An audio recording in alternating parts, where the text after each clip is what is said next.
Crystal McDowell's life was marked by hardship and heartbreak from the very beginning. Her struggles began at birth when her parents named her after the drug crystal meth, setting the tone for a difficult and chaotic childhood. Both of her parents, addicts themselves, contracted AIDS through substance abuse and passed away within 6 months of each other when Crystal was only 11 years old. This devastating loss left her completely alone, thrust into a world where she had to navigate life on her own. Despite her tender age, she was left to fend for herself, grappling with an unimaginable tragedy no child should have to endure. But fate had even more painful trials in store for Crystal. During her teenage years, she was abducted by a man and held captive in a chicken coop, subjected to horrific abuse for several days. Yet, in the face of unimaginable cruelty, Crystal's will to survive burned bright. With incredible strength and resilience, she managed to escape her captor, running toward a future that was uncertain but hers to claim. She eventually found solace with her aunt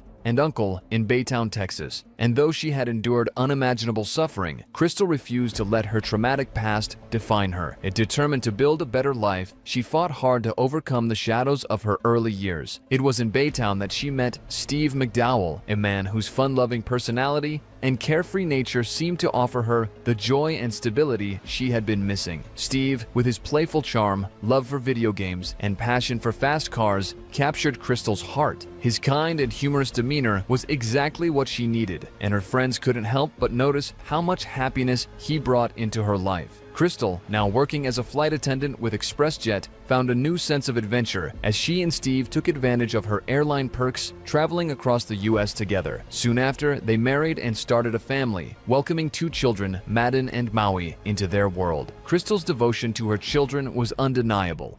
She poured her heart into being the best mother she could, always putting their needs and happiness above all else. On the outside, they seemed like the perfect family, a loving couple, raising 2 beautiful children. But beneath the surface, things were far from perfect. Over time, Crystal grew increasingly dissatisfied with her marriage. After a decade together, she made the difficult decision to end her relationship with Steve. This choice was not an easy one, and it was met with resistance from her husband, who wasn't ready to let go. While waiting for the renovations on her new home to be completed, Crystal continued living under the same roof as Steve and their children. It was an incredibly tense and awkward situation as the couple tried to navigate the emotional turmoil of an impending divorce while still sharing a home. Despite the challenges, Crystal remained determined to build a brighter future for herself and her kids. By 2017, Crystal was 37 years old and ready for a fresh start. She had shifted her focus to a new career in real estate and was eagerly looking forward to moving into her new home. It felt like the beginning of a new chapter, a chance to rewrite her story and leave the past behind. But on August 25, 2017, things took a tragic turn. That evening, Crystal was supposed to meet up with her family to watch the highly anticipated Mayweather vs. McGregor fight. It was an event everyone had been looking forward to, filled with excitement and energy. But Crystal never arrived. At first, no one was too concerned. After all, Crystal was a busy, hard-working mother, and it wasn't unusual for her to run late or get caught up in her responsibilities. But as the hours stretched into the night and her phone remained silent, worry began to creep in. When more than 24 hours passed without any word from Crystal, her family's concern turned to fear. They made the gut-wrenching decision to contact the Chambers County Sheriff's Department and report her missing. A deputy was dispatched to Crystal's home, where he questioned her ex-husband, Steve, about her disappearance. Steve, who was still living in the home due to their ongoing divorce, told the deputy that Crystal had been seeing someone new after their separation and had a habit of disappearing without explanation. But as the deputy listened to Steve, something didn't feel right. There was something in Steve's tone, something that set off alarm bells in the officer's mind. His gut told him that this situation wasn't as simple as it seemed. With growing suspicion, the deputy called for backup, and soon a seasoned detective arrived to join the investigation. As they spoke with Steve, they couldn't help but notice that despite his divorce from Crystal, Steve still wore his wedding ring, a small detail, but one that seemed to carry a heavy weight. This unusual detail, the fact that Steve was still wearing his wedding band 6 months after their divorce, instantly piqued the detective's curiosity. Though Steve was cooperative, there was something off in his demeanor, a subtle unease that couldn't be ignored. Given the strange circumstances surrounding Crystal's disappearance, the detective escalated the case by involving the district attorney. The district attorney, after reviewing the reports, quickly suspected foul play. The evidence, though circumstantial, was beginning to point toward a possible homicide. One detail that immediately caught her attention was that, despite being divorced, Crystal and Steve had still been living under the same roof. This raised a red flag. Adding to the tension was the fact that Crystal had recently started a new relationship. The DA couldn't shake the feeling that Steve had something to hide. While many suspected Steve's involvement, the lead detective wasn't so sure. He believed it was equally important to investigate Crystal's boyfriend, who might provide valuable insight into her sudden disappearance. Crystal's vanishing left the investigators puzzled. They scoured every detail of her last known movements, desperate to piece together what had happened. They soon discovered that on the night of August 24, 2017, she had gone out with Paul Hargrave, a local man who managed a well-known jewelry store that had been a neighborhood fixture for over 50 years. According to Paul, he and Crystal spent the evening together, and she returned to his house afterward. The next morning, while Paul was in the shower, Crystal left his home. He provided security footage that backed up his claim, showing Crystal leaving his residence at 7:35 a.m. on August 25th, driving away in her black Mercedes coupe. With both Steve and Paul now considered suspects, the investigation grew more complex. However, the detectives knew there were still other potential persons of interest to explore. As they dug deeper into Crystal's life, they unearthed some surprising details about her marriage. It was revealed that throughout her time with Steve, Crystal had engaged in several extramarital affairs, some with fellow flight attendants and pilots, both men and women. While this discovery raised suspicions about possible motives for revenge, there was no hard evidence linking these affairs to her disappearance. Then, just as the investigation seemed to be gaining momentum, it hit a devastating roadblock. Hurricane Harvey made landfall in Baytown, unleashing widespread destruction. Half the county was submerged in floodwaters, and the relentless rain brought everything, including the search for Crystal, to a grinding halt. The devastation was so severe that the Chambers County Sheriff's Department was forced to divert all available resources to disaster relief efforts. As families lost homes, cars, and even loved ones, Crystal's disappearance was tragically overshadowed by the hurricane's aftermath. With law enforcement stretched thin, it fell to Crystal's family and friends to continue the search. They worked tirelessly, flooding social media with posts on Facebook and Instagram, hoping someone might come forward with information. Their determination paid off when one of Crystal's cousins received a tip from a friend. The friend claimed to have seen a Snapchat photo showing Crystal's car parked at a Motel 6 near Interstate 10. The cousin acted immediately, rushing to verify the information. When they saw the photo, they recognized the license plate. It was indeed Crystal's Mercedes. Armed with this confirmation, they contacted the family and notified the police. Unfortunately, the severe flooding made it nearly impossible to reach the motel by conventional means. Undeterred, they used airboats to navigate the flooded roads. Upon arrival at the Motel 6, their worst fears were realized. Crystal's car was abandoned in the parking lot, the keys still in the ignition. It was clear that whoever left the car there intended for it to be stolen. The Mercedes was quickly towed to a crime lab for processing, but to everyone's disappointment, no evidence was found that could offer clues to Crystal's fate. The case even attracted national attention, with popular investigative shows like Dateline covering Crystal's story. But despite the exposure, no substantial leads emerged. A week passed with no sign of Crystal, and the lead detective, realizing he needed more support in the wake of Hurricane Harvey, reached out to the Texas Rangers for assistance. The Texas Rangers quickly stepped in, and one of their lead investigators took the reins. The first step was conducting a formal interview with Steve McDowell, Crystal's ex-husband. Steve claimed that he hadn't seen Crystal since she left for her date on August 24th, but from the moment the ranger began speaking with Steve, he sensed something off. Despite his ex-wife's mysterious disappearance, Steve didn't exhibit the kind of anxiety or concern one would expect from someone in his position. His body language was telling.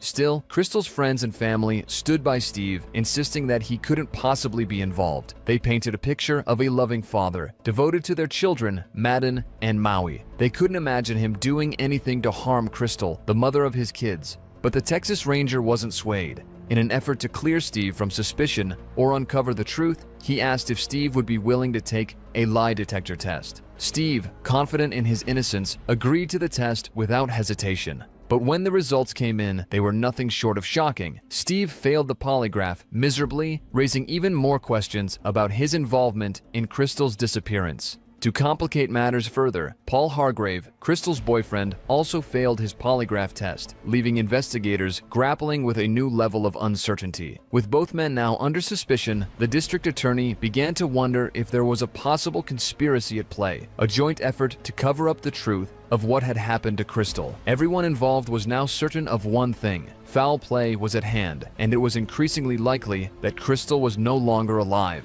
But one crucial question remained: where was her body? The harsh reality was that if Crystal's remains had been dumped into one of Baytown's many bayous, it was entirely possible they had been washed out to the Gulf of Mexico, making recovery nearly impossible. Despite this grim possibility, her family needed answers. To bring closure and some peace to those who loved her, a massive search was organized on September 9th. Nearly 100 volunteers, along with the Texas EquiSearch team, combed through the area, scouring every inch of land on ATVs and airboats, using a grid system to ensure no stone was left unturned. Yet, despite their best efforts, no trace of Crystal was found. As the search dragged on, the Texas Rangers remained resolute. They were determined to find not only Crystal, but also the truth. Could Steve or Paul really have been involved? Or was there another explanation? The Rangers pursued every lead, searching for clues that might explain Crystal's disappearance and uncover the motive behind it. The investigation shifted when the ranger leading the case focused on the Motel 6 where Crystal's car had been found.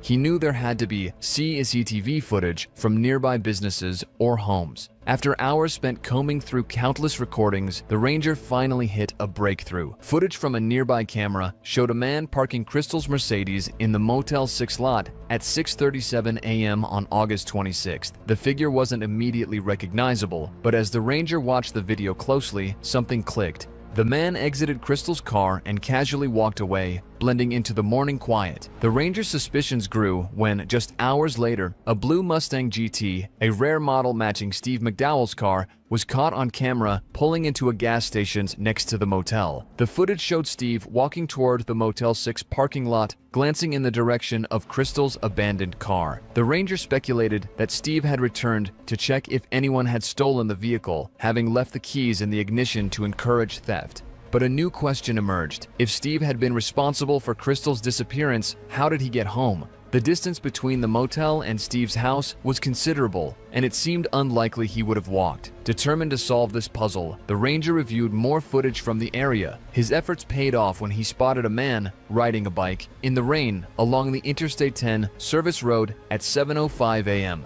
Just 25 minutes after Crystal's car had been left at the Motel 6. The bike had distinctive mag wheels, and it reminded the ranger of something he had seen in the McDowell garage during a prior visit. His suspicions deepened when Steve mentioned during one of their interviews that he had been shopping at Walmart the morning of Crystal's disappearance. Intrigued, the ranger pulled the CCTV footage from Walmart, located just across the street from the motel. The footage revealed a chilling detail. A man, resembling Steve, entered Walmart that same morning, wearing a hooded sweatshirt and paying cash for a bike with mag wheels. It was just minutes after Crystal's car had been abandoned at the motel. With mounting evidence, the ranger summoned Steve for another interview. This time, he confronted Steve directly, laying out the case against him piece by piece. Despite the overwhelming evidence, Steve denied any involvement, claiming innocence once again. But the ranger was now certain.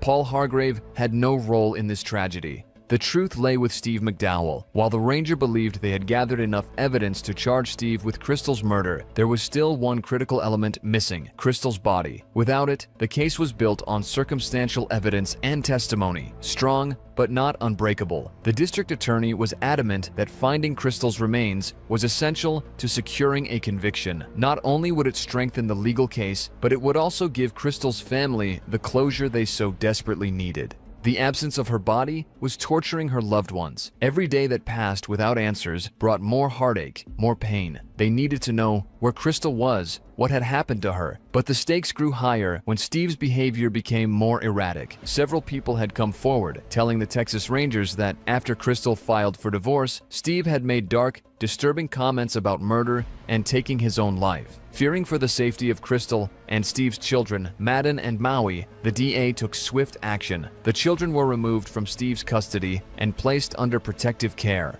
Desperate to find Crystal and put an end to this nightmare, the district attorney made a bold move. Offered Steve a deal. If he led them to Crystal's body, he would consider allowing him to see his children again. Steve, however, had his own proposal. He asked if he could return home for the night and promised to tell them everything the next morning, even offering to take them directly to where Crystal's body was. It was a risky move, one that left the DA and investigators torn. On one hand, it offered a glimmer of hope that they might finally get his answers. On the other hand, they worried Steve might use the opportunity to flee or harm himself, taking the truth with him forever. Despite the risks, they agreed. Steve returned home that night under the watchful eyes of law enforcement. The following morning, September 9th, the DA and the Texas Rangers arrived at Steve's house, hoping he would keep his word and finally reveal the truth. Steve answered the door, his demeanor calm but tense, as if the weight of the situation was finally beginning to sink in. During his interview with the ranger and the district attorney, he opened up in a way he hadn't before. Steve began by explaining that he had known about Crystal's numerous affairs throughout their marriage. According to Steve, when he confronted her, Crystal dismissed his concerns, telling him to stay out of her business. She bluntly confessed that she had sought intimacy outside their relationship because she felt he wasn't dominant enough for her in the bedroom. As the interview progressed, the ranger and the DA decided to take a more empathetic approach, hoping it would help Steve feel comfortable enough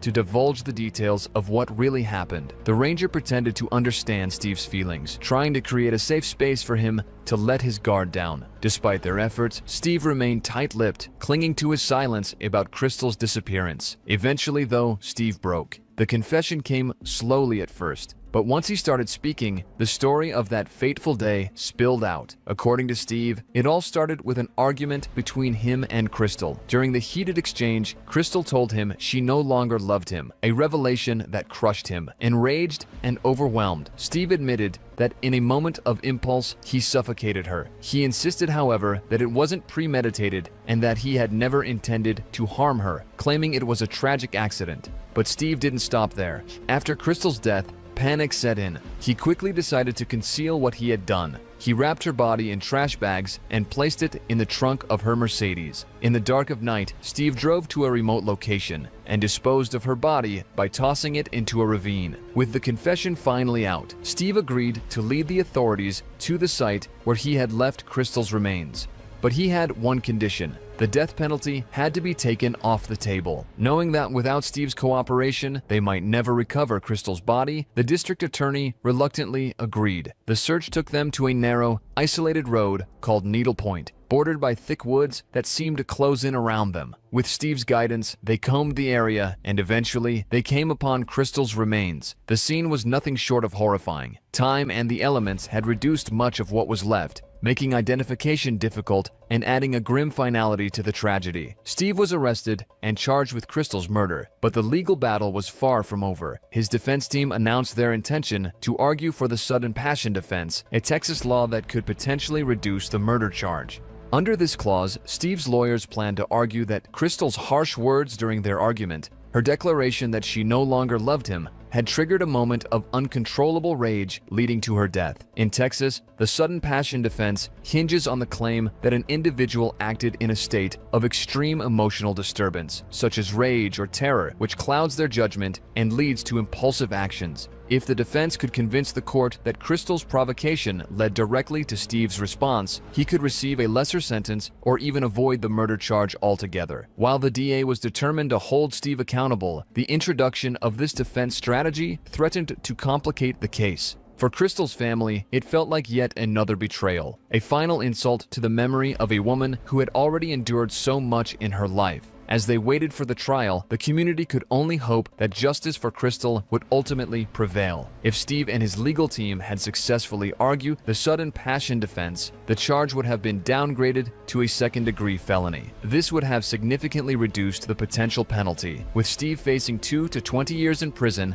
and a fine of up to $10,000. However, a conviction for first-degree murder would carry a much harsher sentence, 5 to 99 years in prison, along with the same maximum fine. The sudden passion defense in Crystal's case sparked heated debates among legal scholars and the public. Critics argued that it essentially blamed the victim, downplaying the perpetrator's guilt and shifting the focus away from the violence committed. On the other hand, proponents of the defense suggested that it allows for an understanding of emotional responses during extreme situations while still holding the defendant accountable. The district attorney, however, firmly believed that this was a clear case of premeditated murder, not one of sudden passion. To convict Steve of first-degree murder, all 12 jurors would need to unanimously agree. After a long year of pre-trial motions and hearings, Steve's trial finally began in June 2019. The prosecution laid out a strong case, starting with Steve's confession, which provided critical evidence of his guilt. They also presented the CCTV footage of Steve abandoning Crystal's car in the motel parking lot, further implicating him in the cover-up of her death. One of the most emotional moments of the trial came when Crystal and Steve's children were brought in to testify. Their 7-year-old daughter, Maui, took the stand and recounted what she witnessed the night her mother was killed. In heartbreaking detail, Maui told the jury that her parents had been arguing about Crystal seeing another man.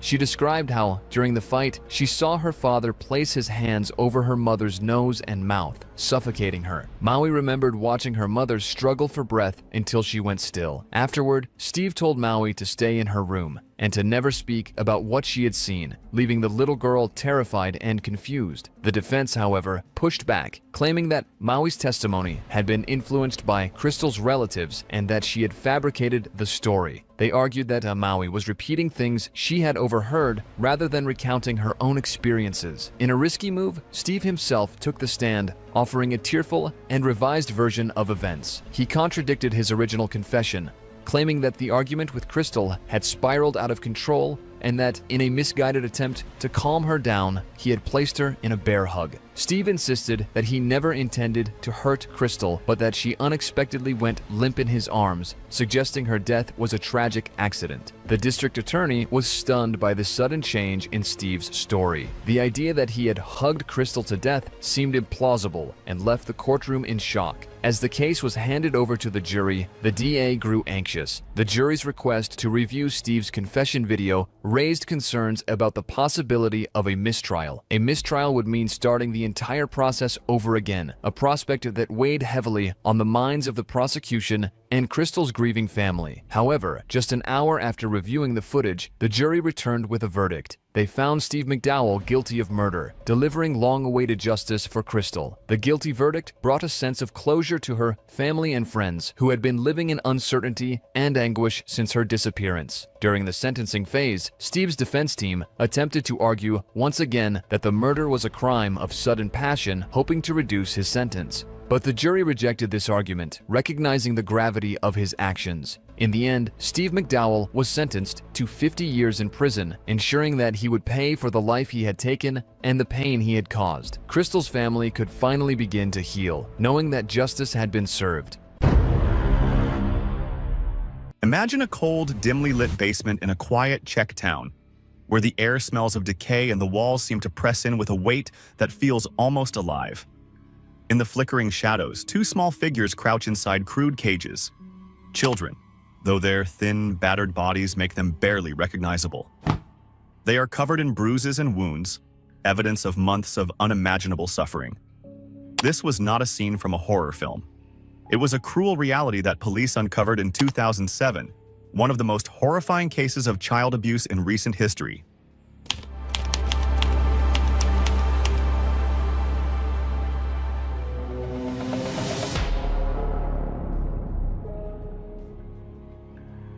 At the center of it were two sisters, Klara and Katerina Maurova, whose lives would take a dark and tragic turn no one could have foreseen.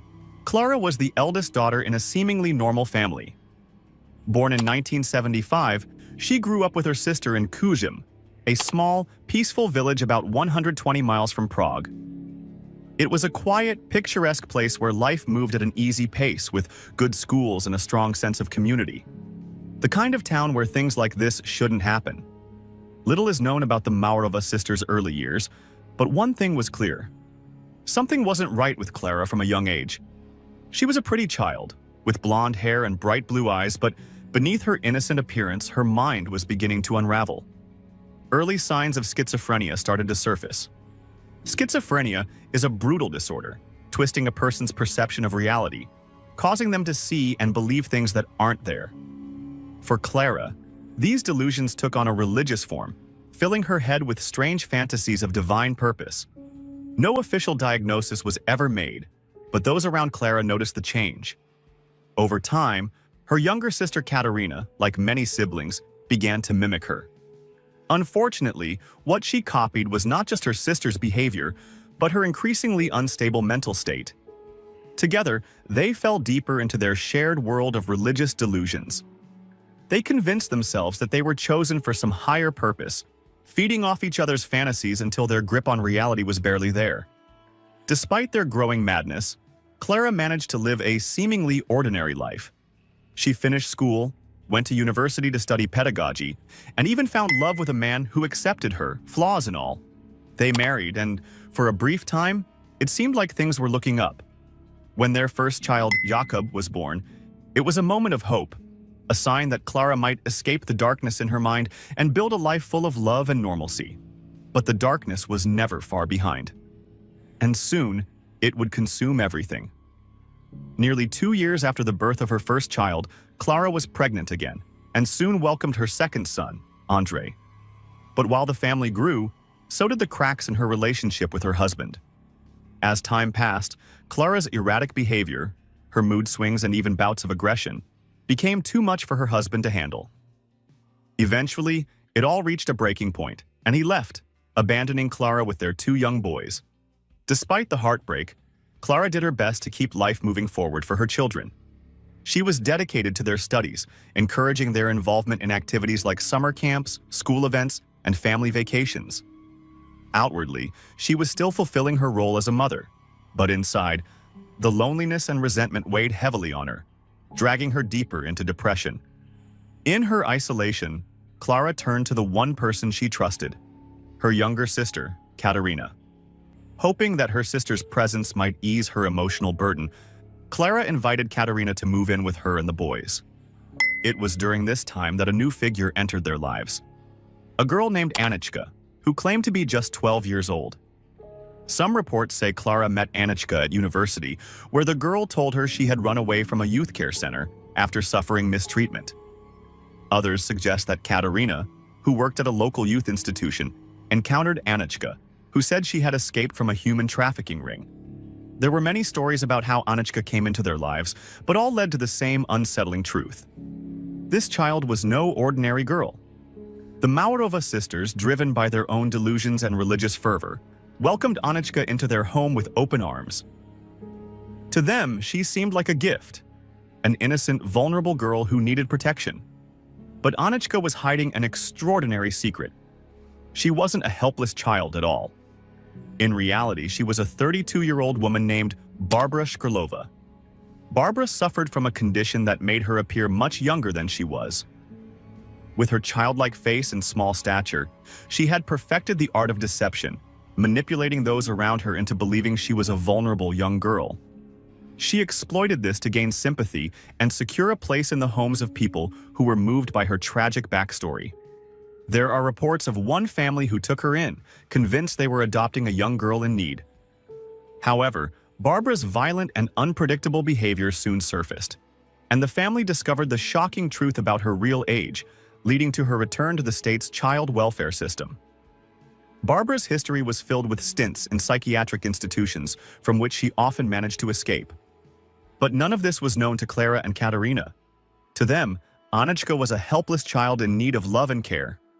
They quickly grew attached to her, and before long, they made the fateful decision to adopt her. A decision that would lead directly to disaster. At first, everything seemed to go smoothly with the addition of the so-called child to the family. But it wasn't long before Barbara began to feel envious of the loving attention Clara's biological children received. She started causing trouble, engaging in mischievous behavior, and creating disruptions, for which she then blamed the 2 young boys, ages 10 and 8. The boys, in turn, were unfairly reprimanded, often without reason. These increasingly tense situations undoubtedly worsened the fragile mental state of the Maurova sisters. It appears that Barbara's skillful manipulation gave her control over the sisters, allowing her to slowly influence their decisions. Around this time, Barbara began discussing the religion she followed, called the Grail Movement. Research into this group shows it to be an apocalyptic religious organization that believes in a coming transformation of society. Followers, organized into small groups known as circles, interpret the teachings in their own way, guided by the idea that good deeds on earth will ensure a place in heaven. However, it seems that within some circles, these good deeds were believed to absolve members of any wrongs they may have committed. Barbara belonged to one of these circles and soon convinced Clara and Katerina to join her. According to various accounts, this particular group was involved in troubling practices, including violence, exploitation, and other morally questionable acts. At the center of this group was a mysterious figure known as the Doctor, who communicated with his followers through text messages, issuing instructions that were often beyond comprehension. One of the first deeply concerning actions, which went largely unnoticed, was when Clara withdrew her son Andre from school, claiming he had become deaf and mute and that she would be homeschooling him. This marked the beginning of a descent into something far darker for the family. From that moment on, any wrongdoings, whether genuine or made up by Barbara, led to Jacob and Andre experiencing severe punishments. They were hit with disproportionate force for their transgressions, whether real or imagined, using objects as hard as spoons or belts, and even worse, being locked in small, dark rooms at night, exploiting Barbara's control over the siblings. In a more extreme approach, Barbara suggested locking the disobedient children permanently to a local blacksmith to set an example and curb their continued misconduct. The blacksmith was tasked with constructing a cage, unaware of what its purpose would be once completed. This iron cage was then installed in the house's basement, where the children were confined over several months. Clara's sons endured a nightmare filled with cruelty, following the physician's orders received via text messages. They faced torture, including being pinched repeatedly, tied up, whipped, and deprived of food for days. Being trapped in the cage, they were unable to escape, forcing them to use makeshift toilets and sleep on the dirty ground. Every week, pretending to clean up the odor, the women would drench the children and the basement with cold water. However, their suffering did not end there. At one point, the boys were taken to cabins hidden deep in the forest and locked in smaller cages. During this period, more members of the Grail movement assembled and subjected the boys to a week of brutal abuse. They were submerged in buckets of water, suffocated with plastic bags until nearly unconscious, beaten, forced into battles with each other, and made to dig what they believed were graves. Cigarettes were burned into their flesh. They were often bound by their hands and feet, their mouths sealed with tape, and subjected to sexual abuse. Upon their return to their prison, located in the basement of their family residence, the circumstances took a turn for the worse. Barbara came up with a strategy to overfeed the boys while they were confined, aiming to make them gain weight. One day, the three women went down to the basement, and Clara asked her younger son to stretch his leg through the bars of the cage. The frightened child complied, and as soon as his leg was within reach, Katerina and Barbara seized it, while Clara swiftly made a cut, dividing the flesh among them, which led to hysterical laughter. This nightmare-worthy scenario persisted for roughly 6 months, from December 2006 to June 2007. During this time, Barbara came up with another ingenious plan to monitor the children. They bought baby monitoring cameras and installed one in the basement, allowing them to not only oversee the children's every move but also witness their suffering whenever one of the women would go down to torment them while the others were busy with household tasks. Little did they know, this clever plan would ultimately lead to their downfall, in a way that seemed almost miraculous. On May 10, 2007, a neighbor of the Mawarava sisters was installing a baby monitor in his house to keep an eye on his newborn while he slept. After setting up the camera, he turned it on to ensure everything was functioning properly. To his shock, instead of seeing his baby's crib, the screen displayed a dark area where a small child, with his arms tied behind him, was struggling to eat food from the floor with his mouth. At another moment, the screen showed an adult woman's hand holding something, while the child desperately tried to consume it. The image was so disturbing that the neighbor was horrified and immediately called the police to report the appalling scene. Moments later, officers arrived at his home and were met with the horrifying images. The advanced range of their equipment made it clear that the source of this terror was very close. Determined to put an end to the nightmare as swiftly as possible, the officers began to knock on the doors of nearby homes. The initial few residents had no issue allowing the police access to every room until they reached the house where the Murawa sisters lived. Initially, the sisters were hesitant to let the police in, but eventually relented. During the inspection, the police discovered a small door hidden under the staircase. To their shock, what they found was beyond what anyone could imagine. Stepping inside, they were overwhelmed by a terrible stench that filled the entire space. The first sight was of a terrified girl clutching a teddy bear, running directly towards the officers, screaming in fear that she and her brothers had been abused by their adoptive mother and aunt. One officer took the girl outside, while the others were left in disbelief at the sight of two nearly naked boys, their bodies covered in wounds, locked inside cages as if they were animals. One of the boys appeared unconscious. Without hesitation, the boys were immediately freed and attended to by emergency services. They quickly provided first aid and rushed them to the hospital for further treatment. The girl, who didn't seem to have any physical injuries, was taken into custody by the authorities. Clara and Katharina were arrested. Jacob had some wounds that were treated but did not require hospitalization, so both children were sent to a child protection center. However, Andre, the younger boy, was in critical condition when he arrived at the hospital. Upon realizing he had not been returned to the basement, he experienced a panic attack, began to scream that he was seeing ghosts, and begged the doctors to end his suffering. The situation could not have been more tragic. When he calmed down, the doctors could not believe what they saw in the boy. He was covered in scars, bruises, and open wounds, one of which was particularly large on one of his buttocks. He had to remain hospitalized for proper treatment.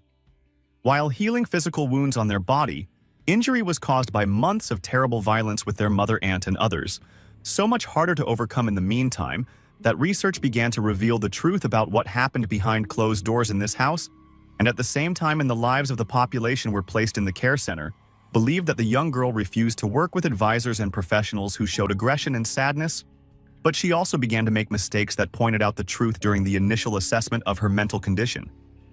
She got paper and crayon to draw what, instead, she wanted a children's drawing. She produced complex geometric shapes and improved mathematical calculations that go beyond what could be expected from 13 years old. Unfortunately, Annika's studies were never completed. A few days after being placed in the center, she escaped through the window without leaving a trace. Security forces immediately began searching for the girl and distributed leaflets with her photograph and information. To surprise, they soon received tips from various sources who claimed that she was recognized in the picture and claimed that she was a 33-year-old woman named Barbara, seemed to receive help from a known couple who provided her son's documents. In order to leave the country, she initially went to Denmark, and from there to Oslo. In Norway, Barbara again changed her appearance and shaved her head and posed like a 13-year-old boy named Adam. She turned to the authorities and claimed she was on a ran from a malicious father. Several sources say that Adam was occupied by the family and entered a school where he was soon considered a gifted student. This charade continued for several months, but the Czech authorities did not give up, and, in cooperation with international colleagues, the pieces of the puzzle were managed together. DNA analysis eventually confirmed the true identity of Barbara, which led to her arrest. After that, she was extradited back to the Czech Republic to face legal proceedings. After her return, Barbara was assessed psychologically in a number of ways. At least one expert who dealt with her reportedly noticed indications of psychotic tendencies. Among the most startling revelations was the rumored fact that a worried instructor was the reason behind Barbara's imprisonment in Norway. Barbara had drawn a picture of 7 bruised and bleeding children, each with a number, and identified herself as the 7th, which had worried the teacher when she was posing as Adam.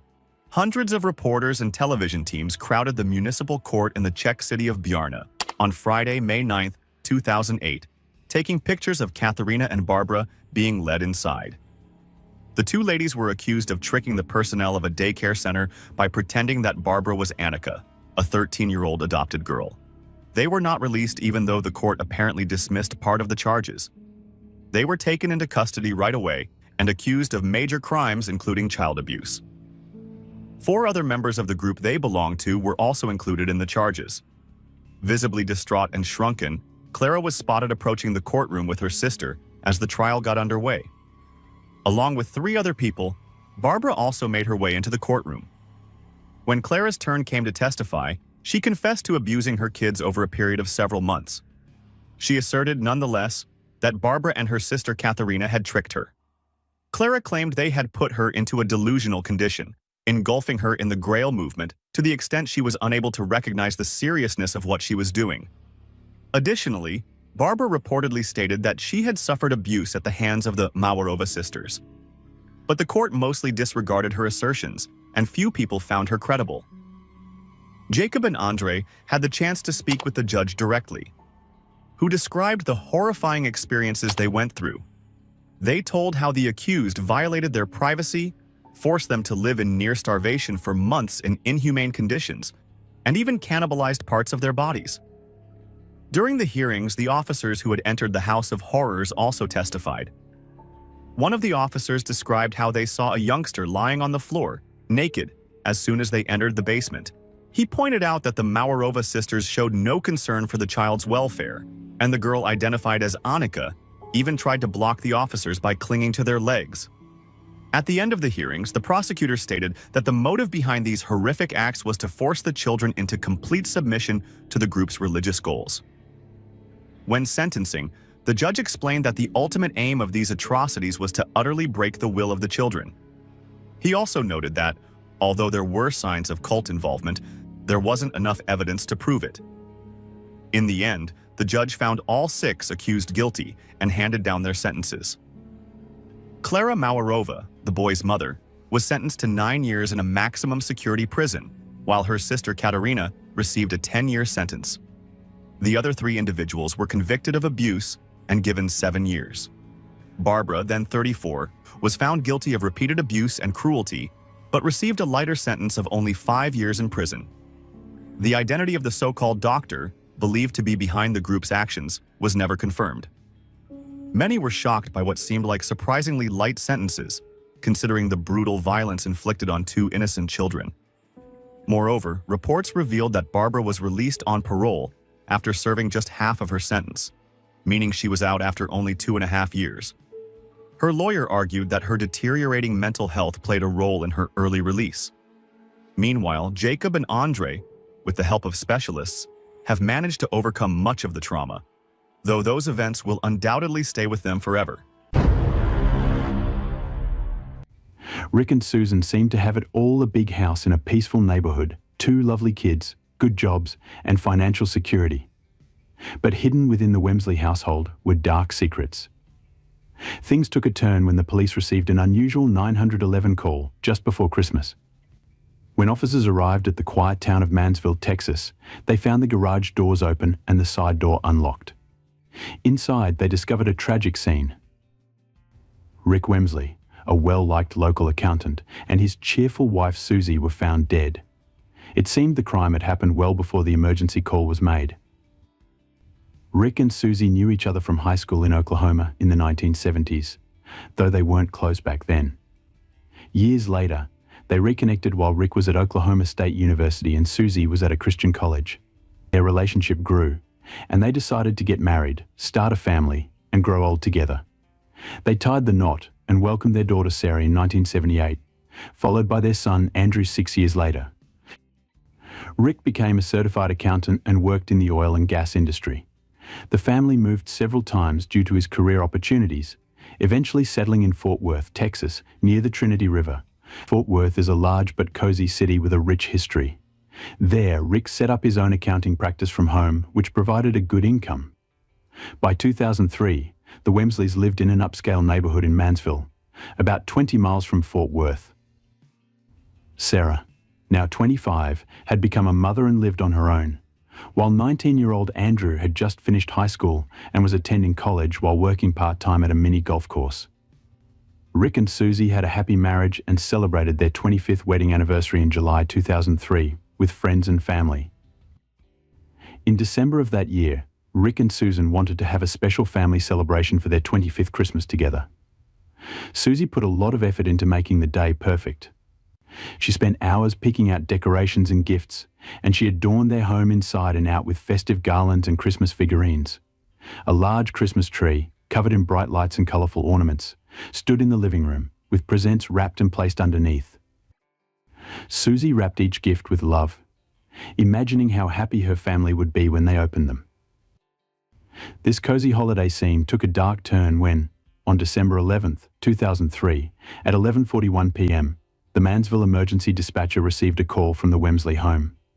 There was only silence on the other end, suggesting that someone needed help but couldn't speak. The dispatcher quickly sent a patrol car to the house. Upon arrival, the police officers circled the house, peering through the windows. They got no response from knocking or ringing the doorbell, but they found the side door to the garage open. The officers entered the home, walking through the kitchen where they noticed the landline phone off the hook and lying on the table. In the living room, they found 45-year-old Susie Wemsley lying cold on the couch.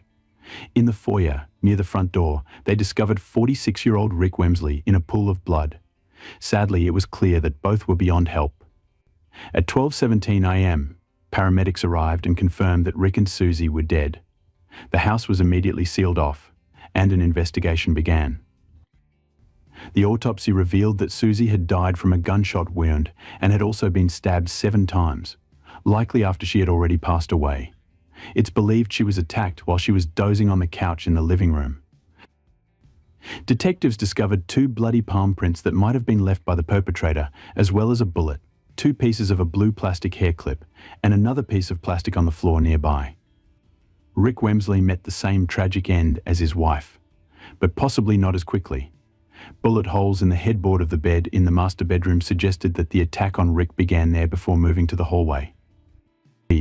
There was no blood in the bedroom, leading investigators to believe that Rick woke up from the gunshots and either fled the room or confronted the intruder himself. It appeared that Rick wasn't willing to go down without a fight, as evidenced by a tuft of hair found in his left hand, indicating a struggle. This hair became crucial evidence. Rick was also shot and suffered approximately 11 knife wounds to his back. The detectives carefully combed through every room in the house, examining all carpets and furniture for clues. The hair found in Rick's hand and the broken hair clip on the living room floor was sent for DNA analysis. The Wemsley spacious home was thoroughly checked for fingerprints, and investigators searched each room for signs of robbery. Initially, they considered the possibility that the family had interrupted a burglary, causing the intruders to resort to violence. However, the excessive number of stab wounds suggested otherwise. This theory was further dismissed when nearly $115,000 in cash was discovered in the master bedroom. A thief would have easily found and taken this money, but since it remained untouched in the bedside table, robbery was ruled out as a motive. It was later confirmed that no valuables were missing from the house, and there were no signs of forced entry. Neighbors and friends were horrified by the shocking news. They couldn't fathom who would commit such a heinous act against Rick and Susie, who were beloved in the community. Wonderful people. It is a tragedy because it's unexpected. I just couldn't believe it. You just don't think of that happening close by. The couple often hosted guests in their home and were known for their kindness and willingness to help others. The sudden, brutal crime in this quiet neighborhood, especially just before the holidays, left everyone feeling anxious and fearful. Rick and Susie Wemsley appeared to have an ideal life. They lived in a spacious house, where Rick thrived as an accountant. He also enjoyed gardening and taking his son to Texas Rangers baseball games. Susie was a dedicated homemaker who kept the household running smoothly and cared deeply for their children. In her free time, she loved spending quality moments with her son and daughter. However, what occurred behind closed doors turned out to be far more troubling than the serene life they seemed to lead. According to some sources, there were more layers to this seemingly perfect family. There was always tension inside the Wemsley house, particularly concerning their 2 children, Sarah and Andrew. As a teenager, Sarah was kicked out of the house for misbehavior, leading her to become pregnant at 19 and enter into an unhealthy relationship with her daughter's father, Todd Cleveland. Sarah often argued with her younger brother Andrew. The 2 siblings never felt much affection for each other. According to Sarah's ex-boyfriend, the Wemsley family was always wary of outsiders, even their friends, suspecting that people were only pretending to be close to them to gain something. This mistrust extended to their own family, contributing to an underlying unhappiness despite their growing prosperity. Reports suggested that Rick and Susie's marriage was unstable, although they tried to maintain appearances in public. The Wemsleys had an agreement with their children if they enrolled in college and stayed in school, they would receive financial support. This arrangement didn't work out with Sarah, but Andrew convinced his parents that he was committed to honoring his part of the deal. As a result, Susie and Rick gifted him a new white Mustang, paid for his insurance, and provided money for other expenses. Andrew continued living at home without contributing to the household budget, and everything seemed fine except that he didn't keep up his end of the bargain. Like his sister, Andrew dropped out of college without completing his education. When his parents eventually discovered that he had left school, they stopped supporting him financially. However, they didn't go as far as to kick him out of the house. Despite the ongoing tension, Andrew, now 19, chose to spend most of his free time hanging out with friends at the local pancake house. A restaurant specializing in breakfasts, the Pancake House was where Andrew's friend introduced him to his sister, 19-year-old Chelsea Richardson. Sarah Wemsley was informed of her parents' deaths at 4 a.m., soon after their bodies were discovered. However, the police couldn't locate the younger son, Andrew. The authorities had already appealed to the media, asking for any sightings of Andrew's white Mustang. While forensic experts continued their work at the crime scene, a white Mustang arrived at the Wemsley house. Andrew and his girlfriend Chelsea Richardson stepped out of the car. They had been staying at Chelsea's place for several days. That morning, they learned about the tragic events at the Wemsley home while watching the news. The police immediately asked Andrew and Chelsea to follow a service vehicle to the station for questioning. Andrew's interview lasted about 45 minutes. He revealed that he hadn't been home or communicated with his parents for several days as he had been living with Chelsea. The police noted fresh scratches on Andrew's hand, adding to the investigation's interest. There was nothing suspicious in Andrew's story, so the police allowed him to leave the station. However, they requested that he sign a consent form permitting them to search his car. During a conversation with his sister after the interrogation, Andrew mentioned that forensic experts might find their mother's blood in the Mustang. He explained that their mother had recently cut her finger and, for some reason, had taken his car to drive to the store, which could explain any potential blood traces. Chelsea Richardson's statement at the police station matched Andrew's perfectly. She confirmed they had been together for the past 2 days and had been inseparable since they began dating the previous fall. They often spent entire nights in a 24-hour cafe playing Master Duel, a Japanese collectible card game where players use cards to battle each other, simulating battles between fantastic monsters. The game's central character was described as a weak, infantile boy who became a hero when he played. This shared interest deeply bonded Andrew and Chelsea, and they had started thinking seriously about marriage. Chelsea's mother supported their relationship and was fond of Andrew. However, Rick and Susie Wemsley were openly disappointed with Andrew's choice of partner. They had hoped for a different kind of girl for their son. The Richardsons lived on the outskirts of Fort Worth, in a working-class area known as the Blue Collar District, which was a stark contrast to the upscale neighborhood of Mansfield, where the Wemsleys lived. A few years earlier, Chelsea had lost her beloved father to a heart attack, and her mother sometimes worked 3 jobs to make ends meet. Despite their financial struggles, the Richardsons were known for their generosity. Chelsea, an extroverted and cheerful person, was quite popular at her school.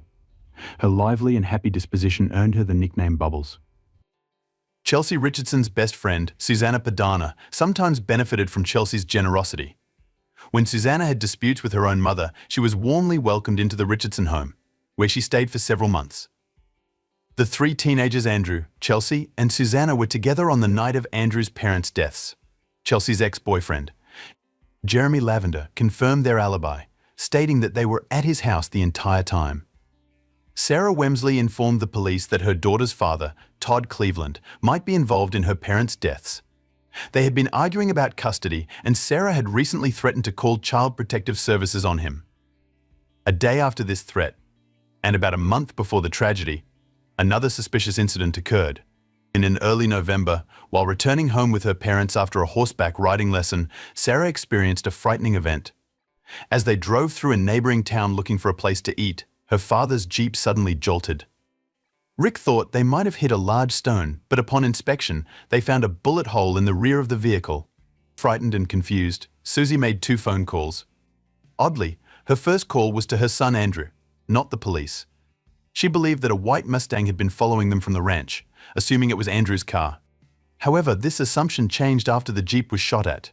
Susie's second call was to the police, and she filed a report about the incident. Sarah recalled suspecting Todd Cleveland at the time, but now she questioned why her mother had called Andrew first. It turned out that both Sarah and Andrew stood to inherit a $1 million insurance policy from their father. Additionally, the family home was valued at about $1,650,000, and there was around $100,000 in cash plus other assets left by Rick and Susie.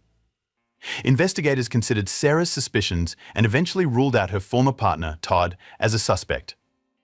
Given the financial benefits and family tensions, the investigators continued to focus on the Wemsley children.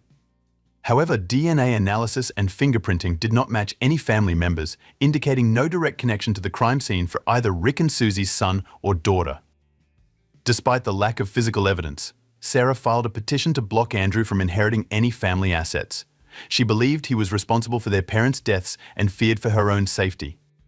Although forensic examination of Andrew's car confirmed the presence of blood on the back seat and headrests, the Mustang had been thoroughly washed, making it impossible for experts to collect a viable DNA sample. Law enforcement couldn't even determine whose blood it was. Several months after Rick and Susie's tragic deaths, the investigation hit a dead end. The district attorney needed more information, so the police department convened a grand jury and began issuing subpoenas to those connected to the deceased couple. They started by verifying the alibis of the son and daughter. Jeremy Lavender, Chelsea's ex-boyfriend, testified under oath that Andrew and his friends were with him that night, providing a solid alibi. Chelsea's best friend Susanna corroborated this, and after giving her testimony, she voluntarily provided a DNA sample to compare with evidence from the crime scene. No one expected this moment would become a turning point in the investigation. Susanna Tadano had moved to Texas from Illinois a few years earlier. She didn't fit in well with her new classmates. She wasn't particularly diligent, smart, or charismatic. Susanna frequently skipped classes and argued with her mother. Chelsea Richardson became Susanna's lifeline, and the two grew so close that Chelsea wrote a note in the school yearbook celebrating their strong friendship and even composed a poem titled Friends Forever. When investigators compared Susanna Tadano's DNA with the strand of hair found in Rick's hand and DNA from the broken hair clip at the crime scene, they found a match. This revelation indicated there was much more to the story. Susanna was arrested on suspicion of killing the Wemsley couple and faced the possibility of the death penalty. Realizing the severity of her situation, Susanna began to talk. Initially, Susanna claimed that on the night of the crime, she was walking with a friend, a 25-year-old man named Hilario Cardis. She said Hilario had a gun and needed money. According to her story, Hilario entered the Wemsley house alone in the middle of the night while she stayed outside. When she heard gunshots, she ran into the house, where Rick Wemsley allegedly begged her to stop the attack. Susanna claimed she couldn't intervene because she wasn't really involved. Her hair was left in the house during the chaos. But who was Hilario Cardis? It turned out he worked as a night manager at a local restaurant where the friends frequently spent their leisure time. Hilario had a young daughter and was in desperate need of money. He learned about the Wemsley family's wealth through Andrew Wemsley, whom he had met and befriended. During questioning, Hilario denied any involvement in the attack, but admitted to acquiring a gun for $200 at Andrew Wemsley's request. Andrew, Chelsea, and Susanna had planned to practice target shooting with an acquaintance. Armed investigators sought to verify Hilario's story, starting with the owners of the property where the teenagers supposedly practiced shooting. The property owner, a friend of Chelsea's mother, confirmed that a few months before the tragedy, Andrew, Chelsea, and Susanna came to her approximately 3-acre plot to practice shooting at a small pond.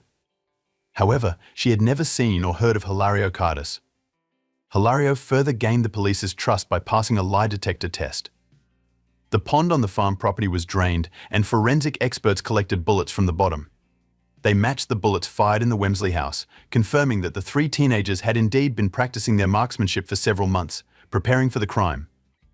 This evidence discredited Susanna's initial story, accusing Hilario of attacking the Wemsley couple. She was given another opportunity to tell the truth, and this time she directly implicated her best friend in a more detailed account. According to Susanna's new version, the three teenagers spent nights at a local cafe plotting their sinister plans. They calculated that, after Rick and Susie's deaths, Andrew would inherit over $1 million, a sum that would set them up for life. The friends envisioned living together, with Susanna quitting her hated low-paying job and buying a new car. They convinced Hilario to purchase a gun for them.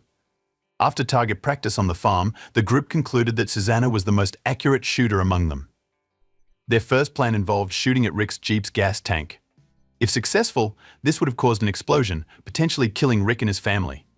However, the plan did not go as intended. The plan to eliminate the Wemsley family for financial gain started with an attempt to shoot at Rick's Jeep's gas tank. When that failed, the teenagers Andrew, Chelsea, and Susanna decided to break into the Wemsley house, intending to stage it as a robbery. Chelsea's frustration with Susanna led her to pressure Susanna into following through with the plan. Susanna, armed with a gun, was hidden in Andrew's bedroom closet. After several hours of indecision, she and the others proceeded with their plan early on December 11, 2003. Susanna shot Susie on the couch, then attempted to shoot Rick in the master bedroom, missing and waking him up. A struggle ensued, and Andrew took the gun from Susanna, delivering fatal shots to his father. Chelsea and Andrew then inflicted additional wounds on Rick before fleeing. Susanna's testimony, though initially inconsistent, became the cornerstone of the case against her friends. She confessed to her involvement and implicated Chelsea and Andrew in the crime. The investigation and subsequent trial revealed a complex web of deceit, manipulation, and betrayal among the teenagers. Chelsea Richardson, once seen as the mastermind, was convicted and sentenced to death. Her sentence was later commuted to life imprisonment after her defense argued that her best friend, Susanna, was the primary instigator. Andrew Wemsley received a life sentence with the possibility of parole after 2044, while Hilario Cardas, involved in the conspiracy but not the attack, was sentenced to 50 years. Susanna Tadano, who provided crucial testimony, was also convicted and will be eligible for parole in 2034. Jessica Wongso was born in 1988 in Jakarta, Indonesia, into an exceptionally wealthy family. The youngest of 3 children, she was raised by her parents, Imelda and Winardi Wongso, in an environment of extreme luxury. Her family owned a major company specializing in plastic imports, making them one of the largest plastic distributors in Indonesia. Her father was even nicknamed the Plastic King. In a country where most people live on an average income of around $4 a day, Jessica belonged to the privileged few. She always had more than she needed and never lacked for anything. In 2005, Jessica's parents moved to Sydney, Australia, as it was a key market for their business. They purchased a beautiful home in Double Bay, one of Sydney's most exclusive residential areas, where even a small plot of land could cost millions. For more space, Jessica's father bought 2 adjacent plots. However, for reasons unknown, Jessica did not move to Australia with her parents and siblings. She stayed behind in Jakarta to complete her high school education, surrounded by a staff of servants who took care of her every need. From a young age, Jessica was passionate about video games and showed a natural talent for painting, often spending hours absorbed in drawing. This passion eventually led her to pursue a degree in graphic design. After graduating from high school in 2007, Jessica moved to Sydney to live with her family and enrolled at the Billy Blue College of Design. Although her siblings were also in Australia, they led separate lives, and Jessica rarely saw them. As she started her university life, she made many friends. Her college friends described Jessica as a lively, silly girl who always entertained those around her with her humor and energy. It was during this time that Jessica met Myrna Salihin, another Indonesian student at the university. Like Jessica, Myrna also came from a wealthy family in Jakarta. Her father, Eddie Salihin, was a successful businessman. Myrna had a twin sister named Sandy and a long-term boyfriend, Ariev, who was studying in Melbourne while Myrna was in Sydney. Jessica and Myrna quickly became close friends, bonding over their shared backgrounds, love for design, and strong personalities. However, they also had their differences. While Jessica was outspoken and loved being the center of attention at every gathering, Myrna was shy, modest, and preferred a simpler, more low-key life. Moreover, unlike Jessica, Myrna's family was warm and close-knit. The university years were some of the most memorable for everyone. Jessica and Myrna often went out with two other classmates, Hani and Vera, who were also international students from wealthy families in Jakarta. Time passed, and eventually graduation day arrived. After graduation, Myrna returned to Jakarta with her boyfriend, while Jessica chose to stay in Australia with her family. In June 2015, Myrna visited Sydney for a holiday. She planned to meet her university friends and spend some time exploring the beautiful harbor city.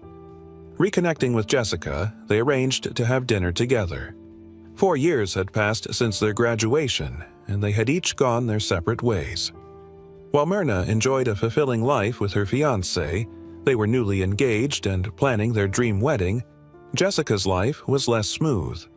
She was working in New South Wales and had a long-term boyfriend named Patrick, but their relationship was troubled by frequent arguments.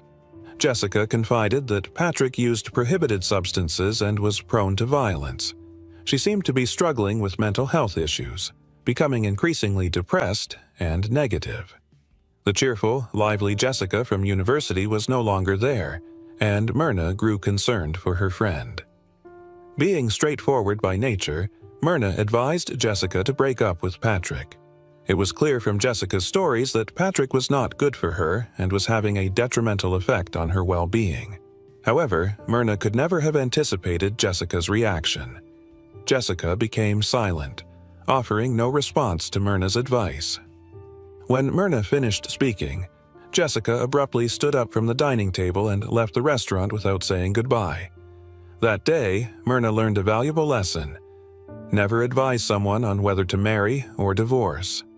The friendship between Myrna and Jessica, already strained since graduation, now seemed beyond repair. Myrna told Ariev that she would only meet Jessica if other friends were present. Myrna felt uneasy about seeing Jessica alone, but Ariev reassured her not to overthink it. After all, Jessica was in Sydney and they were in Jakarta. They no longer had many mutual friends and life had moved on. In November 2015, just 5 months after the awkward encounter with Jessica, Myrna and Ariev celebrated their fairy tale wedding in Bali. The ceremony was beautiful, filled with friends and family, but notably, Jessica was not among the guests. Myrna, admired for her beauty, intelligence, and wealth, seemed to have it all: a loving husband and a life that appeared picture perfect. Meanwhile, across the ocean, Jessica's life was unraveling. In August 2015, she crashed her Audi A3 into a nursing home at 2 a.m. while intoxicated. The car plowed through a brick wall, stopping just inches from the elderly residents' sleeping quarters. Thankfully, no one was injured, but the accident caused chaos and woke everyone in the home. Jessica sustained only minor injuries, but her car was heavily damaged. This wasn't the first time in 2015 that Jessica had found herself in an ambulance. Over the course of the year, she had been hospitalized 5 times, struggling with a deep desire to end her life. Police and emergency services were frequent visitors to Jessica's home, often arriving just in time to prevent another tragedy. But by November, her boyfriend Patrick had reached his limit. He sought a restraining order to keep Jessica away, exhausted by her relentless harassment. Thousands of threatening messages, including promises to kill them both if he left her. Jessica also harassed Patrick's friends and family, leaving them all deeply concerned for their safety. Jessica's life continued to spiral as she drowned herself in alcohol and engaged in increasingly reckless behavior, which eventually cost her her job. Furious and feeling like she had nothing left, Jessica began to lash out. She sent threatening messages to her former manager, detailing how she could kill both the manager and the manager's mother. With her life in Sydney in ruins, no job, no relationship, and no stability, Jessica decided to return to Jakarta. To those around her, it seemed like she wanted to start fresh, but her decision was driven by something far darker. In early December 2015, Jessica created a WhatsApp group with Hani and Myrna, 2 of her old university friends. Hani was also living in Jakarta. Although Myrna was still upset and hadn't spoken to Jessica since their last encounter, Jessica's return to Jakarta set events in motion that no one could have anticipated. Myrna didn't respond to Jessica's messages right away. However, after Jessica's persistent pleas and with Hani's involvement, Myrna reluctantly agreed to meet. Jessica eagerly messaged the group, saying she would take care of the reservations and treat them to drinks. She even asked what everyone wanted to order. Myrna mentioned she liked Vietnamese iced coffee but said she would order it herself when she arrived. They planned to meet at 5 p.m. on Wednesday, January 6, 2016, at Oliver Coffee, a luxurious cafe in the Grand Indonesia Shopping Center. On the day of the meeting, Jessica arrived at 3:30 p.m., a full 90 minutes early. She spent some time wandering around, seemingly taking in her surroundings.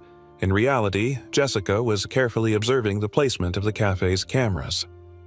Eventually, she chose table number 54, a secluded spot by the wall out of direct view. By 4:15 p.m., Jessica returned with 3 shopping bags from the body shop. She mentioned she had bought 3 bars of soap as gifts for her friends. Placing the bags on the table, Jessica subtly adjusted them to block the camera's view. Soon after, she approached the bar and ordered 3 drinks, 2 cocktails and 1 Vietnamese iced coffee, paying for them in advance. When the server brought the drinks, Jessica ensured they were placed behind the shopping bags. After the server left, Jessica shifted her seat. Although the camera footage was blurry, her hand movements were noticeable. It appeared she was adding something to the coffee. Once she was done, Jessica stashed the bags behind her chair and returned to her seat. Myrna and Hani arrived at the cafe at 5:15 p.m., 15 minutes later than planned. By that time, their drinks had been sitting on the table for over 45 minutes. Jessica stood up to greet them as they approached. Myrna's body language indicated discomfort and awkwardness around Jessica. As they sat down, Myrna between Jessica and Hani, Jessica quickly urged Myrna to try the coffee. Unaware of what was to come, Myrna took a sip. Almost immediately, she knew something was wrong. She waved her hands frantically, telling Hani that the coffee tasted terrible. Though she barely touched the drink, that single sip was enough to seal Myrna's fate. Less than a minute later, Myrna's head snapped back in what would be her final movement. She began to vomit, foam at the mouth, and convulse before collapsing to the ground, all within minutes. Chaos ensued. Servers and the manager quickly came over to help while Hani desperately tried to wake Myrna, who was completely unconscious. The manager told the staff to call an ambulance and bring oxygen tanks. As other customers watched in shock, Hani screamed and cried uncontrollably. Only Jessica stayed eerily calm and emotionless. Later, the restaurant manager told the police that she first thought Myrna was having an epileptic seizure. But Jessica immediately glared at her and accused, "What did you guys put in the coffee?" The manager, confused and offended, wondered why Jessica would blame them for tampering with the drink. Jessica's accusation made the manager suspicious, so she told the staff to seal the coffee cup as evidence. If Jessica hadn't spoken up, this key piece of evidence might have been thrown away. Meanwhile, Hani called Arif, telling him that Myrna was having a seizure and foaming at the mouth. Arif was filled with panic and rushed to the hospital, but by the time he arrived, Myrna had passed away. The doctors did everything they could, but it was too late. Arif was heartbroken. Just 2 months after their wedding, his future with Myrna was gone. Myrna Salihin died at 6:30 p.m. on Wednesday, January 6, 2016. Her family and friends were in shock, struggling to understand how a healthy young woman could suddenly die. Just 2 months earlier, they had celebrated her wedding, and now they were gathered around her coffin in grief. The suddenness of her death, along with the strange circumstances, immediately raised suspicions. At the funeral, Jessica's strange behavior stood out. She seemed irritated and didn't shed a single tear, which made people wonder even more. Why had she insisted that Myrna drink the coffee? Why had she ordered it 45 minutes before they arrived? Why choose a table hidden from one camera's view and blocked by the shopping bags from another? Sadly, everything happened so quickly that no one thought to search Jessica that day. Security footage showed that while everyone else was panicking and trying to help Myrna, Jessica stood off to the side, looking around and scratching her thigh. Experts later guessed that the itching on Jessica's hand might have been caused by contact with cyanide. When asked to hand over her trousers for testing, Jessica claimed she had thrown them away because Myrna had vomited on them. But in reality, Jessica never went near Myrna after the poisoning. She just stood back, showing no emotion, and did nothing to help. It's hard to believe that a friend, a young woman like Jessica, could be capable of such a terrible act. But her cold, distant behavior and suspicious actions left many wondering what she was really capable of. The manager handed Myrna's coffee to the police for investigation. 3 days later, the test results came back. The police confirmed that the coffee contained a deadly amount of cyanide. In Indonesia, where most people are Muslim, religious beliefs often discourage autopsies. In criminal cases, the police need the family's permission to perform one. At first, Myrna's family was hesitant to allow the autopsy because they didn't want her body to be disturbed. However, the investigators worked hard to convince the family, promising that the procedure would be done with great care. Eventually, the family agreed to let the police take some samples, but they did not allow a full autopsy. On the evening of Saturday, January 9th, 3 days after Myrna's death, the autopsy was conducted, and the findings were completed by the next morning. The results showed that Myrna's stomach had bled and contained a small amount of cyanide. However, the toxicology tests found no cyanide in other parts of her body.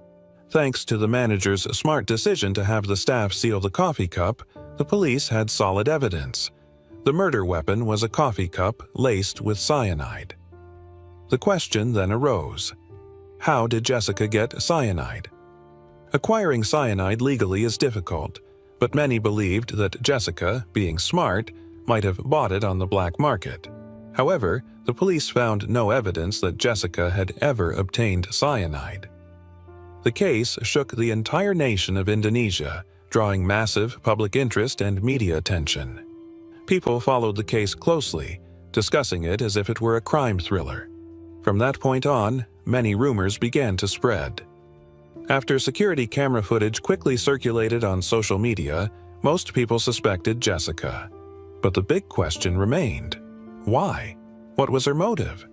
Some speculated that Jessica had unrequited feelings for Myrna and decided to seek revenge after learning that Myrna had married Ariev. Others suggested Jessica acted out of anger because she wasn't invited to the wedding and felt left out as Myrna became closer to Hani and Vera. Ariev, Myrna's husband, thought that Jessica was upset because Myrna had advised her to break up with her boyfriend. Meanwhile, Sandy, Myrna's sister, believed that Jessica killed Myrna out of jealousy.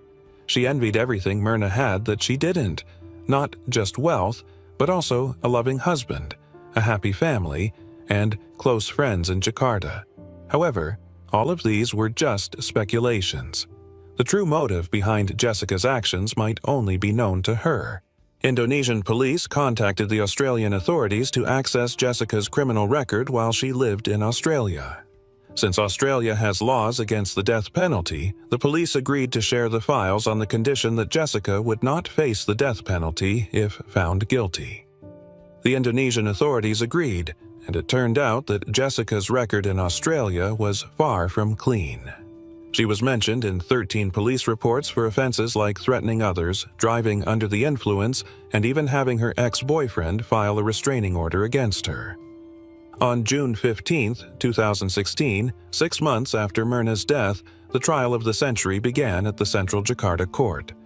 Jessica showed no signs of guilt or sadness. In fact, she was quite the opposite. If you only looked at the footage, you might think she had just won a jackpot rather than being on trial for murder. Jessica appeared glowing, smiling throughout the session, and even waved proudly at the press. It was clear she enjoyed being in the spotlight. During the trial, she kept a calm demeanor, often smiling at the judge and looking confident that she would be acquitted. Her wealthy family hired over 15 of Indonesia's top lawyers to defend her. The defense argued that no cyanide was found in Myrna's liver, lungs, or urine.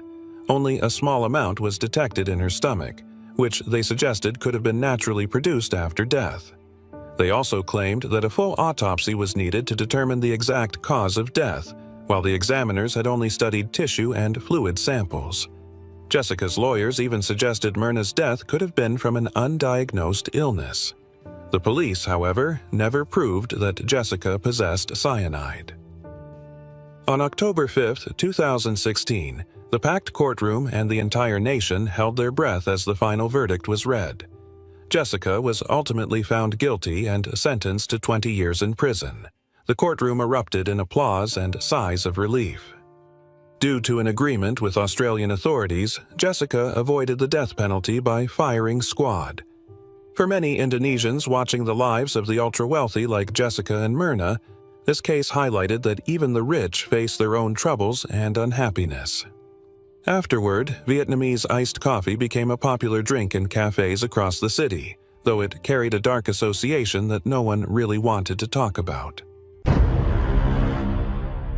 We're diving into a chilling case about someone who caused a bloodbath in a peaceful town. When a crime happens in a small, quiet place where everyone knows each other, it quickly becomes the talk of the town. But if it's a brutal attack on an entire family, something that's never happened before, it doesn't just get people talking, it leads to rumors, speculations, and gruesome stories that eventually become an urban legend. This tragic event took place in the fall of 2010 in a small Australian town called Kapunda, with a population of only 3,000. It's located near the Light River and Barossa Valley in South Australia. The whole town was shocked by the horrific news of a family being massacred. The local police, who had never seen anything like this, were left baffled. Rumors quickly spread, and the story was told in many different ways. Things got so out of control that the police had to partially classify the case to avoid further panic and prevent leaks. The family involved was well known and respected in the town. They had no known enemies, and there seemed to be no clear motive for the crime. At first, it appeared to be a senseless act of violence, leading detectives to believe it might have been the work of a madman. Surprisingly, the real culprit wasn't even considered a suspect at first, and might have gotten away with it if he hadn't accidentally revealed himself later on. Let's talk about the Rowe family. The head of the family, Andrew Rowe, was born in England in 1965. When he was just 3 years old, he and his parents moved to Australia, where they decided to stay. They settled in a suburb of Adelaide, and Andrew grew up there, attending school. He was known to be friendly, had a great sense of humor, made lots of friends, and enjoyed fishing with his dad. After high school, while studying in Adelaide, Andrew met Rose, a cheerful young woman just a year younger than him. The two quickly developed a romantic relationship, and in 1985, they got married in a small ceremony with only close friends and family.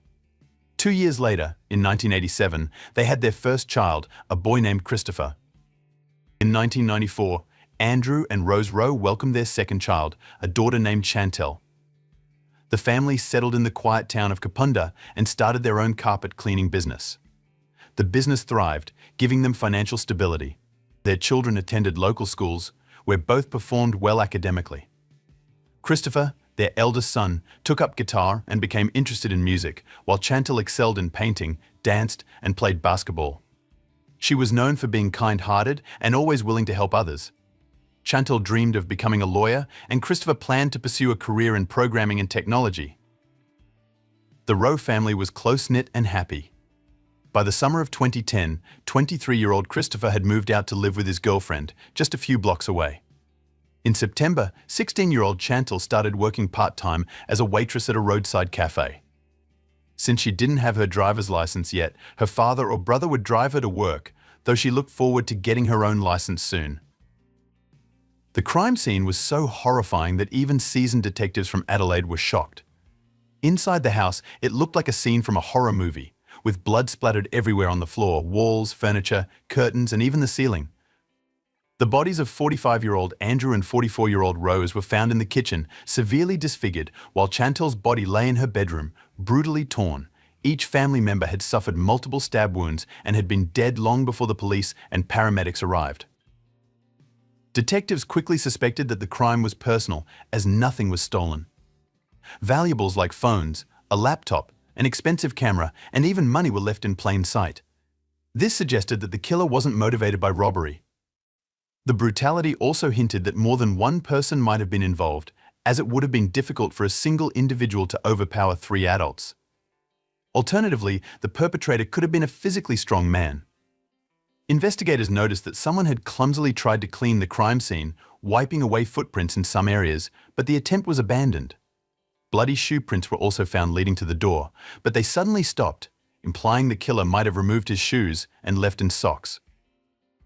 There were no signs of forced entry, which suggested that the family had likely known the killer and willingly let him inside, or he had entered through some other means. The family had no known enemies, leaving everyone puzzled as to who could have committed such a horrific crime. Some clear fingerprints were found on the door to Chantal's room, but they didn't match anyone in the police database, indicating that the person responsible had never been caught for any previous crimes. The house was immediately sealed off as a crime scene, and the surrounding area was fenced off to keep away curious onlookers and the press, who had quickly gathered at the scene. To avoid scaring the killer into hiding or fleeing, the police chose not to release too many details about the investigation.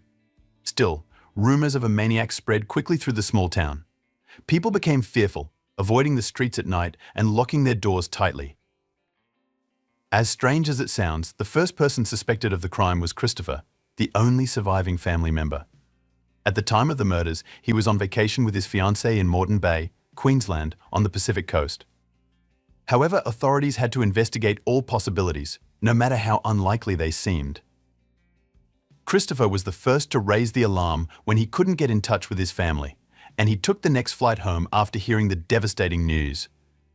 His alibi and fingerprints were quickly checked, and it was confirmed that he was on the other side of the continent at the time of the crime, so he was ruled out as a suspect. A strange detail emerged from the investigation after the murders. The killer changed into clean clothes and lay on the bed. Bloody drag marks near Chantal's bed indicated that she had likely tried to hide under it, but the killer had pulled her out. Forensic experts also determined that she had been sexually assaulted before her death. This further suggested that the crime was deeply personal, filled with senseless cruelty.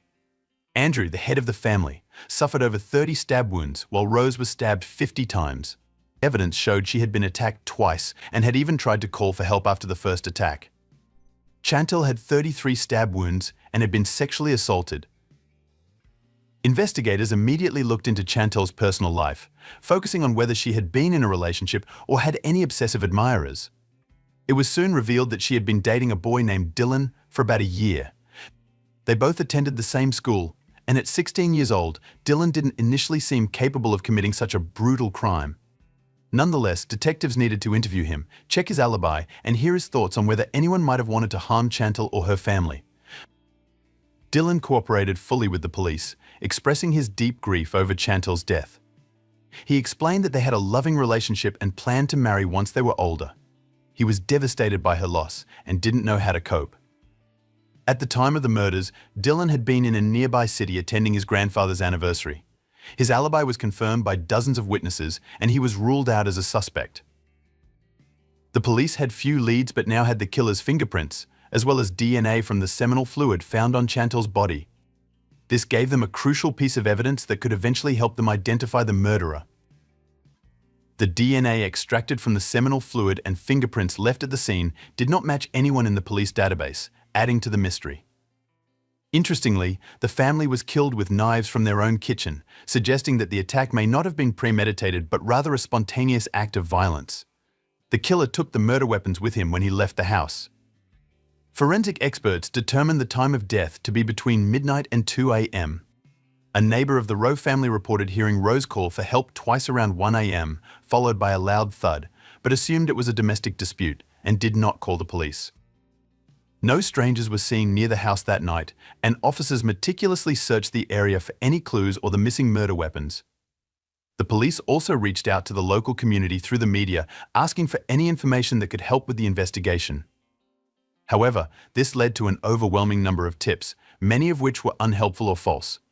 People called in to report suspicious individuals, strange cars, and even tried to link the crime to local biker gangs or drug dealers. There were also tips about social media posts from local residents, but none of these leads advanced the investigation. 2 days before the murders, detectives discovered Chantal's expensive camera at the crime scene. Since Chantal was an avid photographer, they hoped the camera might contain useful images. Indeed, they found many pictures, and the most recent ones drew their attention. On November 6th, just 2 days before the massacre, Chantal had hosted a small gathering at her home. Her parents had gone to stay with relatives for the night, so she took advantage of their absence to invite her boyfriend and 3 close friends, along with their partners, for a quiet evening of movie watching and a barbecue. It wasn't a wild party, just a calm, friendly get-together. Chantal took numerous photos that night, capturing everyone enjoying themselves. Some of the guests even posted pictures from the evening on their social media pages, which the police examined for any potential clues. All of Chantal's friends who attended the party stayed overnight at the row house and left the next morning, with Andrew and Rose even cooking breakfast for everyone. Detectives realized it was crucial to interview everyone who had been at the party to see if Chantal had any enemies, envious peers, or stalkers. They also decided to collect fingerprints from each person to compare them with the prints found on Chantal's bedroom door. Chantal's friends were still in shock over the murders but fully cooperated with the investigation. They came to the station to testify, provided their fingerprints and DNA samples, which didn't match the ones found at the crime scene, and allowed the police to access their social media accounts and phones. They recounted the events of what ended up being the last party at the row house. Dylan recalled that on Sunday, Chantal wasn't feeling well and likely had a cold. By the evening, she had developed a fever and called her boss to let him know she wouldn't be able to work the next day. The following morning, at around 5 a.m., Dylan texted her to ask how she was feeling. He saw that his message had been read, but Chantal never responded. What Dylan didn't know at the time was that Chantal and her parents were already dead, and the killer had read his message. In a chilling detail, the police discovered that the killer had even tried to respond to Dylan's text, but Chantal's phone account had run out of credit, so the message was never sent. The killer had attempted to create the illusion that Chantal was still alive. Dylan, along with several of Chantal's closest friends, helped the police compile a list of everyone she had been in contact with. Law enforcement systematically worked their way down the list, questioning and checking each person. About a week into the investigation, they reached an 18-year-old named Jason Downey, who had previously attended the same high school as Chantal and Dylan. He had graduated the previous year and was now working at a local auto repair shop. Initially, Jason didn't raise any red flags. He was of average height, very thin, and appeared completely harmless. The plan was to ask him a few questions and then let him go. However, during the interview, Jason began to act strangely. Instead of answering the detective's standard questions directly, he became increasingly nervous and his behavior started to raise suspicions. On November 4, 2010, Christopher left for a vacation to Brisbane with his girlfriend, intending to return and prepare for their upcoming wedding. However, on November 8th, Christopher couldn't reach his family and grew increasingly concerned. After learning from his father's office that Andrew hadn't shown up for work, Christopher sensed something was wrong. He asked a friend to check on the house. Around 3 p.m. that day, a patrol car arrived at the row home. When the local police, who were unprepared for such a crime, saw the horrific scene inside, they immediately requested backup, realizing they were dealing with a brutal triple murder. Jason Downey began acting oddly during the police interview. He complained about not being invited to Chantal's party, mentioning that everyone else had a partner and he didn't have a girlfriend. Then, out of nowhere, he claimed to have an alibi for the night of the murders, even though no one had asked about it yet. His odd behavior made the police even more suspicious. As a result, they decided to fully investigate him, including taking his fingerprints and DNA sample. Surprisingly, Downey remained calm and cooperative, agreeing to all the tests without showing any nervousness. This behavior caused the police to briefly doubt their suspicions, but they continued with the procedures. When an expert collected his fingerprints, he noticed fresh, deep cuts on Jason's palms.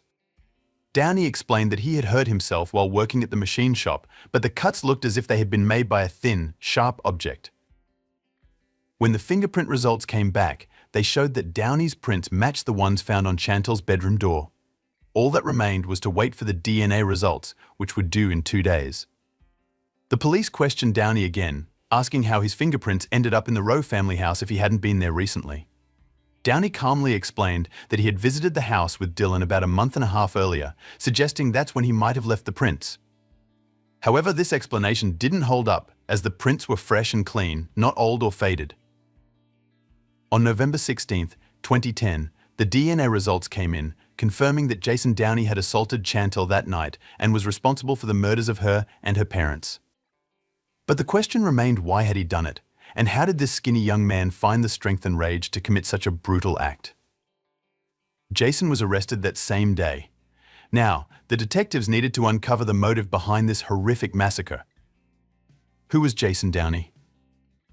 Jason Downey was born in September 1992 in the Scottish town of Kilmarnock, where he spent his childhood and early teen years.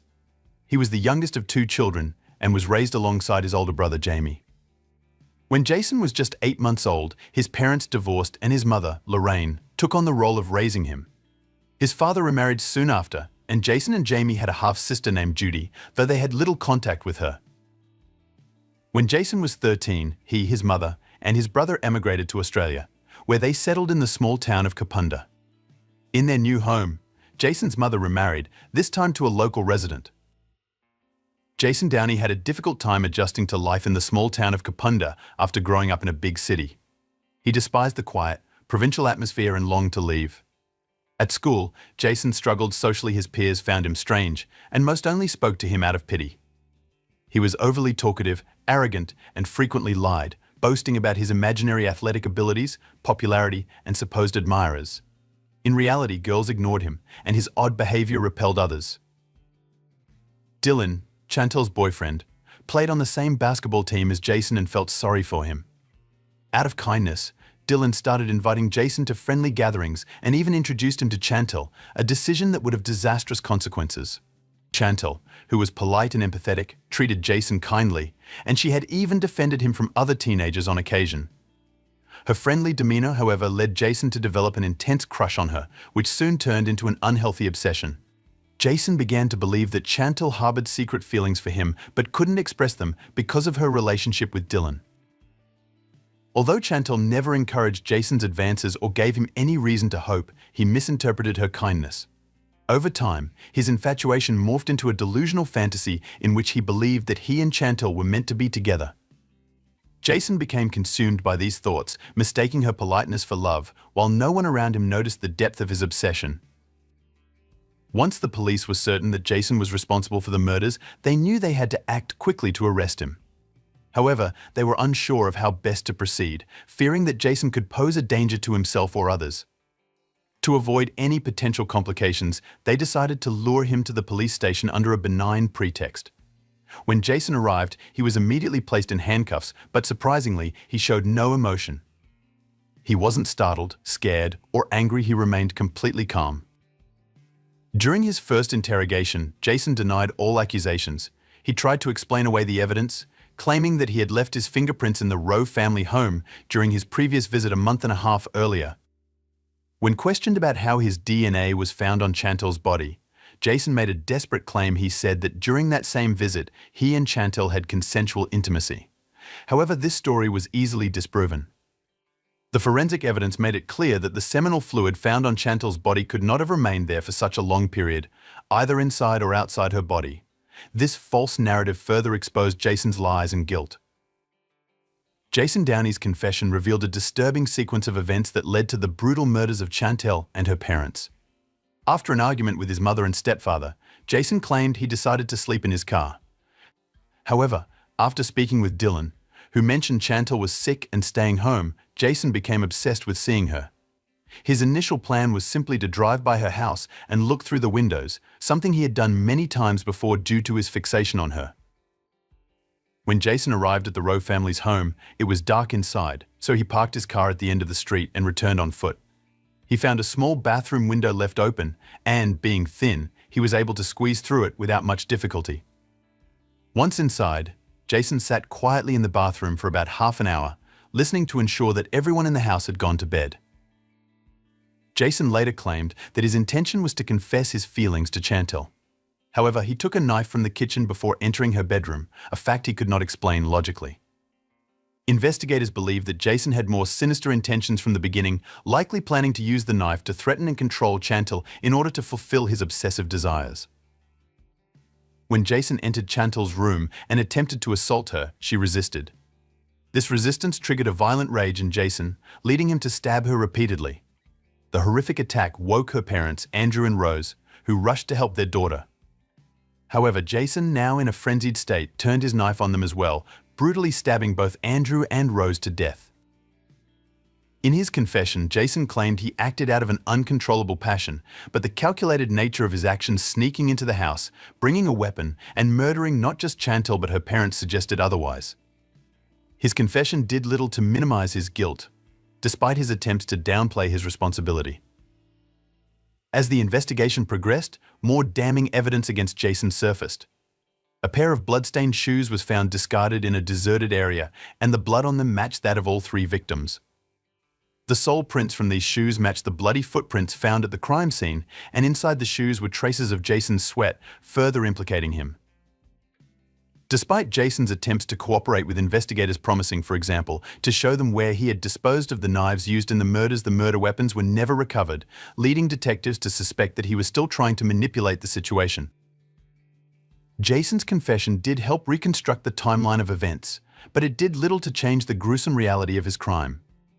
His obsession with Chantel, combined with his inability to control his urges, had driven him to commit an unimaginable act of violence, wiping out an entire family in the process. The trial of Jason Downey concluded with a sentence that echoed the severity of his crimes. In the fall of 2011, nearly a year after the brutal murders of Chantel Rowe and her parents, Jason stood trial. Throughout the proceedings, he remained emotionless, often changing his testimony and showing no remorse for his actions. He continued to claim that he had no memory of killing the Rowe family and insisted that he had loved Chantel, even though his actions told a much darker story. One detail that stood out during the trial was that after the massacre, Jason had taken Chantel's pendant and chain, which were later found during a search of his room and car. This act underscored his obsession with her, as he tried to keep a piece of her with him even after her death. Despite his claim that the tragedy could have been avoided if Chantel had invited him to the party she hosted before her death, it was clear that his feelings of rejection and obsession had driven him to commit the horrific act. Throughout the trial, Jason maintained a calm and indifferent demeanor. He ultimately pleaded guilty, hoping for a lighter sentence. He openly admitted to his brother that this was the reason for his guilty plea to avoid life imprisonment without the possibility of parole. In the end, on April 19th, 2012, Jason Downey was sentenced to life imprisonment, with the possibility of parole after 35 years. Had he not pleaded guilty, he would have had to serve at least 45 years before being eligible for parole. Chantel's brother, Christopher Rowe, who lost his entire family in the massacre, expressed that while he believed the punishment was just, no court sentence could ever heal the pain of losing his loved ones. In memory of his parents and sister, Christopher had their names tattooed on his body. Despite the grief and tragedy, Christopher has since found a way to rebuild his life. He is now married and raising his son, Kobe, honoring the memory of his family while moving forward with his own. The case left an indelible mark on all involved, with Jason Downey's lack of remorse and cold demeanor continuing to haunt those who followed the trial. Today, the Spokane Police Department announced it has identified the man who killed 9-year-old Candy Rogers in 1959. It was possibly the most well-known cold case in the city and the entire state. On the afternoon of March 6, 1959, 9-year-old Candy Rogers left her home in west central Spokane to sell campfire mints in her neighborhood and nearby areas. As hours passed with no sign of her return, her family grew increasingly worried, fearing the worst. Then, after 2 weeks of intense searching, a devastating discovery was made. Her lifeless body was found deep in the heart of the dense woods, far from her home. Despite extensive efforts by detectives, the mystery surrounding her death remained unsolved for decades. However, over 60 years later, the truth emerged. So, what happened to Candy? Did she become lost in the woods and fall victim to a wild animal? Or was her fate even more tragic? Welcome back to Mysterious Oracle. Today we explore one of the oldest cold cases ever solved, the story of Candy Rogers. But before we begin, if you haven't already subscribed to our channel, please consider hitting the subscribe button and the notification bell to stay updated with our latest videos. Now, let's delve into this mystery. Today, we're heading to Spokane, a city nestled in the state of Washington, USA. Known for its vibrant cultural scene and stunning natural landscapes, Spokane attracts many outdoor enthusiasts. The Spokane River flows through its heart, offering a lively downtown area filled with numerous shopping, dining, and entertainment options. Additionally, Spokane holds significance as the birthplace of Father's Day and hosts the annual Lilac Festival, celebrating the city's iconic flower. Born in 1950 to Elaine and Carl Rogers, Candy was their only child, cherished deeply by her parents. Despite Elaine and Carl's marriage ending in divorce at some point, Candy remained under her mother's care. Elaine, a schoolteacher at the time, ensured she provided for Candy to the best of her ability. Candy was well liked in her neighborhood, known for her cheerful demeanor and friendly nature. By 1959, at the age of 9, Candy attended Holmes Elementary School as a fourth grader. Like many girls her age, Candy was a member of the Bluebirds, a youth organization affiliated with the Campfire Girls. The Bluebirds aimed to offer girls opportunities for learning, recreation, and a connection to nature, fostering personal development and independence. Candy actively participated in the group's activities, which included camping, community service, hiking, and more. She approached each activity with enthusiasm and joy. Candy was growing up to be a bright and happy girl, evident to everyone around her. However, no one anticipated the tragic event that would soon disrupt her life and deeply affect the entire community. On March 6, 1959, after coming back from school, Candy headed home to her mother. It was a Friday, and she anticipated spending time with friends the next day. However, she had another task in mind. The Bluebirds were fundraising for an upcoming event, and members needed to sell chocolates in the neighborhood. Candy had 7 boxes of Campfire mints to sell that day. She sought permission from her mother, Elaine, who granted it with a reminder not to stay out too long and to return before dark. Although Candy always followed this rule, Elaine made sure to emphasize it each time Candy left the house. If Elaine had known that day would be different, she would have stopped her daughter from leaving. Candy quickly snacked on an oatmeal cookie and played briefly with the family dog before taking the boxes of Campfire mints and leaving the house. It was around 4 p.m. Several girls around Candy's age were going door to door selling chocolate that unfortunate afternoon, and Candy joined them. What happened afterward remains unknown, but Candy never made it back home. By about 5:30 p.m., Elaine started feeling uneasy. It was unusual for Candy to be out so late. Each passing minute felt like an eternity to Elaine, as she strained to hear Candy's familiar footsteps nearing the house, but they never came. Anxiety surged by 6 p.m., and Elaine was convinced that something was amiss. She quickly informed Candy's grandfather, Stanley Newton, about the situation. Other relatives, friends, and neighbors were also alerted about Candy's absence, and by 6:30 p.m., a small group had mobilized to search for her. They began by asking people in the neighborhood if they had seen her, and some confirmed spotting her earlier, carrying the boxes of Campfire mints she was selling. However, no one knew her current whereabouts. Around 7 p.m., Candy's grandfather, Newton, and their friends narrowly avoided being hit by a fast-moving car, managing to move out of harm's way just in time. The scary incident left them feeling shaken, but they quickly refocused their efforts on finding Candy. As the sky grew darker, they continued searching despite the fading light, holding on to hope that Candy would be found safe before nightfall. Eventually, the authorities were notified about the missing girl, leading police officers and sheriff's deputies to join the search.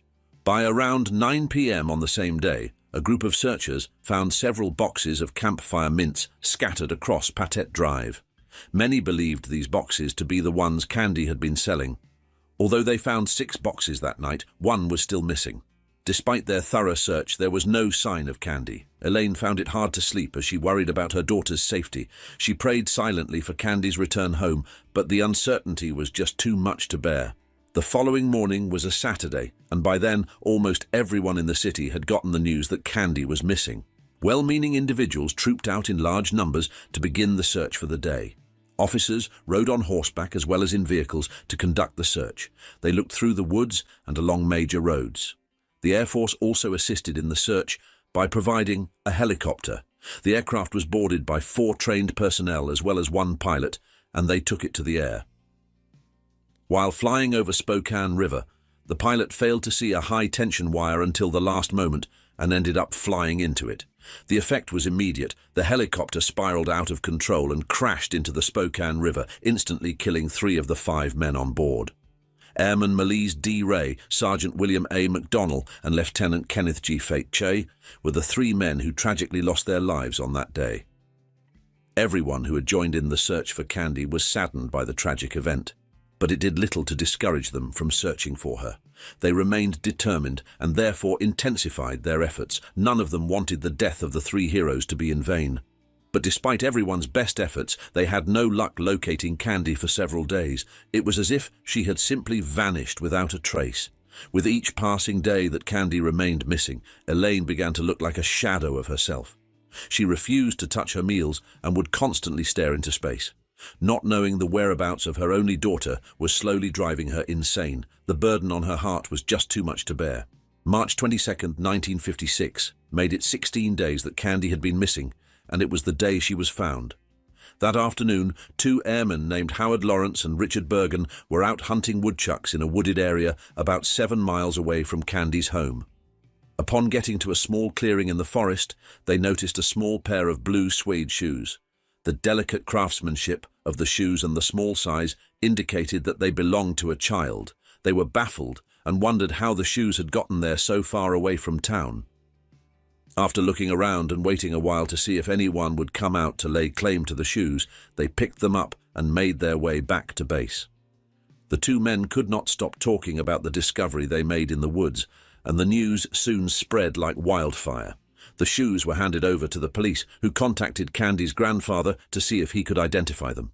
They had a strong suspicion that the shoes belonged to the little girl they had spent several days searching for. When Candy's grandfather saw the shoes, he told the police officers that they indeed looked similar to the ones she had worn in the past. With this confirmation, officers decided to focus their search on the area where the shoes had been found.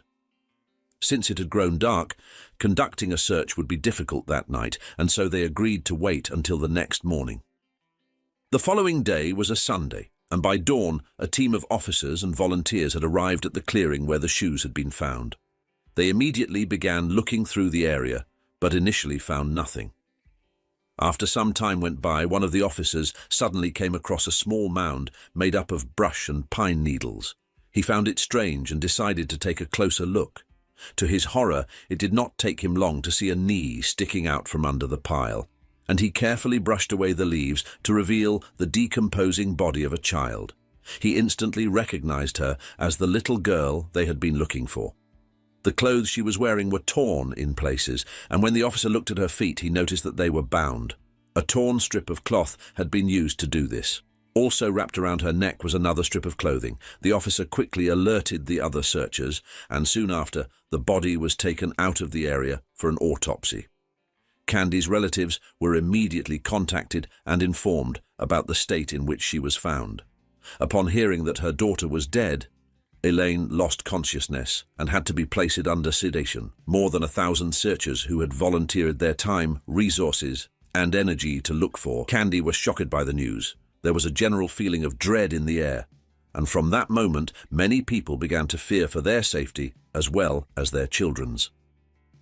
The result of the autopsy that was conducted on Candy's body revealed that she had been abused and then strangled to death. Detectives from the Spokane Police Department immediately began an investigation to find out who the culprit was. "We'll put every available man on the case and keep them there till the thing is solved," Police Chief Clifford Payne had told the media at the time. "We know what we're looking for now. We're looking for a maniac," he added. A lot of individuals were questioned, but detectives were unable to get any helpful information.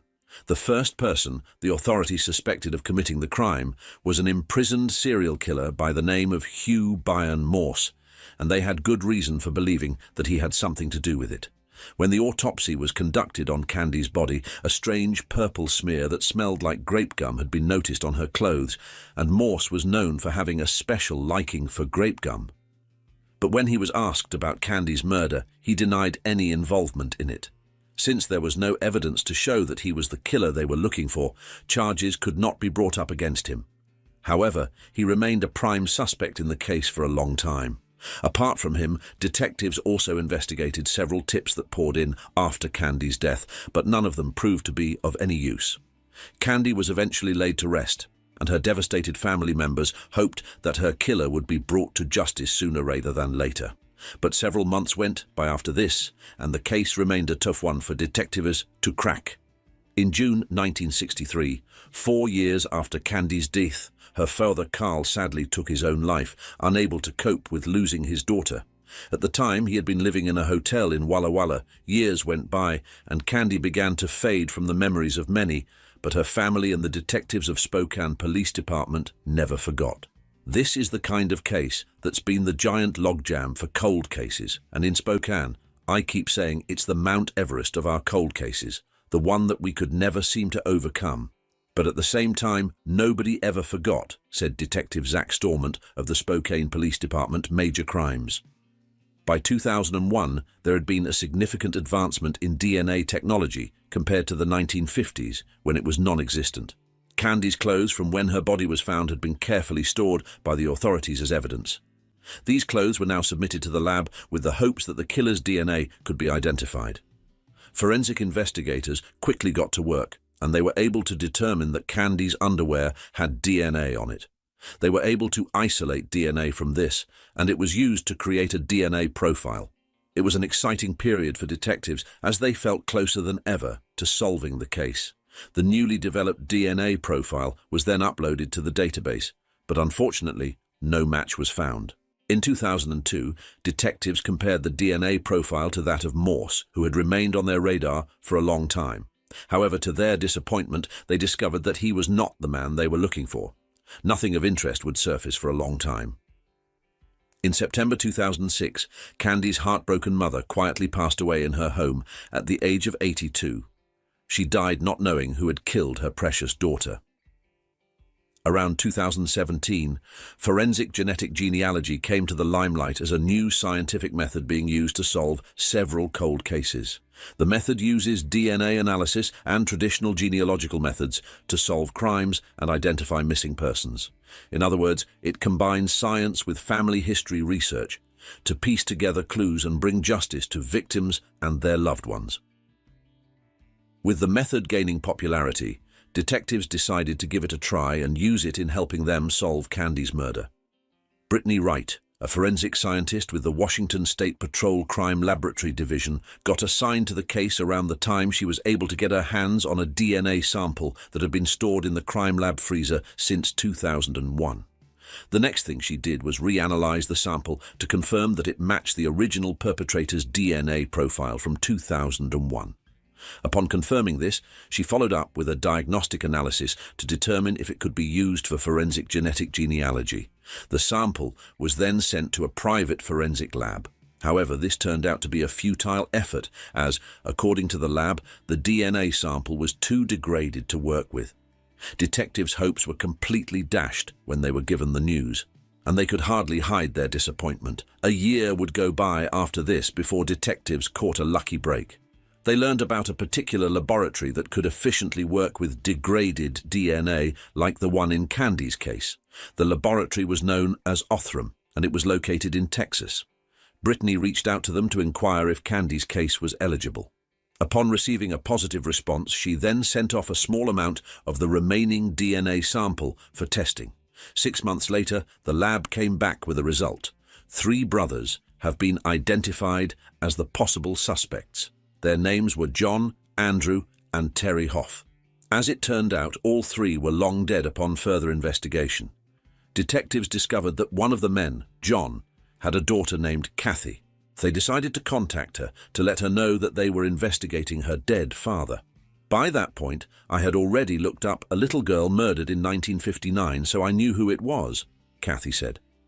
She provided detectives with a DNA sample, which was then analyzed, and the result was astonishing. It revealed that it was 2.9 million times more likely that Kathy's DNA was related to the suspect DNA profile than the general population. With this, detectives became more certain that John was the killer they had spent decades looking for.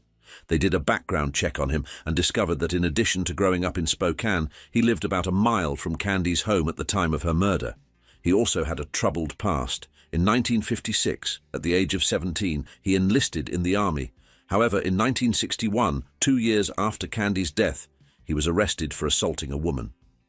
According to reports, he had approached the woman and used force to remove her clothes while she struggled and screamed for help. He then used the clothes to tie her up before trying to strangle her. Luckily, the woman survived the ordeal. For the crime, John spent 6 months in prison, and when he got out, the army labeled him a deserter and discharged him from service. After this, John led a pretty normal life. He worked as a door-to-door salesman and also in a lumber yard to make ends meet. However, at the young age of 31, he ended up taking his own life. Apart from this, detectives also uncovered a possible connection between John and Candy. Hoff's stepsister was a 10-year-old campfire girl at the time of Candy's murder and had taken on the role of Candy's big sister in the program. Detectives believed that this was how John might have known Candy. When detectives uncovered all this about John, they decided to take one final step to confirm that he was Candy's killer.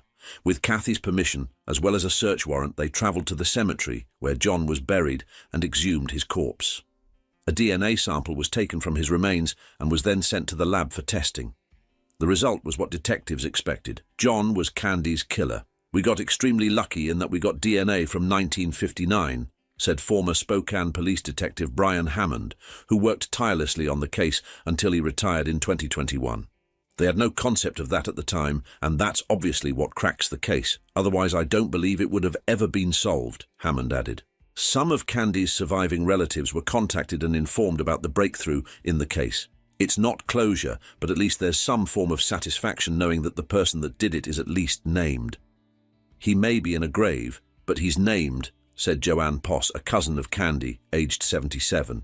Candy's relatives, however, remained saddened by the fact that her grandparents and parents never got to know who killed her. They never saw him pay or die for it or whatever. They went to their grave not knowing. And that was hard, Joanne said. As for Kathy, the revelation that her father was the murderer shook her to the bones.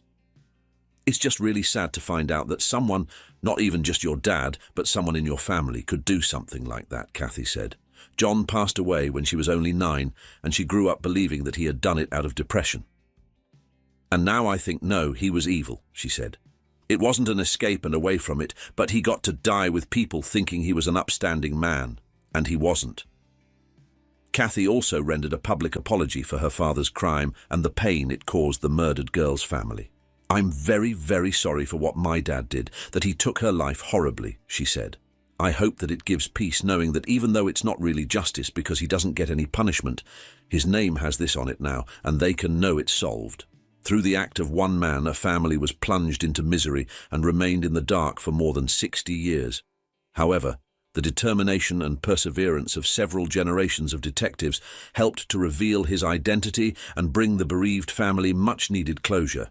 But do you think John's murder of Candy was pre-planned, or was it a random act?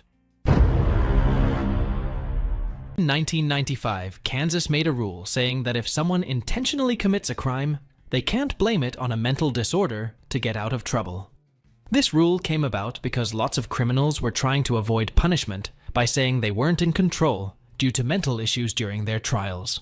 The head of the once happy and large Kayla family tried to use insanity as a defense to avoid responsibility for the atrocities he committed. However, he was found sane. Psychologists believe that his actions were motivated by jealousy, rage, and a desire for revenge against the ex-wife who left him and the daughters who supported their mother. Unfortunately, such crimes motivated by jealousy and a pathological desire for revenge are a common worldwide phenomenon. According to statistics, these motives account for 1 in 8 crimes committed. Excessive suspicion, insecurity, and an obsessive need to control a partner can turn a person into a real beast who does not spare even his own children. James Craig Kaler was born in 1963 in Weatherford, Texas. His future wife, Karen Kaler N. White, was born in the same city in 1965. They met in the early 1980s as students at a Texas university. Craig was graduating in engineering, and Karen was a freshman in the humanities department. They quickly found common ground and soon began a romantic relationship. They were young, in love, and seemed like the perfect couple. Craig was a top student known for his determination and talent in engineering. In the late 1980s, after graduation, they had a modest wedding attended only by close friends and family. Their first child, Emily, was born in 1991, followed by Lauren in 1993.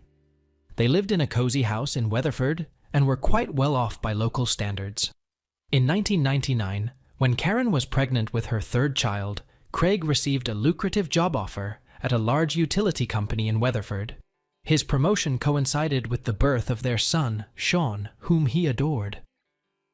With a higher income, Craig bought a spacious house in the city's most prestigious neighborhood and a reliable family car. Karen stayed at home, and Craig became the primary breadwinner. Outwardly, the family seemed perfect. The daughters, Emily and Lauren, were talented in sports and music, often participating in vocal competitions and local events. Emily excelled in school and went to a prestigious pharmacy college, while Lauren, an excellent student, dreamed of attending a conservatory to pursue a career in music. Sean was an outgoing, kind, and inquisitive boy, interested in pneumatics and aspiring to become an archaeologist. He was very close to his parents and sisters. Craig provided for his family, and Karen made the home comfortable, raised the children, and baked tasty treats. They were active in the community, striving to improve their neighborhood. They also raised 3 wonderful and talented children. However, behind the facade of perfection, there were many problems that family members kept hidden. In 2007, Karen admitted to her younger sister, Linda, that she was on the verge of a nervous breakdown. She complained that Craig had been controlling and monitoring her for years, and that this control was increasing.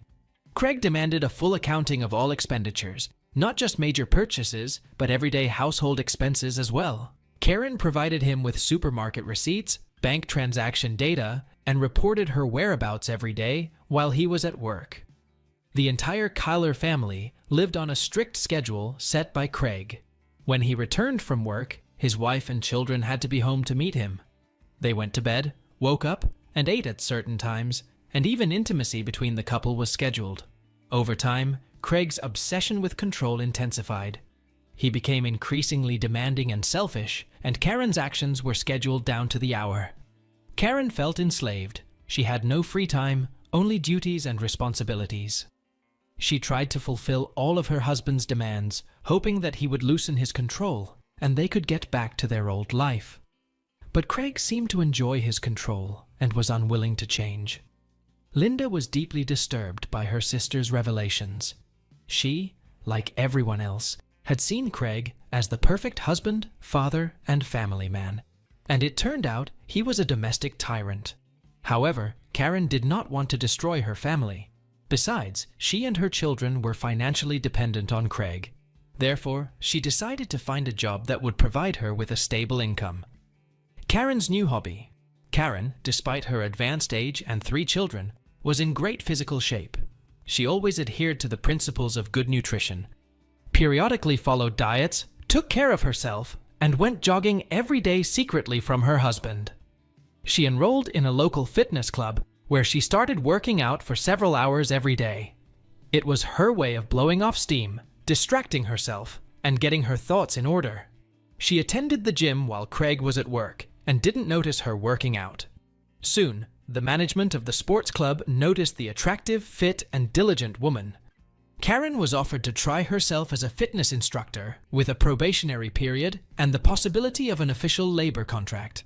The former housewife could not have dreamed of such an opportunity, because now she will be able to continue doing what she loves and even receive a decent remuneration for it.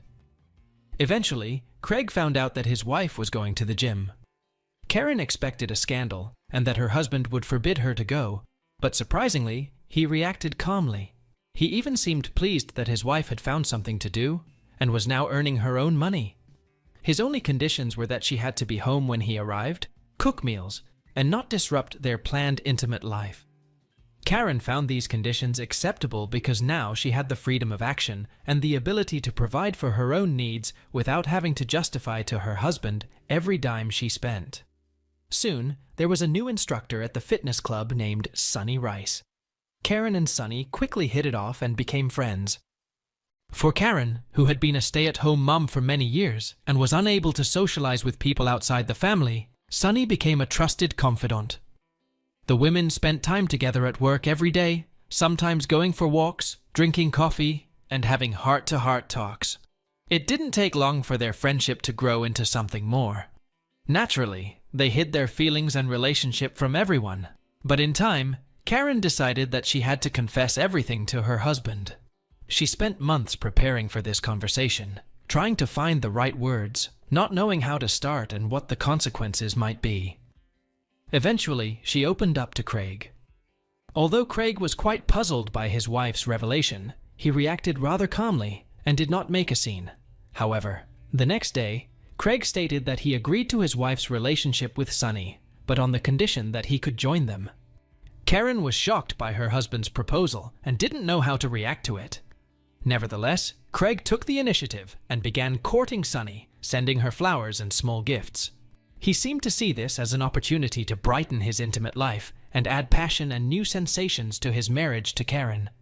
At first, the women agreed to his proposal, but soon realized that for Craig, it was a game of dominance. Their peculiar love triangle didn't last long, and Craig was made to realize that he was not welcome in their relationship. Feeling insulted, Craig demanded that Karen end the affair immediately, but she continued to date Sunny genuinely in love. After nearly 2 decades of marriage, it seemed that Karen was ready to leave her husband for a new relationship. A move to another state in secret meetings. After months of scandals, confrontations, and agonizing deliberation, Craig decided that the best solution to save his family would be to move to another state.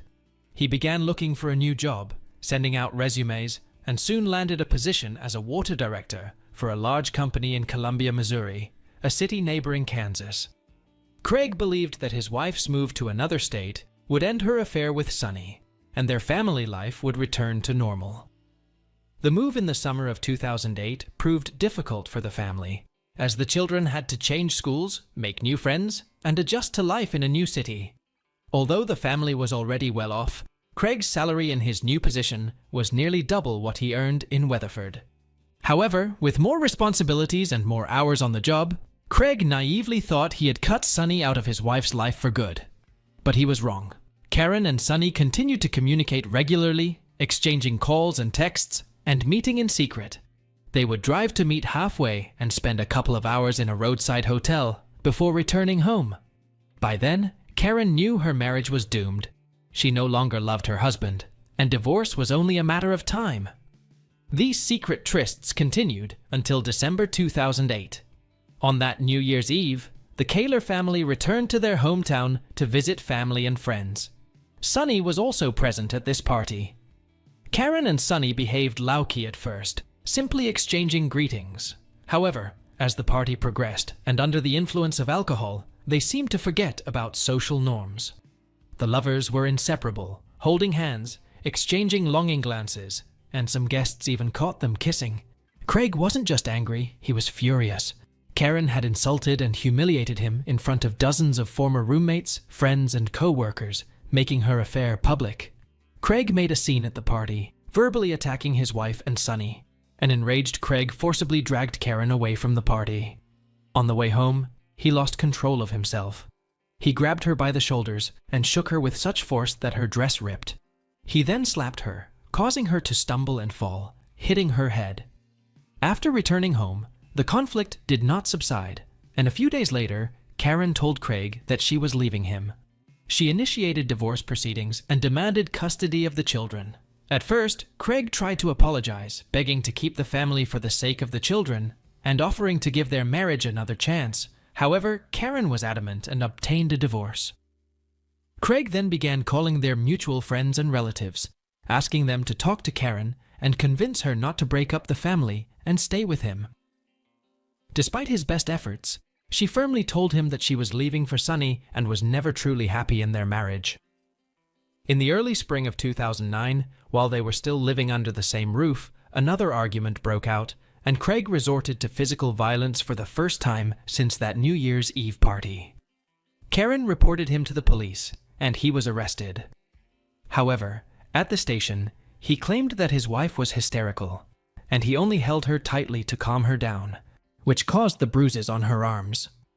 After this incident, Karen, without waiting for an official divorce, took the children and moved out. For Craig, it was a serious blow, but even more he was angry when he learned that his daughters sided with their mother, saying that for the first time in a long time, they saw her happy. He saw this as a betrayal and refused to communicate with Emily and Lauren, only calling Sean and taking him with him on weekends while blatantly ignoring his daughters. Meanwhile, despite the ongoing divorce proceedings, Craig still hoped that his wife would change her mind and come back to him. He was jealous, tried to control her, and followed her everywhere.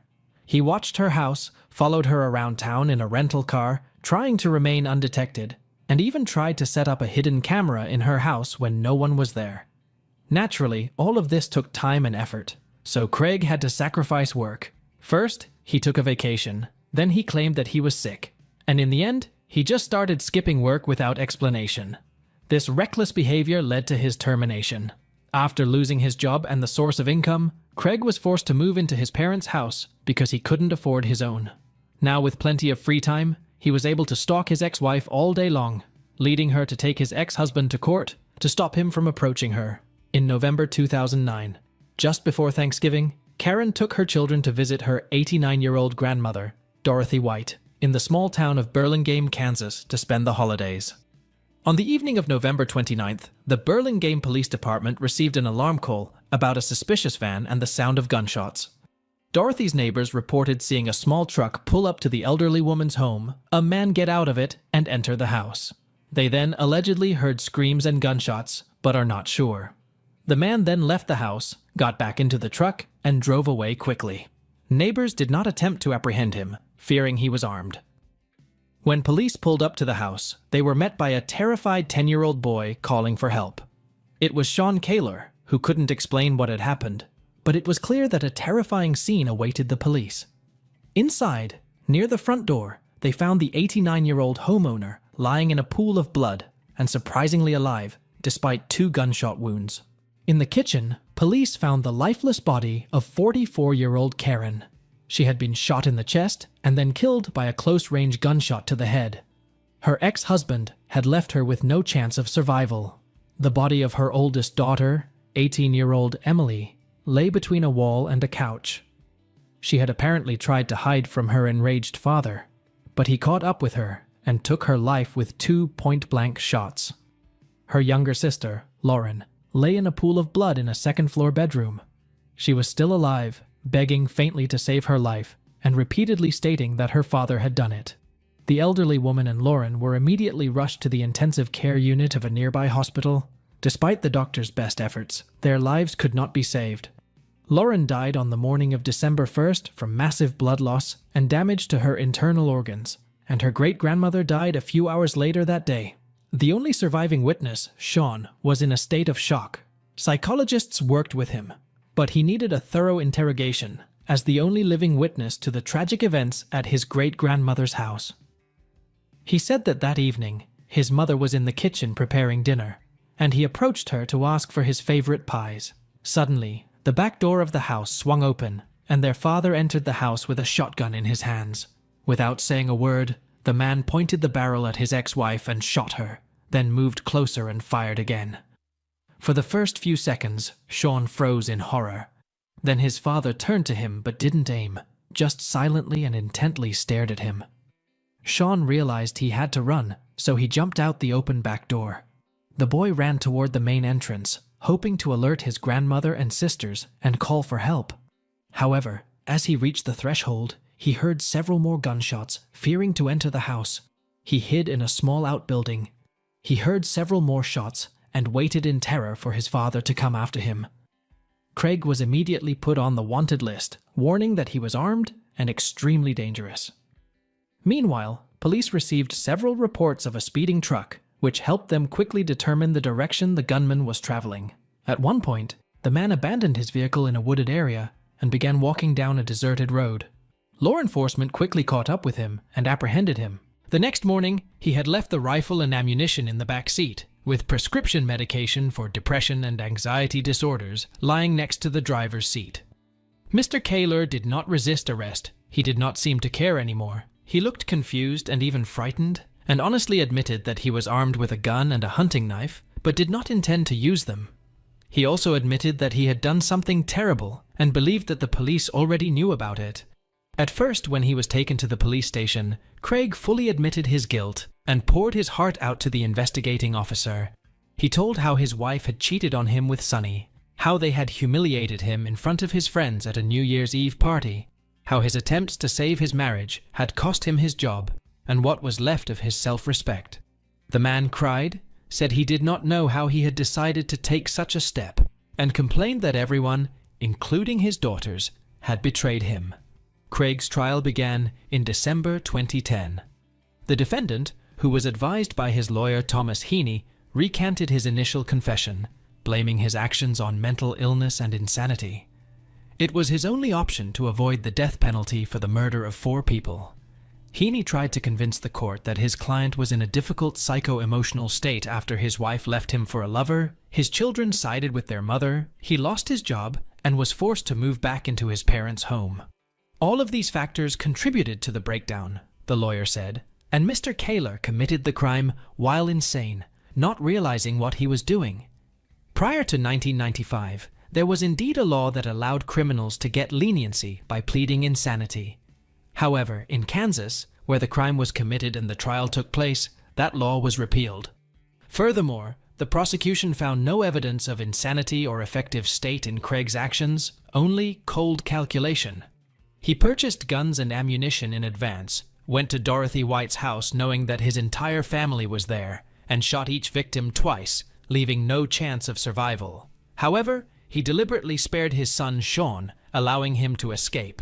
In August 2011, the man was found guilty on all counts and sentenced to death. Sean, who was 12 years old at the time, testified at the final hearing. He said that he did not wish his father dead, as he was the only close relative left. Despite numerous appeals by Craig and his attorneys, the verdict remained unchanged. As of today, Mr. Kaler is still in prison and continues to fight to have the case reviewed and the death sentence overturned. As for Sean, after the death of his mother and sisters, he was officially taken into custody by his maternal grandmother. He is now an adult, has finished school, received an education, and has decided to stay and work in his home state. When Lucy Blackman, an English tourist, vanished from Tokyo, her friends and family feared the worst. Little did they know, her disappearance would unveil the dark and hidden crimes of one of Japan's most notorious killers. In today's video, we'll delve into the chilling case of Joji Obara. Our story begins in the southeast of England, in the picturesque county of Kent. Kent, often referred to as the Garden of England, boasts a rich history and thriving service-based economy. While renowned for its historic cathedrals and castles, Kent is also gaining recognition for its vibrant food and wine scene. Nestled near the western border of Kent lies the quaint town of Sevenoaks, where Lucy Blackman called home. Born on September 1, 1978, Lucy was the eldest of 3 siblings, with younger sister Sophie and brother Rupert completing the family. Sadly, Lucy's childhood was marked by her parents' divorce, leading her, along with her mother, brother, and sister, to relocate within Kent. Lucy was known as a cheerful child, always brimming with energy and radiating positivity.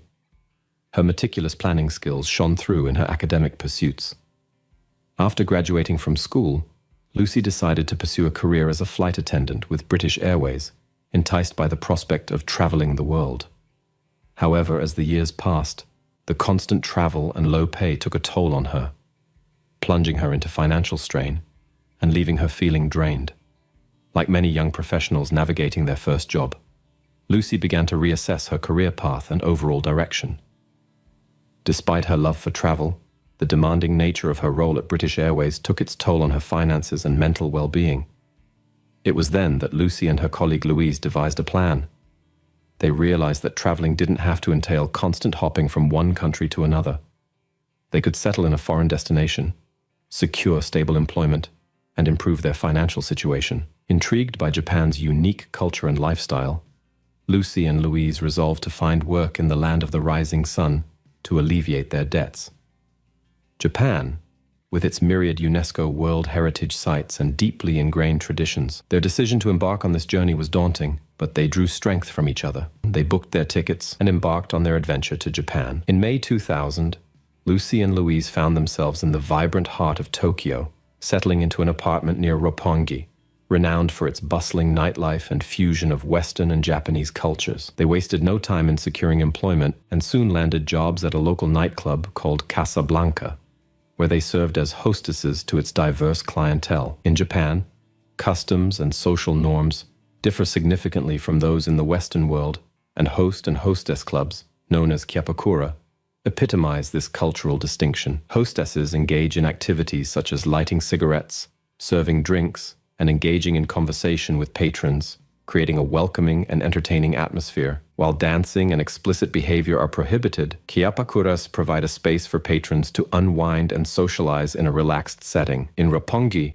many establishments sought Western women to cater to their Japanese clientele, offering decent pay and requiring strong customer service skills. Lucy and Louise embraced the challenge, eager to immerse themselves in this unique cultural experience and improve their financial situation. As part of Casablanca Club's policies, all hostesses are encouraged to have dinner with their customers before escorting them to the club for their shift, a tradition known as a dohan in Japan. Lucy's parents expressed concern about her choice of employment, but she reassured them, emphasizing her confidence and awareness of her boundaries. She likened the job to being an air hostess on the ground. On the warm afternoon of July 1st, 2000, Lucy donned her sandals and black dress as she prepared to leave.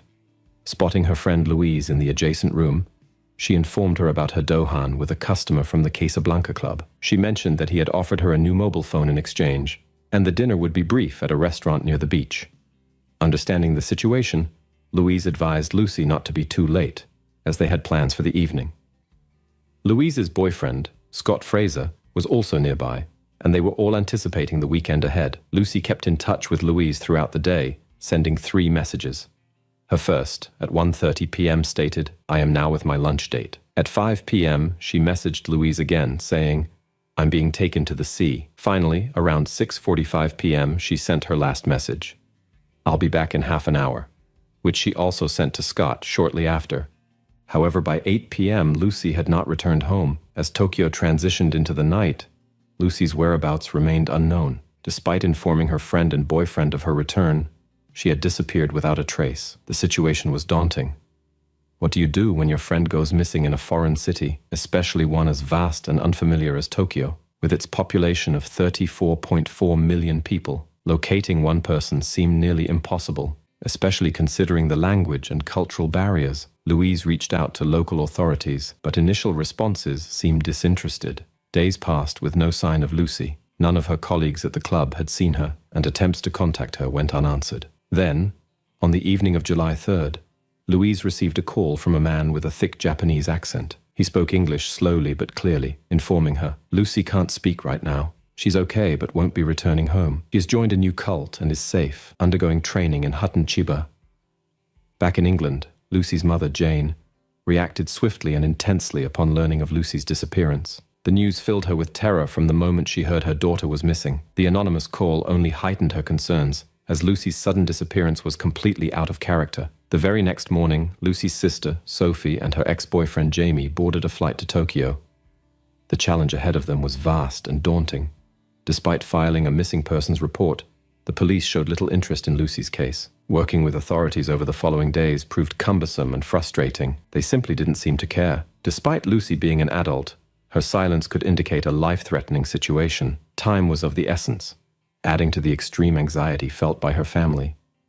Realizing they were getting nowhere with the local police, they turned to the media instead. They hoped that by bringing Lucy's case into the public eye, it would generate tips and push the police into action. Public appearances in front of the Japanese press yielded results. As Lucy's disappearance gained notoriety and attention, the Japanese public began to offer assistance, though many tips turned out to be dead ends. As the 2-week mark approached, anxiety and hope intensified. The English and Japanese media became fixated on the case, with even Prime Minister Tony Blair and Richard Branson making appeals.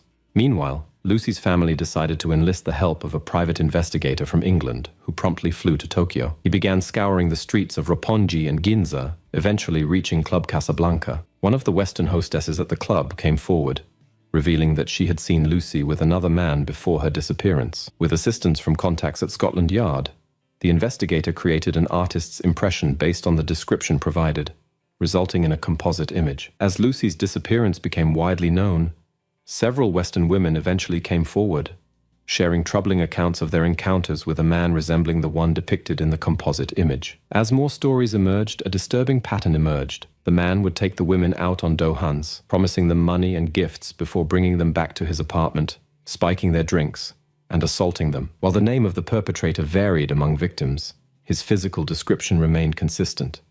A middle-aged man with medium-length hair, handsome, charming, and affluent-looking. The accumulation of accounts, coupled with the police sketch, provided investigators with a solid lead to pursue. However, despite this promising development, no significant breakthroughs occurred. As weeks turned into months and Lucy's disappearance lingered, doubts arose about whether she would ever be found. Over time, public and media interest waned, diminishing the prospects of gathering crucial evidence. Surveillance footage was overwritten, fingerprints faded, and eyewitness recollections blurred. The chances of solving the case seemed increasingly slim with each passing day. In a significant development during the 4th month of the police investigation, officers finally made a breakthrough. As October approached, a key suspect emerged.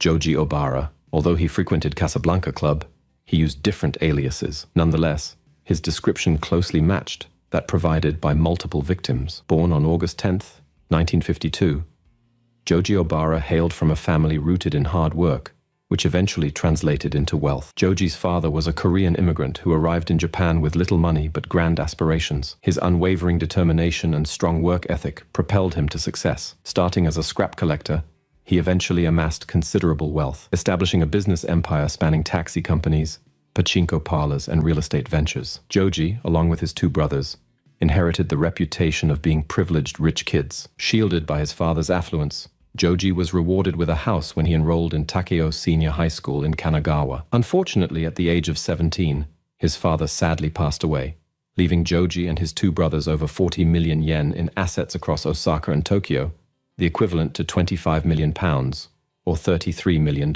After graduating from Ko University with a degree in politics and law, he became a naturalized Japanese citizen, with his brothers moving on to become doctors. But progressing into his 30s, Joji found his everyday job to be tedious and boring. It was around this time, from 1986 to 1991, that Japan experienced an economic bubble, meaning that real estate and stock market prices began to rocket.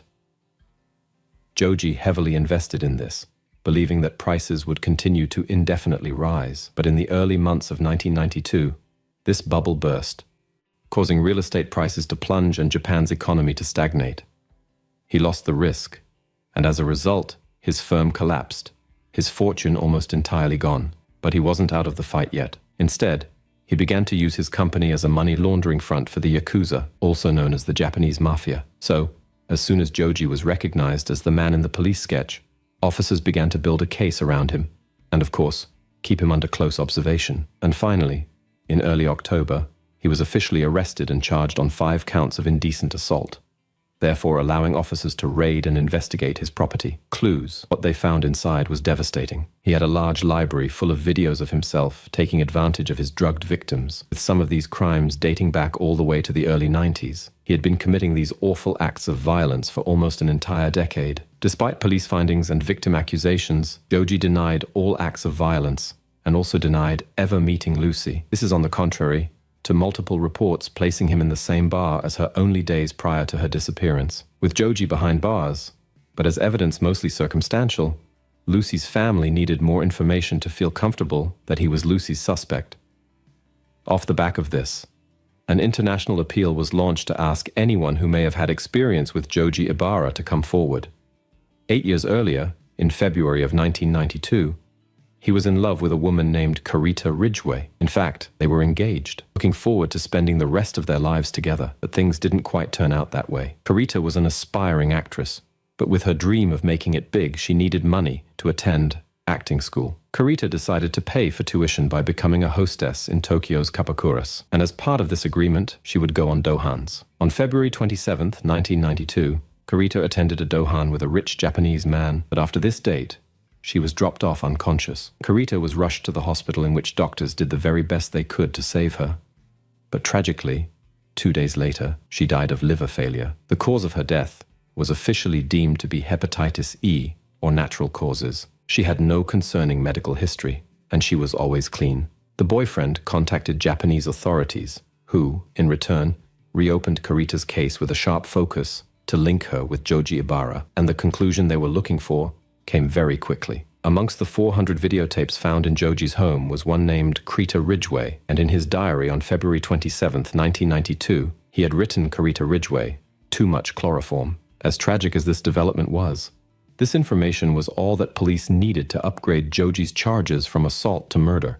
And although this fresh evidence was successful in strengthening his role in Lucy's disappearance, it sadly didn't confirm it. But then, in January of 2001, 6 months after Lucy had vanished, a very sad and solemn discovery was made.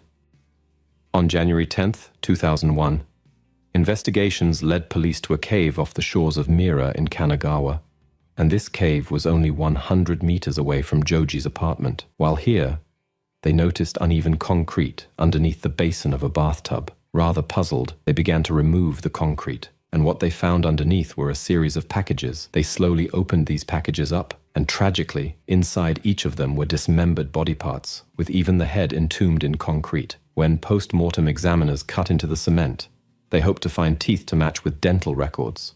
But instead, they immediately found one identifiable feature. It was long, natural blonde hair. As you can probably guess, the body was later confirmed to belong to Lucy Blackman.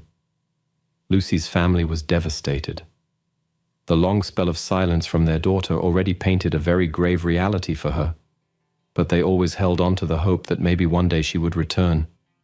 And this discovery would put an end to their hopes. The discovery of Lucy's body would ignite a very long, exhausting legal battle between Joji Ibarra and not just the family of Lucy and Carita, but the family of many other victims too. Joji had now been charged with 9 counts of indecent assault, the murder of Carita Ridgway, and now the murder of Lucy Blackman. But he would still deny having anything to do with Lucy's death, and this was despite her body being found not even 2 minutes from his apartment. Joji admitted that he'd spent the evening with her, but insisted that shortly after 5 p.m. she had left the apartment. Apparently she was high, and therefore he asked her to leave. The entire trial would last almost 7 long years, which was full of disappointing spectacles by Joji. In one of his days in court, he refused to leave his jail cell, and instead he stripped naked, held onto his toilet basin, and repeatedly screamed no.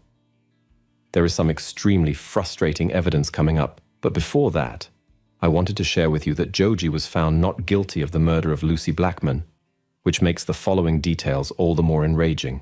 Through the multitudes of analysis, investigators were able to confirm the following.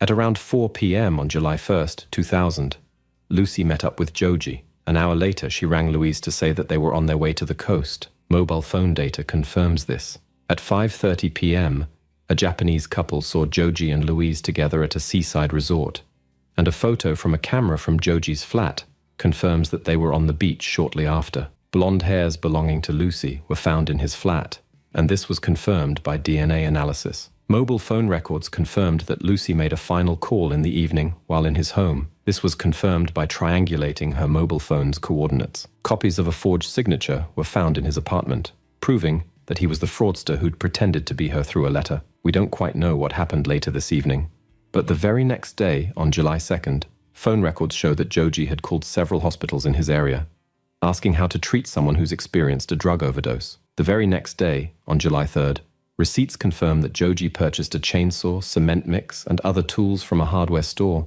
And later that afternoon, police were called by Joji's neighbor, who'd complained about suspicious activity and noise, as apparently they had heard Terrified shouting the day prior. It gets even more suspicious. Police reports indicate that late that afternoon, officers arrived at Joji's apartment to request that they look around. Upon entering, they found that he had cement mix on his hands, and he was visibly shaken. When police requested to look in his bathroom, he became aggressive and refused to let them in, instead exclaiming that they'd already seen enough. The police left without pressing this issue any further. Neighbors reported that later in the evening on the same day, they witnessed Joji pacing the small beach next to his apartment several times, and hospital records show that he was treated for extensive bug bites the next day as a result for being outside all night. However, despite the text messages, phone calls, witness reports, police reports, forged signature, mobile phone data, DNA, previous cases, and bug bites, he was still found innocent over Lucy's murder. He was found guilty on 9 counts of indecent assault and the murder of Carita Ridgway, therefore sentencing him to life. But really, the reason for this is the prosecutor couldn't find any of his DNA on her body, and also they couldn't determine the cause of her death. So technically he was dismissed. And thankfully, 1 year later after being appealed, Joji was retrialed on the murder of Lucy Blackman, where he was finally found guilty. But seriously, this should have happened the first time around. At least to me.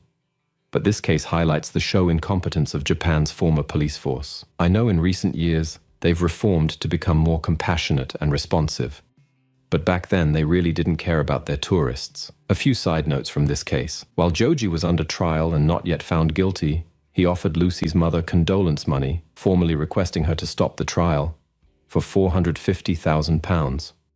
Understandably, she refused, but only days later, her ex-husband, which is Lucy's father, took the money instead. Obviously, this caused a massive rift in the family, and I'll let you be the judge on how moral this was to his own daughter. Joji's case is unique. He truly is a deviant and a monster to the highest degree. He assaulted not one, but hundreds of women, and technically became a killer through his own ventures. And despite over 99% of Japan's murderers confessing once caught, he remains as part of the 1% who refuses to accept responsibility and blame. Joji Ibara is a chronic liar who denies any accountability, and obviously, he is used to getting everything he desires. Who knows how many more women he would have terrorized if it wasn't for the tenacity and strong will of Lucy's family in France, all of which even 22 years later continue to live their lives with a hole in their heart. And so concludes the case of Joji Obara, Lucy Blackman, and Carita Ridgway.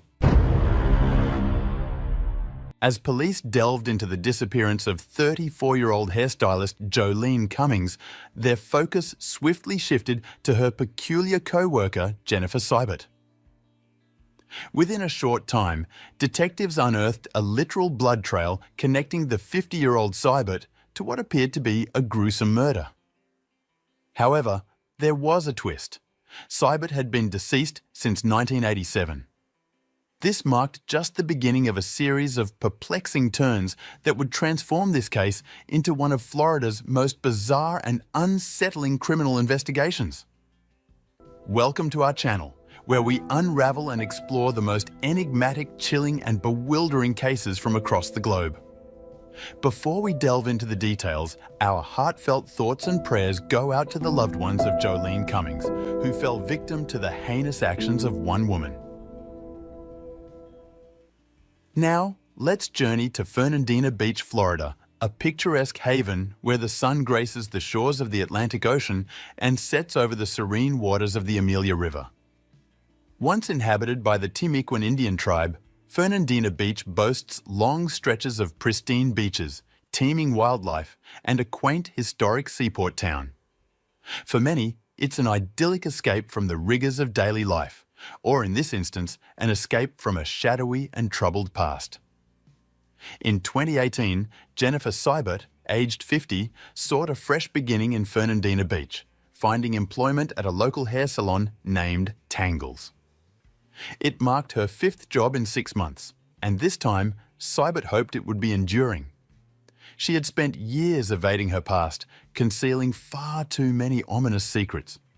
Among these secrets was the fate of 35-year-old Kimberly Kessler, who had vanished from Butler County, Pennsylvania in the mid-2000s. Despite 8 years passing before Kessler's family filed a missing persons report, not a single friend or relative knew her whereabouts. However, Seibert harbored the truth about Kessler's destiny, safeguarding it fiercely. Yet, trouble and suspicion seemed to shadow Seibert relentlessly. She perceived a constant threat of betrayal, convinced that others conspired against her, a paranoia that followed her even to Tangles. On May 18, 2018, tensions reached a boiling point between 50-year-old Jennifer Seibert and her co-worker, 34-year-old Jolene Cummings, at Tangles Hair Salon. Jolene seemed to possess an uncanny intuition about Seibert's past, relentlessly probing her with questions and openly expressing her suspicions to their colleagues. This relentless scrutiny pushed Seibert to her breaking point. On that fateful day, Jolene caught Seibert eavesdropping, and when she stepped outside with another co-worker, Seibert deliberately followed, prompting Jolene to confront her directly. Jolene accused Seibert of being fake and labelled her as crazy. Seibert didn't engage in argument, already devising a plan to deal with Jolene. The following day, during their shift at the salon, Seibert struggled to maintain composure, uncertain if she could execute her plan successfully. Jolene's persistent requests for assistance with clients only added to Seibert's frustration. Seibert feigned confusion when approached by Jolene, pretending to be preoccupied with her phone behind a wall. Despite Jolene's cheerful demeanour with clients, tension simmered beneath the surface. May 13, 2018 marked Jolene's birthday and Mother's Day, and she was eagerly anticipating celebrating with her 3 young children. Surveillance footage captured Seibert at a gas station in the early hours of May 13th, explaining to the manager that her facial scratches resulted from an altercation with a friend's ex-boyfriend. She requested to use the manager's phone to call a taxi, citing the need to return to the salon for additional cleaning. Meanwhile, at 1 p.m. on May 13th, Jolene's ex-husband, Jason Cummings, awaited her arrival at a Winn-Dixie in Hilliard, prepared to hand over their 3 children to her custody. On May 13th, 2018, Jolene Cummings, a 34-year-old hairstylist, was notably absent, which raised concerns among her ex-husband, Jason Cummings, particularly since it was her birthday and Mother's Day. Jason, worried about her well-being, attempted to contact her, but his calls went unanswered. Eventually, he decided to return home with their children, feeling deeply concerned. Later that afternoon, Jason reached out to Jolene's mother, Ann Johnson, who shared his worries. Ann then reported her daughter missing to local law enforcement. The sheriff's department promptly issued a missing persons flyer and, on the morning of May 15th, visited Tangle's hair salon, where they sought to speak with Jennifer Seibert, believed to be the last person to have seen Jolene. However, when Seibert learned about the police's arrival, she immediately fled the scene, claiming to have concerns about a stalker who could track her down if her name entered police databases. This behaviour raised suspicion, prompting officers to scrutinise Seibert further. Investigators discovered that Seibert had provided false addresses, and when they located her, she was found asleep in her car at a rest area in St. Johns County. Seibert had bandages on her face and hands, which she attributed to injuries sustained from riding her bike into a tree branch. It was apparent that she had been living in her car for some time. Meanwhile, authorities found Jolene's abandoned SUV in a Home Depot parking lot. Surveillance footage revealed that someone exited the vehicle shortly after it entered the lot at 1:17 a.m. on May 13th, but it was not Jolene. It was Jennifer Seibert. Seibert was arrested for the theft of Jolene's car on May 16th and taken into custody. However, during the booking process, authorities made a startling discovery. The social security number Seibert provided belonged to a deceased individual who died in a car crash in 1987. Fingerprint analysis confirmed that Jennifer Seibert was, in fact, Kimberly Lee Kessler, the missing woman from Butler County, Pennsylvania. The revelation of Kessler's true identity sparked further investigation into her past, raising questions about her involvement in other unsolved disappearances. Kessler's childhood appeared normal until her early teens, when classmates noticed a drastic change in her demeanour, describing her transformation as if she had become a completely different person. Kimberly Lee Kessler's transformation from a seemingly normal teenager to a frightening and violent individual was profound, according to those who knew her. Former classmates described how she transitioned from running with the popular crowd to becoming someone to be feared, with a violent temper and extreme reactions to perceived slights. Ray Wyant, a classmate who observed Kessler's change, described her as scary, noting that everyone was frightened of her.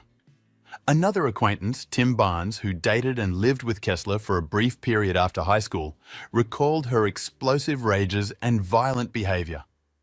Barnes recounted instances where Kessler killed his cat with a shotgun, stabbed him in the chest, and assaulted his father. In 1987, the same year of Jennifer Seibert's supposed death, Kessler's brother Bob was involved in a motorcycle accident that claimed the life of his friend. Rumours circulated that someone, potentially Kessler, had run them off the road. Around this time, Kessler began showing interest in using aliases, visiting graveyards to find names she could adopt as her own. Kessler's history of assuming false identities continued into adulthood. She married Xylon Lossie twice in the early 1990s under the alias Melissa McKernan. Later, she dated Tim Edwards, with whom she had a child. She used the name Miranda McKernan but listed Christina Brooks on their son's birth certificate, allegedly to conceal her whereabouts from her abusive family. However, Kessler also told her family that she needed to use fake names to evade her child's abusive father. In 1999, her son was taken into social services custody, prompting Kessler to visit their offices with a handgun in a failed attempt to retrieve him. Subsequently, she disappeared, and neither her ex-partners nor her son heard from her again.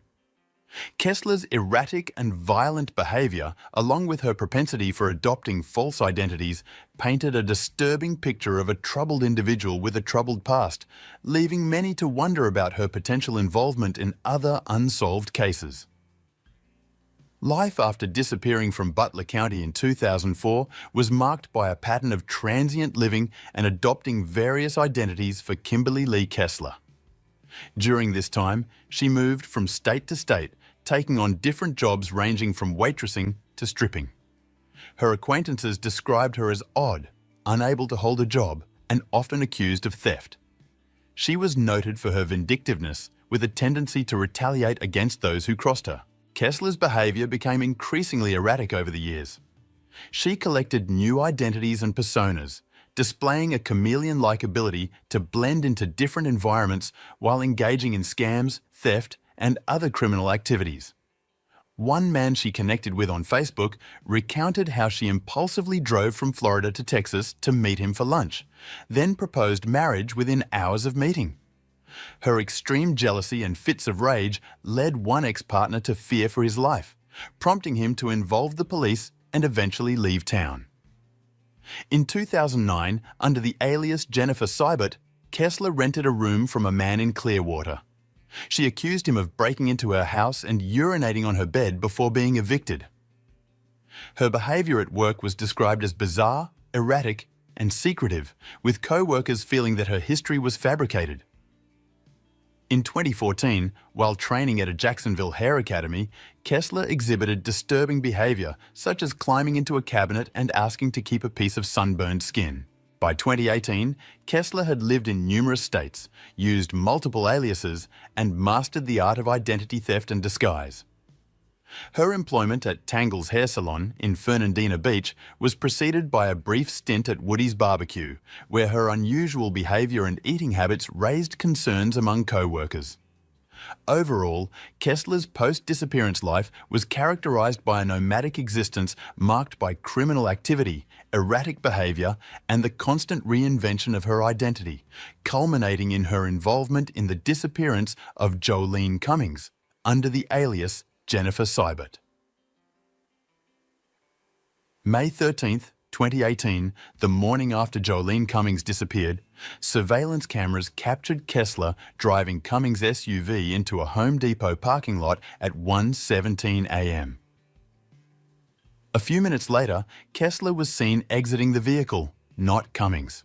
This pivotal moment placed Kessler at the scene where Cummings' vehicle was abandoned. As investigators delved deeper into Kessler's digital footprint, they uncovered a disturbing pattern of searches and behaviours leading up to Cummings' disappearance. Weeks before the event, Kessler had photographed Cummings' appointment diary and conducted searches related to missing persons, bodies not being found, and methods of committing murder. She also looked up information on meth addicts and plastination, a technique used to preserve anatomical specimens. On May 5th, just days before Cummings went missing, Kessler's suspicious behaviour at a boating supply store raised concerns. She purchased heavy-duty zip ties, prompting an employee to contact the authorities due to her unsettling demeanour. Despite Kessler's initial refusal to cooperate with law enforcement and her request for legal counsel during interrogation, the mounting evidence against her painted a damning picture. Her calculated actions, including surveillance of Cummings, internet searches related to murder, and purchasing items potentially used in a crime, indicated premeditation and planning. Sheriff Bill Leeper announced on May 22, 2018, that investigators had reason to believe Jolene Cummings was deceased, and Kessler was being held on a $500,000 bond. The intensive search for Cummings' body commenced as authorities continued to build their case against Kessler. Surveillance footage from the day of Jolene Cummings' disappearance revealed Kimberly Kessler's suspicious activities. After driving Cummings' SUV to a Home Depot parking lot, Kessler was seen at a gas station calling a taxi with scratches on her face. She then returned to the salon where she worked. Subsequent video footage captured Kessler purchasing items from Walmart, including trash bags, gloves, an electric knife, and a large bottle of ammonia. She was later observed struggling to move heavy trash bags to a dumpster near the hair salon. Extensive blood evidence was discovered at the salon, implicating Kessler in the crime. Blood stains were found throughout the reception area, desk, walls, chairs, cabinets, and sink. Luminol testing revealed blood on a mop and mop strokes on the floor, suggesting an attempt to clean up the crime scene. A tote bag dumped outside the salon also tested positive for blood. Investigators found additional blood evidence linking Kessler to the crime in her storage unit, including blood on her black combat boots, a sock, and a pair of scissors. They also discovered various items, including multiple license plates, cell phones, wigs, and cut ponytails. Kessler's online search history revealed disturbing queries about dismemberment, along with numerous searches related to Cummings' name over a 48-hour period. When Kessler was arrested, deputies noted injuries on her hands, arm, wrist, and thighs, as well as a missing patch of hair from her head and a bite mark on her thumb. Investigators believe Kessler dismembered Cummings' body and disposed of it in a dumpster. The bags were heavy. Despite extensive efforts by law enforcement and the FBI to locate Cummings' body in a landfill, they were unsuccessful. Kessler, held on a $500,000 bond, contacted her mother, instructing her to retrieve her belongings, including a motorbike and bicycle.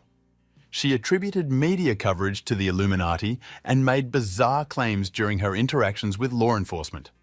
Kessler's behaviour, including hunger strikes and requests for relocation to psychiatric facilities, prolonged the legal process. She was indicted for first-degree murder in September 2018, but her trial did not begin until November 2021 due to her disruptive actions. Now weighing whether murder suspect Kimberly Kessler is mentally competent and whether she'll need to be force-fed. This follows bombshell testimony this morning where those overseeing Kessler's care say she has refused to eat and now weighs 74 pounds, down from 89 last month. There's a presumption of competence. Dressed in a jailhouse suit for inmates on suicide watch, Kimberly Kessler appeared cheerful, even slightly smiling at times. It didn't last. Also assistant public defender. After being led from view, she turned her anger toward the judge. A psychologist testified that Kessler exhibited unstable mental health and voiced delusional beliefs. She has voiced, in my opinion, delusional beliefs that the food has been poisoned. Kessler's dramatic weight loss, dropping from 196 to just 74 pounds, was attributed to her hunger strike, although she reportedly started eating again after being seen binge-eating peanut butter and jelly sandwiches. However, Kessler's behaviour has complicated the competency analysis, with criminal defence lawyer Janet Johnson noting that it's challenging to determine whether her actions stem from a lack of understanding or a deliberate statement.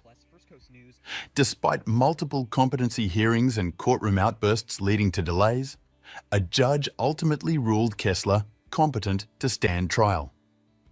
Kimberly Kessler's behaviour was not indicative of delusion, but rather manipulation and psychopathy. Despite her attempts to portray herself as mentally ill, jurors recognised her cunning nature. Kessler's actions in the Nassau County Jail were described as traumatising to guards and staff, leading to a sense of relief when she was transferred. During her time in jail, she engaged in disturbing behaviour, including starving herself, smearing feces, stripping naked, and verbally abusing staff.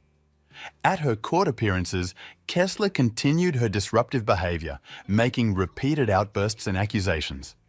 However, despite her attempts to discredit the case against her, a jury found her guilty of first-degree murder based on overwhelming circumstantial evidence. She was subsequently sentenced to mandatory life in prison. During a press conference, Nassau County Sheriff Bill Leeper emphasized the closure brought by Kessler's conviction, noting the chilling impact of her actions on the community. The account paints a chilling picture of Kimberly Kessler, suggesting the possibility that she may have been a serial killer. Investigators discovered a list of over 60 names on Kessler's phone, labeled with disturbing descriptors like Satanist, witch, and evil murderous gang. Among these names were Kurt Christopher Allen, who died in Jacksonville in 2014, and Grace Darling Bartley, who passed away in Kessler's hometown in 2009. Notably, Kessler had stabbed at least 2 men prior to Jolene's murder. Kessler's penchant for disguises may have been driven not only by her mental instability, but also by warrants out for her arrest in multiple states. Her refusal to disclose the location of Jolene's remains further underscores her callousness and lack of remorse. Jolene's tragic death not only robbed her family of a beloved daughter and mother, but also left them grappling with the agony of waiting for justice and closure. Ann Johnson, Jolene's mother, expressed the heartache of this prolonged ordeal, particularly for Jolene's 3 children. Ultimately, the story serves as a stark reminder of the darkness that can lurk within seemingly ordinary individuals and the devastating impact of their actions on innocent lives. Today we're delving into another tragic and heart-wrenching case. This one involves Alice and Dickie, who was born on July 1st, 1968. From her early years, Alice showed a natural talent for ballet, a passion she pursued with unwavering dedication. Her love for ballet was not just a fleeting childhood interest, it became a central part of her identity, with her skills rapidly developing as she grew older. With time and practice, Alice emerged as an exceptional ballerina, capturing the admiration of her teachers, peers, and audiences alike. Her story, however, is not just one of talent but of a life that would later be marred by an unspeakable tragedy. On August 23, 1997, Alice married Gerard Bayen Clay, an accountant who worked at the Flight Centre in Brisbane, where Alice also worked. The two appeared to be a perfect match, building a life together in Brisbane. Gerard, born in September 1970 in Bournemouth, England, had relocated to Australia with his family during the 1980s. His family's move from England to Australia was part of a larger migration trend at the time, but what made Gerard's background particularly notable was his lineage. Gerard's great-grandfather was none other than Lord Baden-Powell, the founder of the worldwide Scouting movement. This connection gave Gerard a certain social prestige, although it played no role in the horrific events that were to unfold years later. Alice and Gerard built a seemingly happy life together in Queensland, eventually having 3 daughters. They settled in the tranquil suburb of Brookfield, a picturesque area that offered a balance between suburban peace and proximity to the bustling city of Brisbane. Like many families, they were drawn to the area because it allowed them to enjoy the best of both worlds: quiet, leafy streets with the convenience of nearby urban amenities. Over the years, Alice and Gerard's life appeared to flourish. By 2012, Alice had risen through the ranks at the Flight Centre, holding an executive position that reflected her intelligence, work ethic, and leadership abilities. Gerard, on the other hand, had left his accounting career behind and ventured into the world of real estate. His decision to switch careers had paid off, as he had become a successful real estate agent, earning a respected name in the industry. From the outside, the Bayen Clay family seemed to embody success, stability, and happiness. Their friends, neighbors, and community members viewed them as the ideal family, admired and well-respected. To those who knew them casually, it seemed they were living a life many would envy. However, beneath this seemingly perfect exterior, cracks were beginning to form. And on April 20th, 2012, everything would come crashing down. It was a Friday morning, and around 7 a.m. Gerard placed a call to emergency services. His voice was calm, perhaps too calm, as he reported that his wife Alice had gone missing. According to Gerard, Alice had a habit of taking early morning walks around 5 a.m. He said he had assumed she was out for her usual walk when he first noticed she was not home. However, as the hours passed and Alice failed to return home in time to prepare breakfast for their 3 young daughters, as was her routine, Gerard's concern allegedly grew. By the time he contacted the authorities, he claimed to be worried that something might have happened to her. The police took Alice's disappearance seriously from the outset. She was a well-known figure in the community, and her devotion to her daughters, who were all under the age of 10, made it highly unlikely that she would have simply left on her own. The idea of her abandoning her children was unthinkable to those who knew her. With this in mind, the police quickly mobilized a task force to search for Alice, working on the assumption that her disappearance was highly unusual and likely indicative of foul play. The search began immediately, with officers combing through the parks, creeks and green spaces in and around Brookfield, hoping to find any trace of the missing mother. In the days following her disappearance, the search intensified. The police utilized a local Brookfield clubhouse as their headquarters, where they coordinated their efforts and managed the many tips and leads that were coming in from the public. The Brookfield community, typically a quiet and tight-knit suburban enclave, was thrown into a state of shock and anxiety.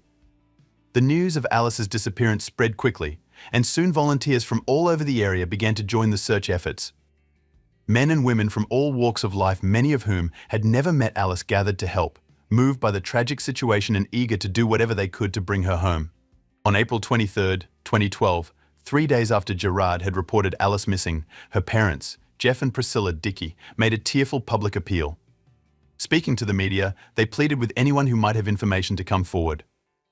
Their heartbreak was evident, and it was clear to everyone watching that they were desperately hoping for a miracle. The longer Alice remained missing, the more fear and anxiety gripped the community. While her family and friends held on to hope, the sense of dread was palpable. Something was terribly wrong, and everyone could feel it. As the investigation progressed, police began to take a closer look at Gerard's behavior. Almost from the beginning, his actions had raised eyebrows. Despite his wife's sudden and mysterious disappearance, Gerard remained surprisingly calm. To many, his demeanor seemed oddly detached for a man whose wife was missing. He was not joining the search efforts, which struck some as suspicious, especially given that strangers, people who had no personal connection to Alice, were out in the community, searching tirelessly for any sign of her. Instead of being out there with them, Gerard had made the unusual decision to move himself and his daughters out of their family home and into his parents' house. This move only fueled further speculation. Journalists, eager to get a sense of what was really going on, began to close in on Gerard. A reporter who managed to find him at his parents' home attempted to speak with him, but the encounter left her feeling unsettled. Gerard's voice was unnaturally high-pitched, and he seemed unable to maintain eye contact. His overall demeanor struck the reporter as bizarre, and she couldn't shake the feeling that something was off. During the interview, Gerard appeared evasive, and while he claimed to be concerned about his wife, his behavior didn't align with the image of a worried husband. Instead, he came across as detached and rehearsed, as though he were playing a role rather than expressing genuine emotion. This strange encounter didn't go unnoticed by the police. When they learned of Gerard's interaction with the reporter, they decided to investigate further. They asked the reporter if she had noticed anything unusual about Gerard's physical appearance during their conversation.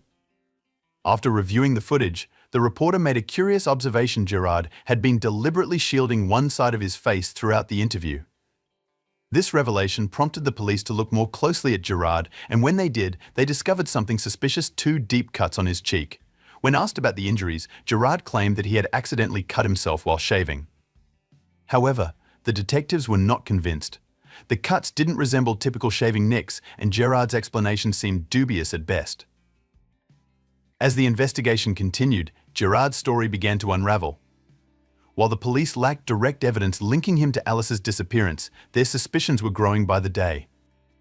They began to look into his background and relationships, hoping to find clues that might explain what had happened. Neighbors and acquaintances who were interviewed by the police painted a less than flattering picture of Gerard. Despite his professional success as a real estate agent and his former role as president of the local Chamber of Commerce, many people who knew him described him as arrogant and insincere. Some went so far as to call him a phony, noting that he often acted condescending toward others. This portrayal of Gerard contrasted sharply with the image he had cultivated publicly, but it added to the growing sense of unease surrounding him. Meanwhile, the search for Alice continued. Volunteers remained steadfast in their efforts to find her, combing through parks, creeks, and remote areas around Brookfield. As the days dragged on with no sign of her, the situation became increasingly dire. Despite the lack of tangible leads, the police refused to give up. They employed a creative tactic to raise awareness about Alice's disappearance, setting up a mannequin dressed in clothing similar to what Alice had been wearing on the day she vanished. The mannequin was placed along a busy highway, in the hopes that it might jog someone's memory and lead to new information. Then, on April 30th, 2012, just over a week after Alice was reported missing, there was a breakthrough. Daryl Joyce, a professor of horticulture and a local resident, was out kayaking along the Brisbane River. The day had started like any other for Daryl, who often spent his free time paddling along the river, enjoying the peace and quiet of nature. But as he made his way down a small creek known as Colorado Creek, he stumbled upon something that would change the course of the investigation. As Daryl paddled along the creek, something under the bank caught his eye. At first, he wasn't sure what it was, but as he drew closer, the sight became clearer and more horrifying. It was a body, partially submerged and lying beneath the creek bank. The smell of decomposition confirmed what Daryl had feared. Shaken but determined to do the right thing, Daryl paddled back up the river to where he had cell phone service and called the police. On May 1st, 2012, an autopsy was conducted on the body discovered in Colorado Creek. The examination confirmed what many had feared: the body was that of Alice Bayan Clay. However, the cause of death was not immediately clear. Due to the advanced state of decomposition, the medical examiner was unable to determine exactly how Alice had died. One key finding was the absence of water in her lungs, ruling out drowning as a cause of death. There was also a 5-centimeter area of discoloration on her chest, which the examiner believed could have been caused by blunt force trauma. But despite these clues, the exact circumstances surrounding Alice's death remained a mystery. While the autopsy did not provide definitive answers, the police were convinced that Alice's death was no accident. The discovery of her body only intensified their focus on Gerard, whose behavior had raised red flags from the beginning. As investigators dug deeper into his life, they uncovered a series of startling revelations that pointed to a much darker truth. One of the most shocking discoveries was that Gerard had been living a double life. Although he had presented himself as a devoted husband and father, the reality was far more complicated. Since 2008, Gerard had been involved in an extramarital affair with a woman named Toni Michu, who worked with him at his real estate agency. The affair had continued for years, despite Gerard's efforts to keep it a secret. In fact, Alice had discovered the affair in 2011, which led to a brief period of marriage counseling. However, Gerard's relationship with Toni did not end. In the months leading up to Alice's disappearance, Gerard and Toni had rekindled their affair. Toni Michu later told investigators that Gerard had professed his love for her and had even promised to leave Alice so that they could be together. Gerard had gone so far as to tell Toni that he planned to leave his wife, though he never followed through on this promise. In addition to his affair with Toni, Gerard had also been involved in 2 other extramarital relationships during his marriage to Alice. As the police delved deeper into Gerard's personal life, they also uncovered significant financial troubles. Despite his apparent success in the real estate industry, Gerard was struggling financially. The devastating Brisbane floods of 2011 had severely impacted his business, and he was finding it increasingly difficult to make ends meet. These financial difficulties, combined with his extramarital affairs, painted a grim picture of a man under immense pressure. The most damning piece of evidence, however, came in the form of a life insurance policy. Investigators discovered that Gerard had taken out a life insurance policy on Alice worth $800,000. The timing of the policy, coupled with Gerard's financial struggles, raised serious questions about his motives. Even more suspicious was the fact that Gerard had contacted the insurance company on the very day that Alice's body was discovered, inquiring about how to file a claim. With this mounting evidence, the police began to focus their investigation on Gerard as the prime suspect in Alice's death. Forensic experts were brought in to examine the scene, and a botanist was consulted to analyze the plant material found on Alice's clothing. This analysis proved to be a crucial turning point in the case. The botanist identified 6 distinct species of plants on Alice's body, and when he visited the Bayan Clay home, he found all 6 species present in their backyard. This discovery led detectives to believe that Alice had been killed at home, likely on the back patio, and that her body had been moved to Colorado Creek afterward. Bloodstains found in the trunk of Alice's car further supported this theory. The police now believed that Gerard had killed Alice, transported her body in the car, and then disposed of it in the creek, hoping to cover up his crime. On June 13, 2012, Gerard, accompanied by his lawyer, arrived at the police station for questioning.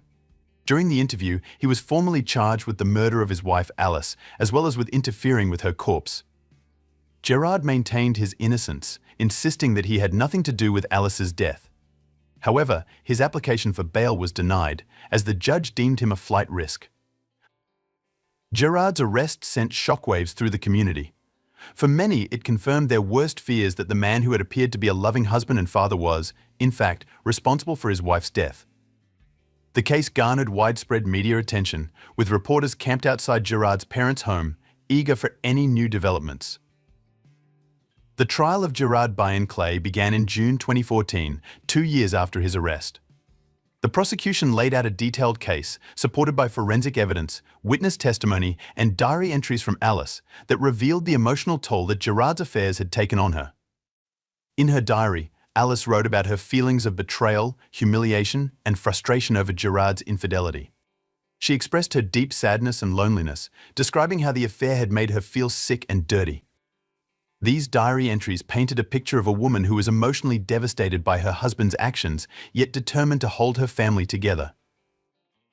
Despite the compelling evidence presented by the prosecution, Gerard's defense team argued that the case against him was circumstantial. They claimed that there was no direct proof that Gerard had killed Alice, and that the evidence could not definitively prove that her death was a result of foul play. After 5 days of deliberation, the jury returned a verdict. Gerard was found guilty of murder and sentenced to life in prison, with a minimum of 15 years to be served before he would be eligible for parole. However, Gerard's legal battle did not end with his conviction. In August 2015, the Queensland Court of Appeal downgraded his conviction to manslaughter, citing a lack of conclusive evidence to prove that Gerard had intended to kill Alice. This decision sparked outrage in the community, with many people feeling that justice had not been served. In response to the public outcry, the Director of Public Prosecutions appealed the decision, and in August 2016, the High Court of Australia reinstated Gerard's original murder conviction.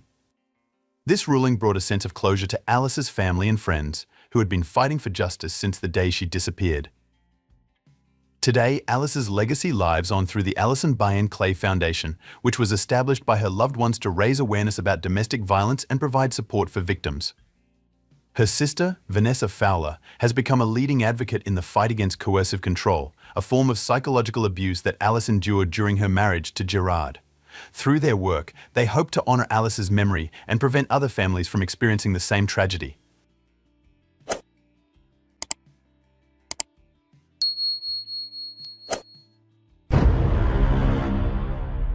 Let's dive into a chilling story that reveals how danger can sometimes come from the least expected sources. In this case, a delivery driver. Imagine someone knocks on your door. Most of us would check who it is before opening, right? But what if it's a courier, dressed in uniform, holding a package? How many of us would hesitate then? Couriers typically don't raise suspicion. We expect deliveries all the time, especially during busy times like the pandemic, when they became our main connection to the world, delivering food, medicine, and other essentials. But in the summer of 2020, one courier wasn't just delivering packages, he was delivering death. With a mask and a gun hidden out of sight, this man was on a deadly mission, and no one knew who would be next. The police, despite their efforts, had no clues, and they didn't want to stir up fear. That changed quickly after a shocking crime involving a prominent lawyer. As it turned out, this horrific chain of events had been set in motion years earlier. But it wasn't until July 11, 2020, that the tragedy unfolded in a quiet, upscale neighborhood southeast of Los Angeles. In one of the luxurious homes there, a well-known lawyer named Mark Angelucci was isolating like many others due to the pandemic. From his beautiful mountain retreat, the 52-year-old continued his work remotely, waiting for life to return to normal. He had no reason to expect any trouble. On that day, Angelucci wasn't expecting any visitors or packages. But when a FedEx delivery driver showed up at his door with a package, he didn't think twice. It was normal for his clients or colleagues to send important documents, even without prior notice. The courier, wearing a mask and gloves, seemed professional, as everyone did in those times. He even had a package and an invoice for Angelucci to sign, making the situation seem routine. However, as Angelucci reached for the package, the delivery driver suddenly pulled out a gun and shot him multiple times at close range, aiming to kill. Caught completely off guard, and without any means of defense, Angelucci stood no chance. Dressed casually in his home, he was fatally wounded in a matter of seconds. This terrifying event shocked the community and left everyone asking, who was this man, and why was he targeting people? The answers, as the investigation revealed, were even more disturbing than anyone could have imagined. The courier calmly walked away from the scene, leaving Mark Angelucci bleeding in his own home. Given the secluded nature of the area, none of the neighbors saw anything out of the ordinary. However, they did hear sounds that resembled gunshots, which prompted them to call emergency services. By the time help arrived, it was too late. Mark Angelucci had succumbed to his injuries, and paramedics could only confirm his death. When law enforcement arrived at the scene, they quickly ruled out robbery as a motive. Angelucci's home was a luxurious estate, filled with antique items, a secure safe, and visibly expensive possessions, yet nothing was touched. In his home office, important legal documents from various cases lay undisturbed. It was clear the intruder wasn't there to steal anything but had a singular goal: to kill the lawyer. Surveillance cameras outside the house captured the suspect, but the footage was of little use. The attacker wore a FedEx cap and a medical mask, making it difficult to identify any distinctive features. The only information police could gather was that the suspect was a white male, of average height and slender build. He wore gloves, leaving no fingerprints behind, and aside from the bullets recovered from Angelucci's body, there was no physical evidence to work with. With few leads, the police began investigating the people closest to Angelucci, trying to determine who might want him dead or benefit from his murder. The possibility that the crime was linked to his professional life was also considered. As a successful lawyer, Angelucci had handled many sensitive cases, and the authorities needed to investigate if any of his clients were dissatisfied or if he had conflicts with colleagues. The workload was overwhelming, and determining a clear direction seemed impossible at that point. They decided to start by questioning his relatives and close friends. As the investigation unfolded, it became clear that despite his success, Angelucci led a lonely life. He had many friends, got along well with his colleagues and neighbors, but had no close relationships. His parents had passed away years ago, and he had no siblings. Though he had many acquaintances, there was no one in his life that he was particularly close to. Angelucci had devoted much of his youth to his studies and later to building a successful legal career, achieving great professional heights and recognition. Yet, his personal life seemed to have taken a backseat, leaving him without a partner or family to share his success with. While his professional achievements were abundant, his personal connections were few, leaving the detectives with more questions than answers about who could have possibly wanted him dead and why. Mark Angelucci had intentionally chosen to prioritize his career over his personal life. By the age of 52, he had never been married and had no children. He was an attractive, intelligent, and articulate man who always dressed stylishly, lived in a luxurious home, and drove an expensive car. His wealth and success made him the center of attention, especially with women, but he never pursued romantic relationships. He kept his personal life very private, which led to rumors about his sexual orientation. However, he never confirmed or denied these speculations. In his contacts, investigators found a woman named Cassie J., with whom Mark had a very close, non-romantic relationship. Their bond was more like that of siblings. Cassie was a journalist who had met Mark years ago while working on a report about a high-profile case he was handling. The two quickly became friends and stayed in touch even after the project ended. For Cassie, the news of Mark's death was devastating. She described him as a kind, sincere, and compassionate person who was always willing to help others, often getting involved in charity work. She emphasized that he had no known enemies, at least none that she was aware of. However, as a top lawyer in California who had not lost a case in recent years, it was possible that Mark had made some adversaries. He might not have even been aware of them, but his professional success inevitably came with challenges and opposition. One intriguing detail that emerged during the investigation was Mark's involvement in the men's rights movement. He was known for his anti-feminist views but did not harbor animosity toward women. Instead, he advocated for equal rights, particularly in areas where men were often disadvantaged, such as child custody cases, where the system usually favored women. Mark wasn't fighting for male supremacy. He was a champion of justice for everyone, regardless of gender. He took on many complex cases, often working pro bono to help those in need. He believed that with the rise of feminist movements, men were increasingly being presumed guilty in conflicts, especially in legal matters, without the chance to defend themselves. Over the years, Mark became a prominent advocate for men's rights, pushing for fairness in the judicial system for all.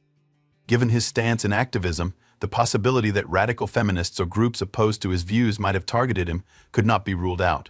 Although he fought for equality and not male dominance, his outspoken positions and involvement in high-stakes legal battles could have put him in the crosshairs of individuals or organizations with extreme beliefs. It seemed possible that radical elements connected to feminist organizations might have played a role in Mark Angelucci's death. With no close family or significant leads, the investigation faced the risk of stagnation, potentially leading to the case being shelved. But Cassie J., Mark's close friend and journalist, decided to take action. Using her extensive connections in the media, she brought national attention to the case, forcing law enforcement to dig deeper. Detectives began meticulously going through the case files Mark had been working on, hoping to find a clue that might shed light on his murder. It was a daunting task, given the number of cases and the lawyer's high profile. However, before they could make any breakthroughs, the mysterious courier struck again. Just 1 week after Angelucci's murder, on July 19, 2020, another violent incident occurred, this time across the country in New Jersey. A man dressed as a courier arrived at the home of a federal judge's family. Like the Angelucci case, this family was not expecting any deliveries, and all were isolating at home due to the pandemic. The household consisted of 2 lawyers, both working remotely, and their college-aged son, who was on summer break. Mike Andel, a 62-year-old lawyer and the head of the household, first spotted the courier from the balcony of his home. Assuming the delivery was work-related and perhaps intended for his wife, he began to head downstairs to answer the door. But before he could get there, his 20-year-old son, Daniel, who was closer to the front door, opened it without hesitation. They exchanged a few words with the courier, but before anyone could react, a gunshot rang out. Mike was still descending the stairs when the gunfire erupted. It seemed likely that he was the original target, but his son Daniel was standing between him and the shooter. The young man took a bullet to the chest and collapsed to the floor. The attacker then fired multiple shots at Mike, hitting him 3 times. Like in Angelucci's murder, the courier didn't enter the home. Instead, after shooting the father and son, he turned around and calmly left the scene, leaving the family to die. What the shooter didn't know was that there was another person in the house, Judge Esther Salas, the wife of Mike and the mother of Daniel. She had been in the basement, sorting through items, and didn't hear the gunfire. When she came upstairs, the horrifying scene unfolded before her eyes. Her son, Daniel, lay in a pool of blood near the front door. Desperately, she rushed to him, trying to stop the bleeding. She called out for her husband's help, only to realize that Mike, too, was severely wounded, lying on the stairs. Judge Salas immediately called 911, reporting the shooting and doing her best to provide first aid to both her husband and son. It was a scene of unimaginable horror for a family that had no idea danger was lurking so close to home. By the time paramedics and law enforcement arrived at the scene, both Mike Andel and his son Daniel were still alive, but in extremely critical condition. They were immediately rushed to the nearest hospital, where they underwent emergency surgery. It seemed for a moment that their conditions had stabilized, but the criminal's motive remained unclear. It was uncertain whether the shooter intended to kill Judge Esther Salas, her lawyer husband, or to eliminate the entire family. Once again, no significant traces or clues were found at the scene. The only tangible evidence consisted of the bullets extracted from the victims. The Federal Bureau of Investigation, FBI, quickly took over the case, suspecting a link between this shooting in New Jersey and the earlier murder of Mark Angelucci in California. Both victims were lawyers, and in both incidents, the shooter disguised himself as a FedEx courier. Despite the similarities, the FBI believed that the primary target in the New Jersey case was Judge Salas, and that her husband and son were collateral victims. Ballistic analysis confirmed their suspicions. The bullets from both shootings were fired from the same .380 caliber pistol. This removed any doubt that the same individual was behind both attacks. But the question remained, who was this person, and why was he targeting these people? Investigators knew they had to find him quickly before he struck again. The key to unlocking the case might lie with Daniel Andel, the surviving witness who had come face-to-face with the shooter and even exchanged a few words with him. Daniel, who had undergone major surgery, was in critical condition in the intensive care unit. When he regained consciousness, he immediately expressed a desire to speak with detectives about what he had seen. Although Daniel couldn't describe the shooter's face due to the mask, he did provide some valuable observations. He noted that the man appeared to be older, with grey hair at the temples, wrinkles around the eyes, and hands that looked aged. Behind the courier, Daniel also noticed a light-coloured car parked near the road, although he couldn't remember the make or model. The most significant detail from Daniel's account was that the shooter had asked if his mother, Judge Salas, was home. This led Daniel to speculate that his mother had been the real target. The attacker seemed surprised when Mike Andel appeared on the stairs, and that's when he drew his pistol. Daniel was shot in the chest almost immediately, and the shooter then fired 3 shots at Mike, wounding him. Daniel's memory went blank after that until he woke up in the hospital. His testimony, while important, didn't provide much new information, except for confirming that the shooter was likely an older white man. This description, combined with the few other clues, left investigators with little to go on as they worked tirelessly to identify the elusive killer. The fear lingered that the man might strike again. Unfortunately, Daniel's condition worsened, and just one day after speaking with law enforcement, the 20-year-old succumbed to internal bleeding. His passing solidified the detectives' belief that the main target of the shooter was indeed Esther Salas, but her husband and son tragically got caught in the crossfire. With Daniel now deceased and his father still fighting for his life, the urgency to uncover the connection between Judge Salas and the earlier victim, Mark Angelucci, intensified. Detectives needed to understand if they had shared cases or common adversaries. Esther Salas was born in 1968 in Monterey Park, California, to a Cuban mother and a Mexican father. She grew up in poverty but excelled in her education, achieving everything through hard work and determination. After graduating from Rutgers University Law School in 1994, she built a distinguished legal career. She worked her way up from a clerk to an assistant U.S. public defender and, eventually, to a U.S. magistrate judge in New Jersey. She also served as the president of the Hispanic Lawyers Association for several years. Since 2011, Salas had been serving as a U.S. District Court judge for the District of New Jersey. In 1993, Esther married Mike Andel, a prominent lawyer who was 11 years her senior. The couple desperately wanted children, but Esther faced many challenges conceiving. After enduring 4 miscarriages, doctors informed her she would never be able to carry a child to term. However, a miracle occurred when their only son, Daniel, was born on July 13, 2000. The couple adored their son and raised him in an atmosphere of love and care, striving to give him the best opportunities in life. Tragically, just a week after celebrating his 20th birthday, Daniel was gone. As the investigation continued, news about the courier killer spread rapidly across the internet. Panic began to set in, especially since so little concrete information was available. Wild rumors circulated as people became increasingly fearful of opening their doors to delivery drivers, even though couriers were crucial during the pandemic. Then, the case took an unexpected turn.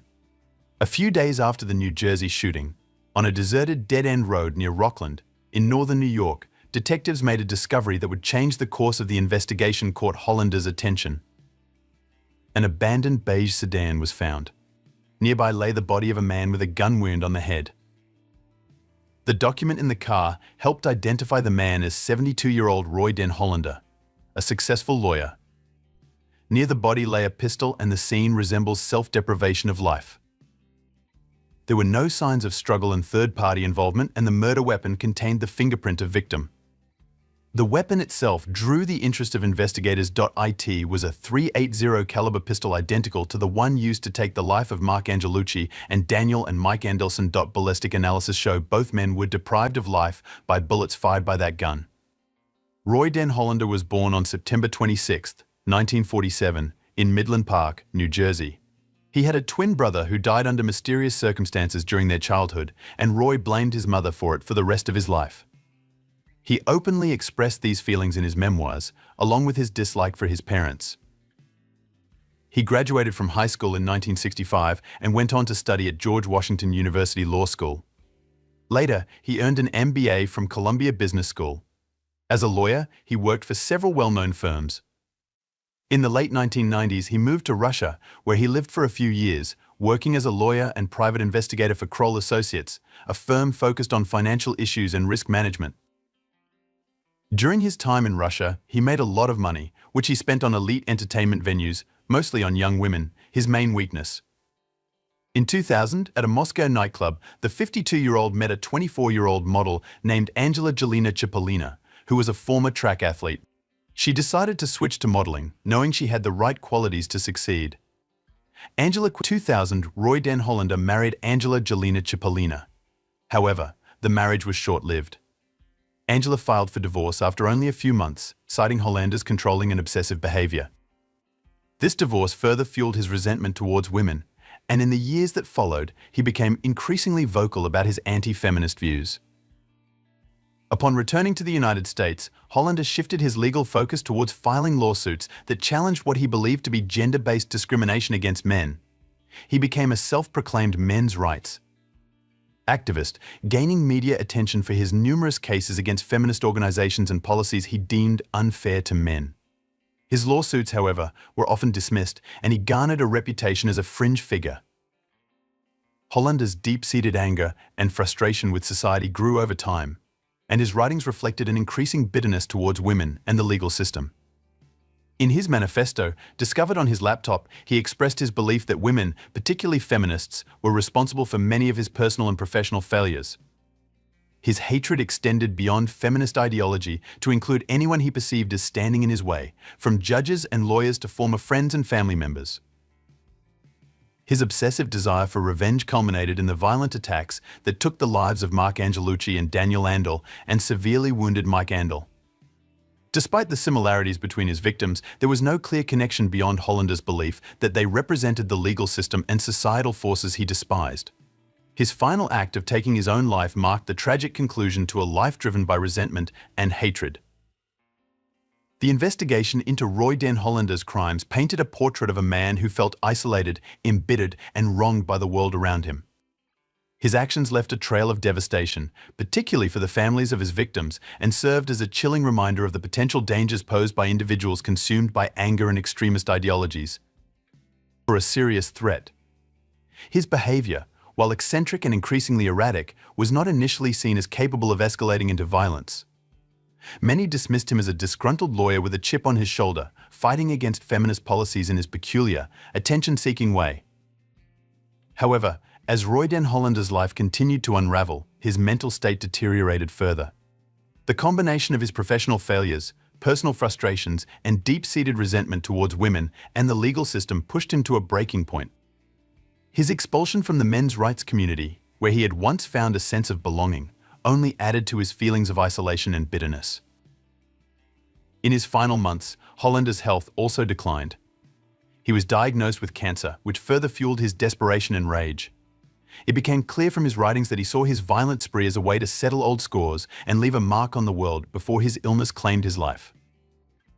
Despite the seemingly random nature of his attacks, Hollander had meticulously planned them. He targeted people who represented what he viewed as the source of his suffering and failures: feminism, the legal system, and the successful figures within the men's rights movement. Mark Angelucci and Judge Esther Salas, along with her family, embodied the institutions and individuals that Hollander believed had wronged him. The tragic story of Roy Den Hollander's life and crime serves as a stark reminder of the potential consequences of unchecked anger, isolation, and mental instability. His descent into violence left a lasting impact on the lives of his victims' families, and his actions raised alarm about the growing dangers of extremism rooted in personal grievances. The conclusion of this tragic case emphasizes how Roy Den Hollander's actions were deeply rooted in personal grievances and mental instability. His violent spree, targeting figures he believed had wronged him, brought devastating consequences to the lives of his victims and their families. After his death, the discovery of extensive writings revealed the breadth of his anger and delusions, but fortunately no accomplices were found, meaning others on his revenge list were safe. The aftermath of the attack on the Andrel family was equally harrowing. Mike Andrel endured a prolonged and painful recovery after suffering 3 gunshot wounds. Judge Esther Salas, left devastated by the loss of their only son, Daniel, fell into a deep depression. However, despite her grief, she found the strength to speak publicly about the ordeal in a televised interview with 60 Minutes. This marked her first public acknowledgement of the tragedy, and she used the platform to raise awareness about the dangers public figures and their families face. Inspired by her loss, Esther Salas also became an advocate for change. Her efforts helped pass Daniel's Law in December 2021, a legislative measure aimed at protecting judges and their families by prohibiting the public disclosure of their addresses and personal contact information. This law stands as a tribute to her son, ensuring that his death leads to greater safety for public officials across the country. The case not only highlighted the dangers of unchecked extremism and mental illness, but also the importance of safeguarding individuals in high-risk public roles. As Esther Salas continues to work towards greater protections, her son's memory endures through the impactful changes she has helped bring about. First, I asked Tommy Schaefer to help me find somebody to kill my mom for $50,000. And he said no. After that, I got this whole new savage idea in my head that I wanted to kill her in a hotel room because she had killed my father in a hotel room. We were going to Bali, so I began to plot. This disturbing video was filmed by Heather Mack while she was behind bars in one of Indonesia's most notorious prisons. She faced a possible death sentence after being convicted of a crime that made headlines worldwide. The case reveals a shocking story where even close family ties were shattered. This is the tragic tale of Heather Mack and her mother, Sheila von Wieser. First, we want to express our deepest condolences to the loved ones of Sheila von Wieser, who was the victim of these terrible events. On August 11, 2014, 19-year-old Heather Mack and her 62-year-old mother, Sheila, arrived in Bali for a vacation. Sheila had spent a lot of money on the trip, hoping to mend their strained relationship. But unbeknownst to Sheila, Heather had darker intentions. In the early hours of August 14th, they checked into the St. Regis Hotel in Nusa Dua, Bali. During check-in, Sheila discovered 2 rooms booked under her name and saw a passport belonging to Tommy Schaefer, Heather's boyfriend. Heather had used Sheila's credit card to book a separate room and a plane ticket for Tommy without her mother's knowledge. Furious, Sheila stormed off and didn't return that day. On August 12th, Tommy arrived at the resort and went to the room Heather had reserved for him. That night, Heather and Tommy put their sinister plan into action. After giving Sheila sleeping pills, Heather texted Tommy to let him know it was time. When Tommy entered the room, Sheila was drowsy but still awake. Once inside, with the door shut behind him, Tommy picked up a fruit bowl and hit Sheila over the head. He and Heather then continued to beat Sheila until she stopped breathing. Together, they concealed Sheila's body in a suitcase. CCTV footage later showed the couple carrying the suitcase on a luggage cart and loading it into a taxi. This terrible crime shocked the world, leaving many to wonder why Heather would murder her own mother in such a brutal way. Police have reported that the body of a 62-year-old woman was found stuffed in a suitcase on the resort island of Bali, Indonesia. The grim discovery was made on Tuesday, inside a taxi parked in front of the luxury St. Regis Hotel. The woman, found half-dressed with head injuries, raises many questions. One big question is about Heather Mack. Who is she, and what could have led her to such a tragic situation? Heather Mack was born in 1995 to James L. Mack, a well-known jazz musician and composer, and Sheila Ann von Wieser. As their only child, Heather received a lot of love and attention. Even though James was already in his 60s when Heather was born, he was very involved in her life. Growing up in a wealthy Chicago household, Heather seemed to have everything. Her parents showered her with gifts, and she never lacked for anything. Family and friends say she was the center of her parents' world.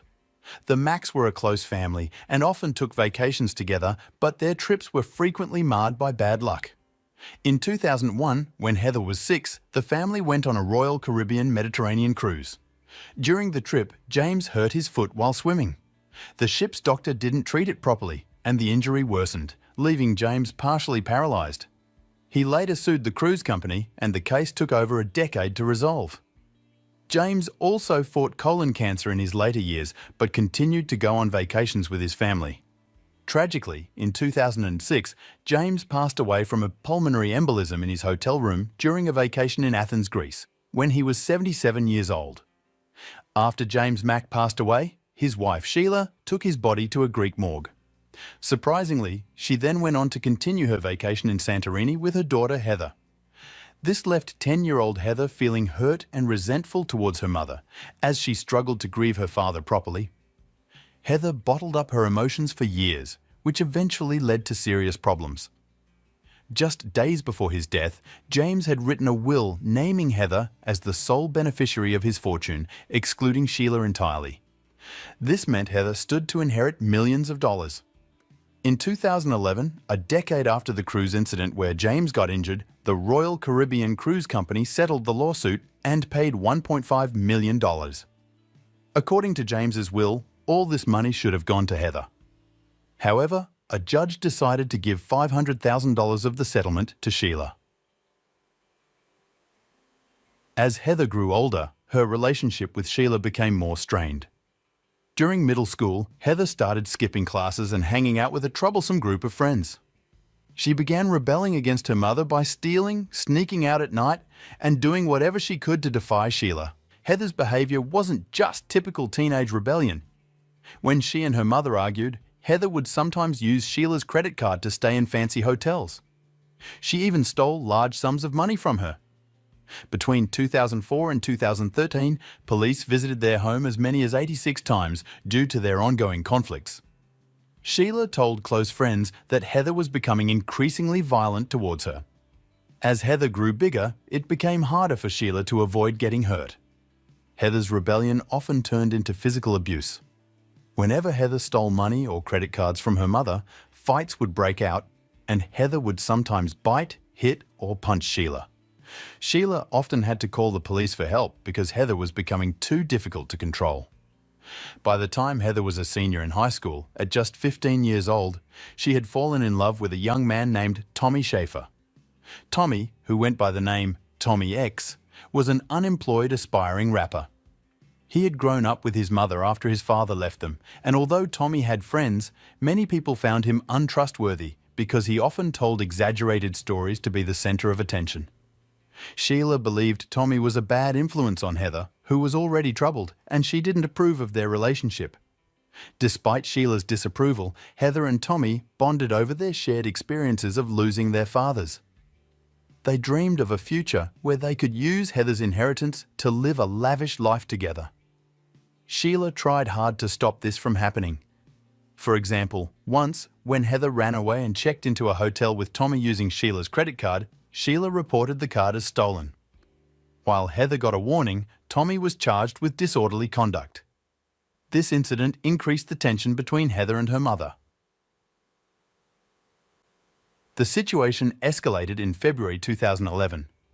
During a heated argument, Heather pushed Sheila into the bathroom, causing her to fall and break her arm.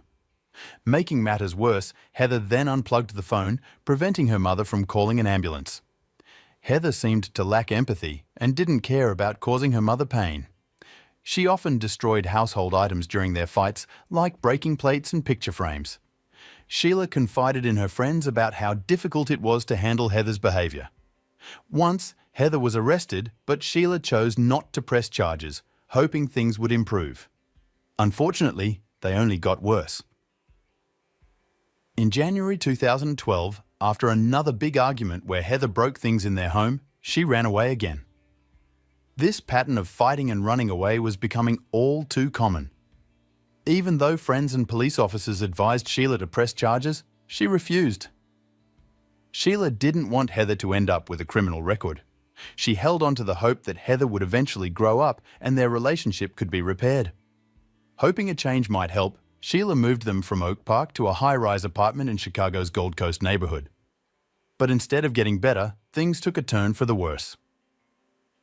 Heather became pregnant with Tommy's child and dropped out of high school. Heather later claimed that her mother forced her to have 2 abortions and was pushing for a third. Sheila was even considering getting legal control over Heather to make this happen.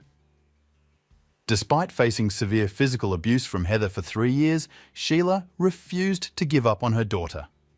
She still believed they could find a way to heal their relationship. Looking for a fresh start, Sheila planned a trip to Bali, Indonesia, with Heather in 2013. She hoped that some time away together might help mend their broken hearts. When Sheila, aged 62, decided to take her daughter Heather on a vacation to Bali, she spared no expense. She bought first-class tickets for both of them, each costing over $10,000, and booked a luxurious room at the upscale St. Regis Resort. Sheila hoped this trip would help repair their strained relationship. She had no idea what Heather was planning. Pictures from their trip show them smiling, but beneath those smiles were deep, unresolved issues. Sadly, Sheila didn't realize just how much they had drifted apart until it was too late. Months before the trip, Heather's boyfriend, Tommy, had shared a dark plan with his cousin, Robert Bibbs. Heather had told Tommy that she saw only one way to escape her mother's control: to kill her. She was desperate to avoid the abortions her mother wanted and saw inheriting her mother's millions as the solution. Heather even talked about hiring a hitman, saying she had $50,000 to spend on one. Robert was shocked, but instead of discouraging Tommy, he suggested ways to do the deed himself, bypassing the need for a hitman. Their discussions took place over Facebook Messenger and through text messages, leaving a trail of evidence. If Sheila had simply agreed to give Heather access to her trust fund, Heather would have gotten the money she wanted. However, Sheila wasn't focused on the money. She just wanted her daughter to be mature enough to handle her inheritance responsibly. Ignoring her mother's intentions, Heather and Tommy continued to plot.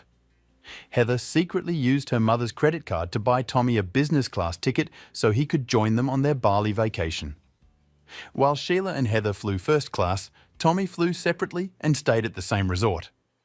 Before the trip, Sheila had confided in a friend named Elliot. In an email, she detailed her concerns about Heather's behaviour and the upcoming vacation, hoping that the time away might help fix their troubled relationship. Sheila's friend Elliot had warned her that the trip to Bali might not help improve her rocky relationship with Heather. Unfortunately, he was right. On August 11, 2014, just after midnight, Sheila and Heather arrived in Bali. When they checked into the resort, Sheila was shocked to find 2 rooms booked under her name. The hotel staff showed her a copy of Tommy's passport, which explained the second room. Sheila immediately confronted Heather, leading to a heated argument in front of the hotel staff. Heather claimed that Tommy was there to study, but Sheila didn't believe her.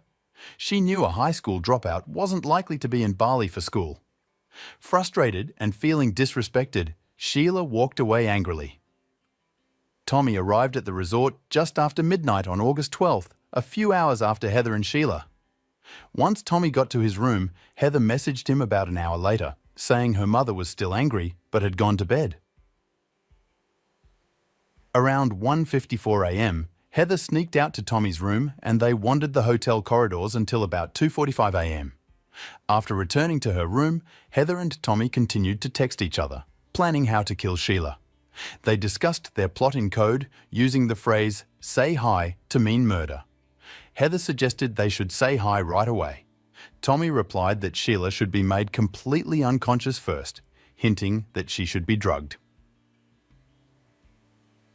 At around 3:16 a.m., Heather snuck out again to meet Tommy on his floor.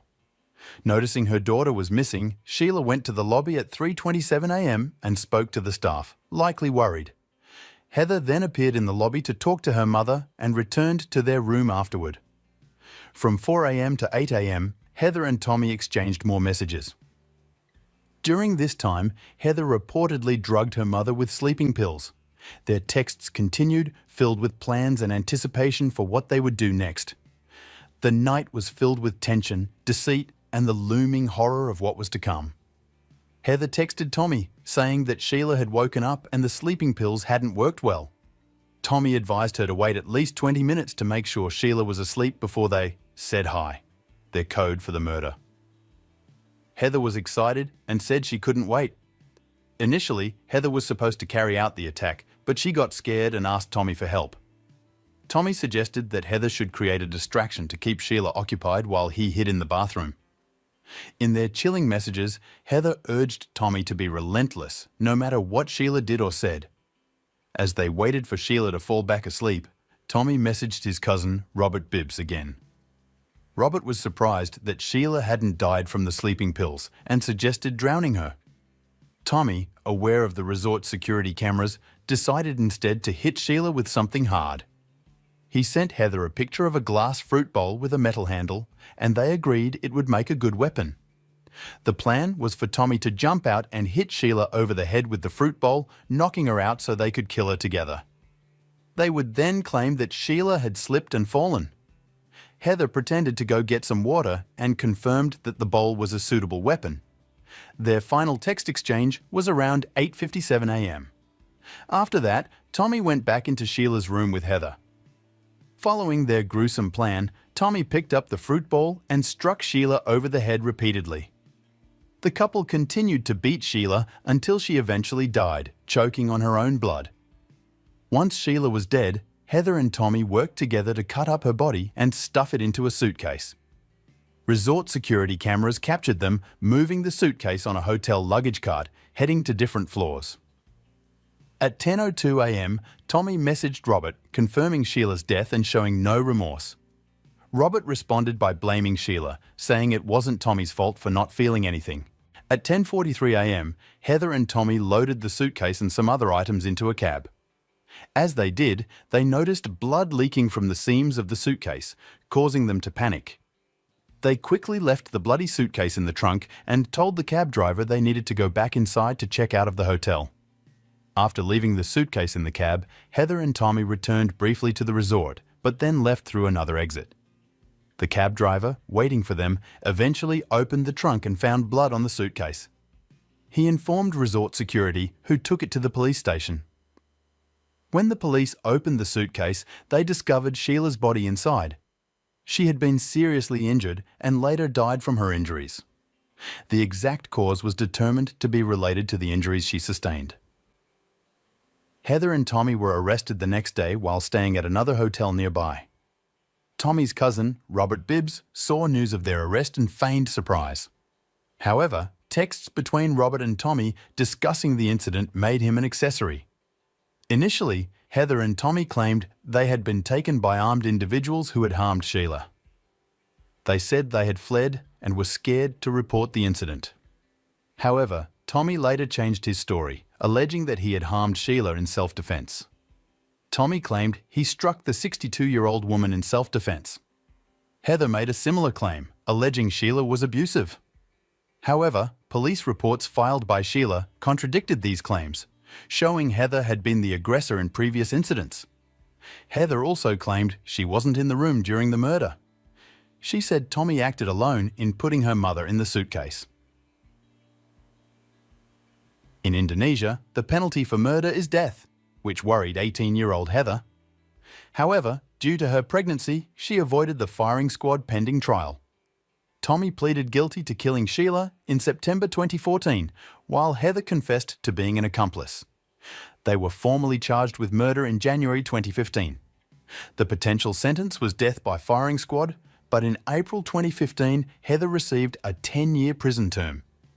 Tommy got 18 years, with Heather's lighter sentence reflecting her lesser role and having given birth in jail. In September 2015, Tommy's cousin Robert Bibbs was charged with conspiring against Sheila, receiving a 9-year sentence in June 2017. During her imprisonment, Heather gained attention for videos on social media showing her seemingly carefree life in Bali's prison, sparking global interest and criticism. Heather appears carefree, wearing makeup and playfully sticking her tongue out in the video. Her daughter Stella, born in prison 6 months earlier, is shown being cradled by Tommy Schaefer. Heather is seen dancing with other inmates and casually discussing her daughter's health issues due to Coca-Cola in other clips. Okay, so this is a video that I need to make. A lot of the times, since I've been a kid, I've heard the truth sets you free, the truth sets you free.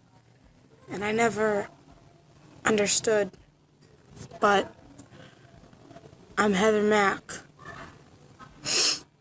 and I want to be set free. I don't want to live in a lie anymore. When I was 10, my mother killed my father in a hotel in Athens, Greece. 2 weeks before I came to Bali, I found out that she killed my father.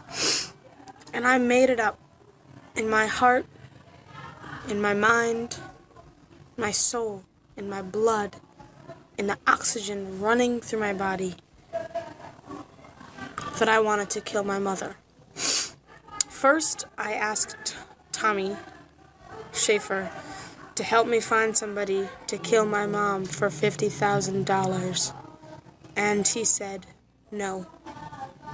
After that, I got this whole new savage idea in my head that I wanted to kill her in a hotel room because she had killed my father in a hotel room. We were going to Bali, so I began to plot. I began turning off Tommy's phone, taking Tommy's phone when he was asleep, starting in Chicago, taking Tommy's phone and having conversations between Tommy and myself, texting myself, having fake conversations, and then deleting them before he could see them. I did that because part of me knew that with this plan of killing my mom in a hotel, that I might get arrested. I didn't want to get arrested by myself in a different country. Heather claimed her mother had killed her father and that all conversations with Tommy were actually Heather pretending to be him. She asserted Sheila was abusive towards her during her teenage years. However, Heather's uncle and aunt argued these statements were fabricated. Evidence showed Heather's father, James Mack, died of a pulmonary embolism at age 77, with no foul play suspected. Sheila never pressed charges against Heather, despite injuries over the years, suggesting Sheila was the victim, not the abuser. After raising her daughter Stella in prison for 2 years, Heather had to relinquish custody to a foster family. She believed they were providing good care. Heather was released early in October 2021 after serving 7 years in prison. Wanting to stay in Bali, due to safety concerns in Chicago, she was extradited to the US because she lacked a visa, as did her daughter.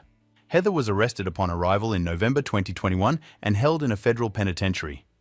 Her trial was initially scheduled for July 2023, but in June 2023, Heather entered a guilty plea for her charges. Her sentence in the US is now pending a judge's decision. On November 6, 2014, Mexico City police officers discovered human remains. A part of the torso was found in a vacant lot near the city's exit. A few days later, bags containing arms and legs were found in different parts of the capital. What made this case particularly alarming was the absence of fingers on the limbs. The police raised the alarm, suspecting the work of a violent criminal in the region.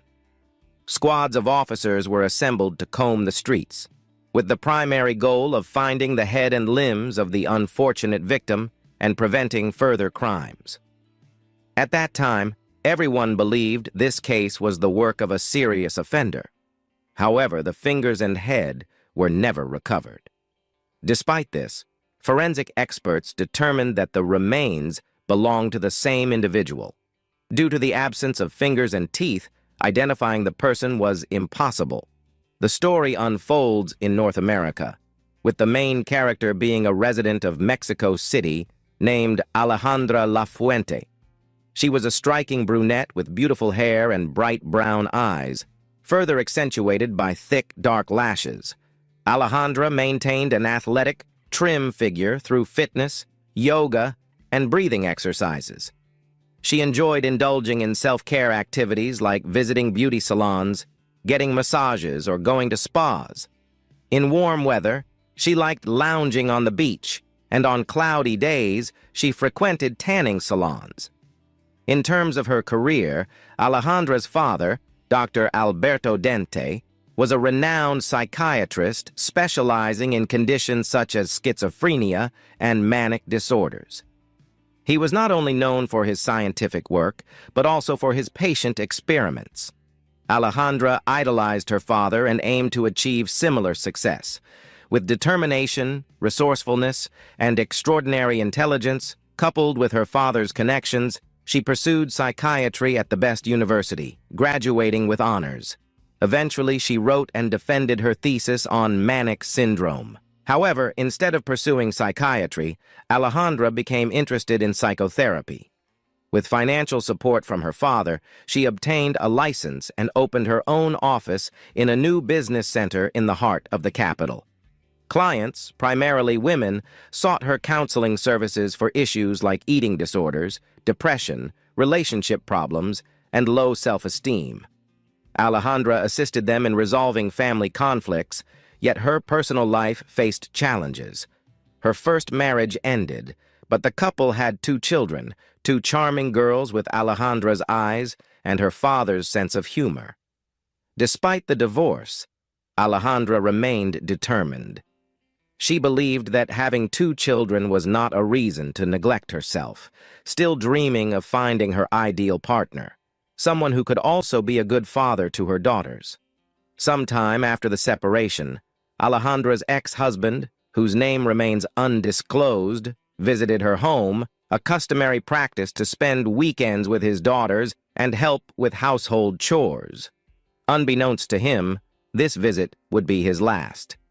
Alejandra directed him to enter through the backyard, claiming that the front door lock was faulty. Oblivious to any danger, he followed her instructions and entered the house. Alejandra mentioned that her youngest daughter was bathing and invited him to join her in the bathroom without suspecting anything sinister. The man walked into the bathroom to an eerie silence, noticing tape on the floor and his daughter's absence from the bathtub.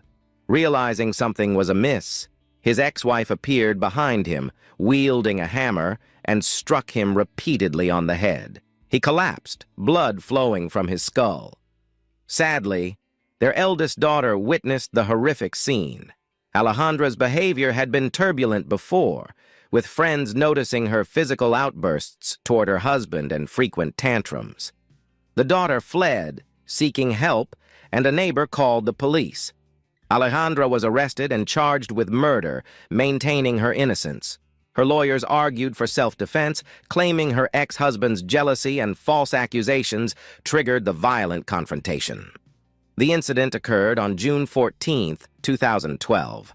The sentence took into account the defense's evidence and the presence of Alejandra's minor children. She was sentenced to 1 year and 4 months, but due to her father's financial resources, she received a suspended sentence. An appeal was filed to drop the charges, citing self-defense. Human rights activists advocated for a jury trial, portraying Alejandra as a victim of domestic violence. Ultimately, the court acquitted her. After her release, Alejandra resumed providing psychological counseling, portraying herself as a champion of women's rights.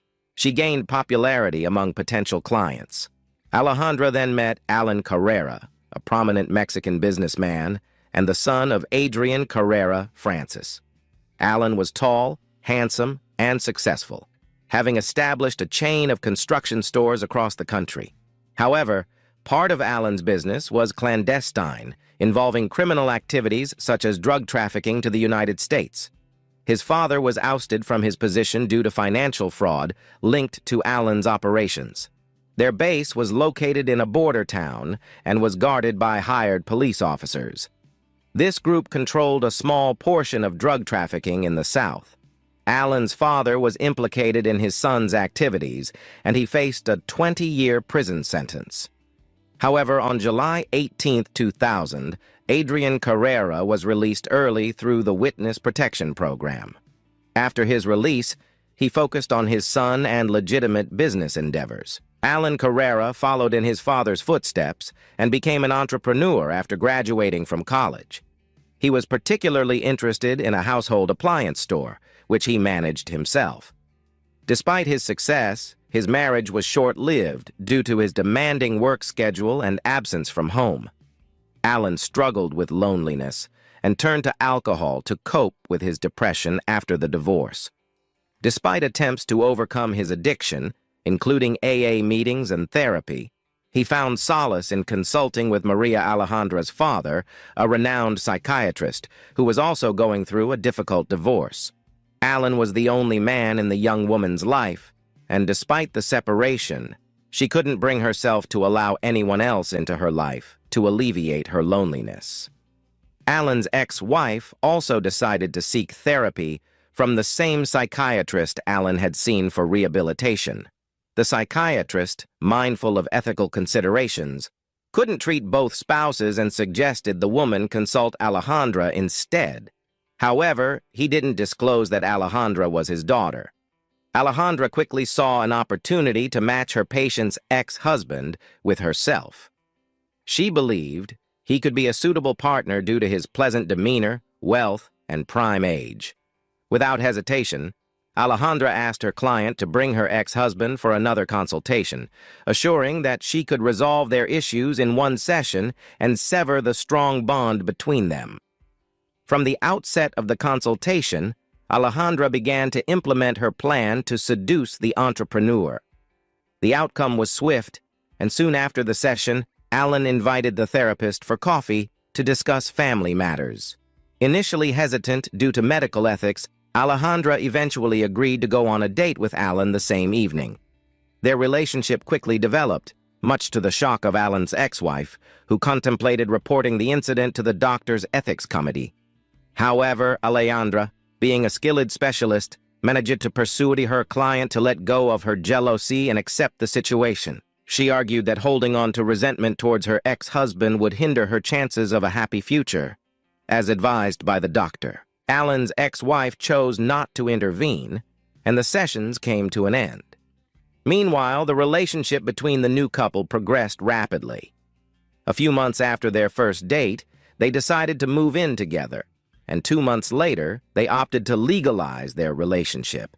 However, Alan remained unaware of the skeletons lurking in his fiancée's closet and the reasons behind her divorce from her ex-husband. In April 2014, Alan visited his parents for the weekend, providing an opportunity to discuss his beloved and the upcoming wedding. To their surprise, Alan's parents had never heard of Alejandra before, which struck them as odd. A week after meeting with his parents, the couple registered their marriage. Interestingly, Alejandra requested that her husband refrain from informing her friends and relatives, and no invitations were sent out due to budget constraints. However, it later emerged that the bride's father did attend the ceremony. Initially, the young family's life appeared idyllic, filled with happiness and aspirations. However, it didn't last long. Alejandra's hysterical nature began to surface, causing tension in the relationship. While Alan was usually reserved about his personal life, it was evident that the couple's dynamic had shifted and they were no longer as content. Following their meeting, Alan distanced himself from his family, and the situation worsened after the wedding, where his parents were conspicuously absent. Alan's friends noticed a change in Alejandra's behavior, observing her increasing nervousness and short temper. After a few incidents, Alan felt ashamed and reduced their joint outings. The marriage became fraught with daily quarrels, often baseless. One evening, Alejandra confessed to accessing her husband's cell phone and discovering suggestive conversations with other women. According to Alejandra, this revelation was the last straw. She alleged in court that Alan had abused, insulted, and humiliated her, rendering the marriage untenable. Upon discovering his infidelity, Alejandra eschewed traditional methods of therapy to salvage the relationship.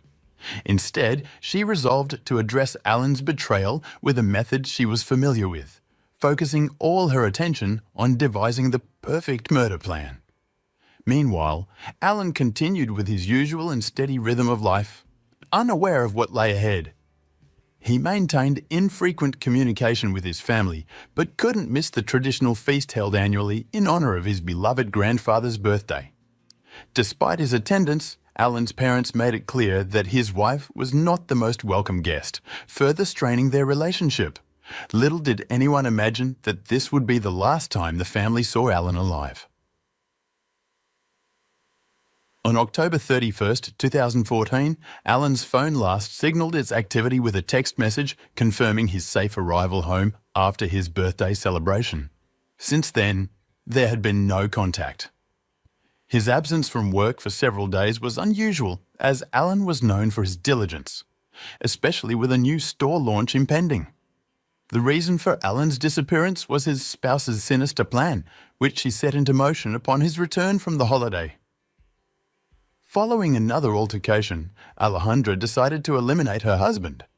She spiked the milk he customarily drank before bedtime with a potent sleeping pill, then suffocated him with a pillow.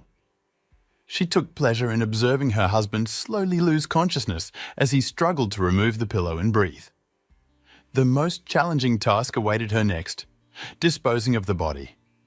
It was a moment she hadn't planned for, Alan was too heavy, so she had to make do with what she had. Time was short, so Alejandra hurried to the neighbour's garden to borrow an electric saw. With a serious look on her face, she sawed her husband's body into pieces. She then packed the body parts into bags, taking care to remove any identifying features. Alejandra stuffed all the bags into suitcases, intending to move the corpse from the house without raising suspicion. However, her plan was thwarted as dawn approached. An elderly neighbour, awake due to insomnia, observed her actions from a window and grew concerned. Furthermore, Alejandra's unusual behaviour and the absence of her husband to help raise suspicion. Unable to leave unnoticed, Alejandra returned home as dawn broke. Unbeknownst to the neighbour, Alejandra had scattered bags containing her ex-husband's remains in different neighbourhoods to cover her tracks. As the day progressed, she resumed her normal routine. On November the 6th, 2014, Mexican police officers made the horrifying discovery of a human torso. The discovery prompted a widespread police alert due to the severity of the crime. Subsequent body parts were found across the city within a day, with significant distances between each location. This was later attributed to Alejandra's prolonged absence from home. All the body parts were sent to the forensic laboratory, where experts promptly confirmed they belonged to the same individual. In an attempt to deflect suspicion from herself, the perpetrator started sending messages to Alan's relatives. However, her efforts only complicated the situation. Unaware that her husband had distanced himself from his family, Alejandra falsely informed Alan's parents that they were going on vacation and would be unreachable.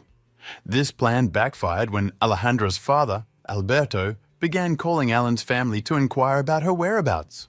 Concerned about her absence from counselling sessions, Alberto falsely claimed that Alejandra had been forcibly admitted to a clinic due to depression caused by her husband's infidelity. This alarmed Alan's relatives, who then attempted to locate him without success. Subsequently, they contacted the police. Laboratory experts compared the recently discovered corpse's remains with Alan's characteristics, confirming a 100% match.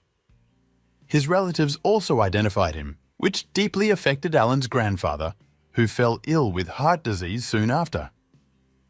Following the identification, a search warrant was issued for Alan's home and office, where traces of fresh earth were found in the backyard. Upon digging, Alan's fingers and teeth were uncovered, further shocking the capital city. Alejandra was swiftly apprehended, and traces of blood were discovered in various locations, including one of the rooms, the trunk of a car, and the garage. Initially denying her involvement, Alejandra hoped to escape punishment as she had with her previous husband. However, the investigation quickly unravelled the case. The testimony of an elderly witness proved crucial, as her account aligned with the estimated time of Alan's death. Alejandra exploited her position to obtain a potent sleeping pill, a drug typically accessible only to medical professionals, further incriminating her. Evidence obtained helped establish a direct connection between Alejandra and the brutal murder of her husband. CCTV footage revealed Alan entering the house but never leaving, while also confirming the removal of suitcases. On December 10, 2014, the jury delivered a verdict, sentencing Alejandra to life imprisonment for murder, brutality, attempted concealment, and misuse of her official position.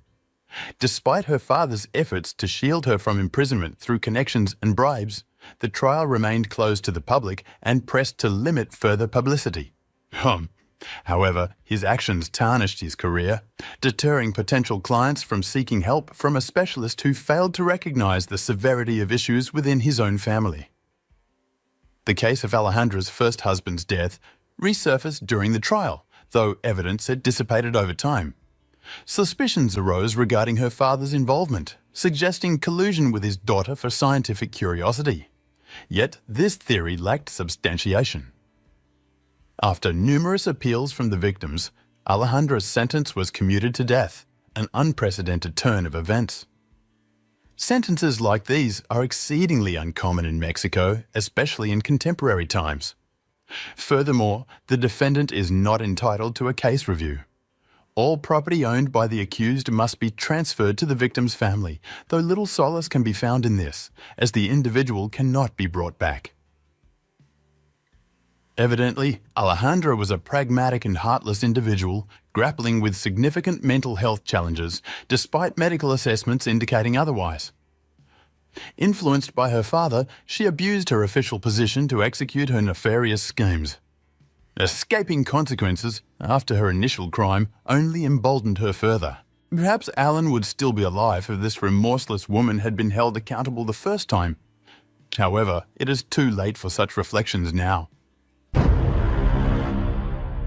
On March 2, 2018, at 4:45 a.m., the Travis County, Texas police received a distress call from a woman. She was hiding in a closet and reported hearing multiple gunshots in her home. Fearing the shooter was still inside, the dispatcher instructed her to stay hidden and wait for the police. By the time officers arrived, they had cordoned off the house. The woman hiding in the closet was local resident Corey Shaughnessy. She was in a state of panic, not fully understanding what had happened. In the kitchen, her husband, Theodore Shaughnessy, lay in a pool of his own blood. Let's explore this tragic story together. Theodore Shaughnessy was born on February 7, 1963, and was the youngest child in a large family in Arizona, near Phoenix. From a young age, he loved fast cars and dreamed of sports cars. Theodore was fearless and sought thrills from adrenaline, but he was also known for his kindness, cheerfulness, and loyalty as a friend and son. At 20, Theodore met Corey Garman at a local arcade. They instantly bonded over their shared interests in jewelry and books. Their friendship quickly blossomed into love, and they got married in 1989.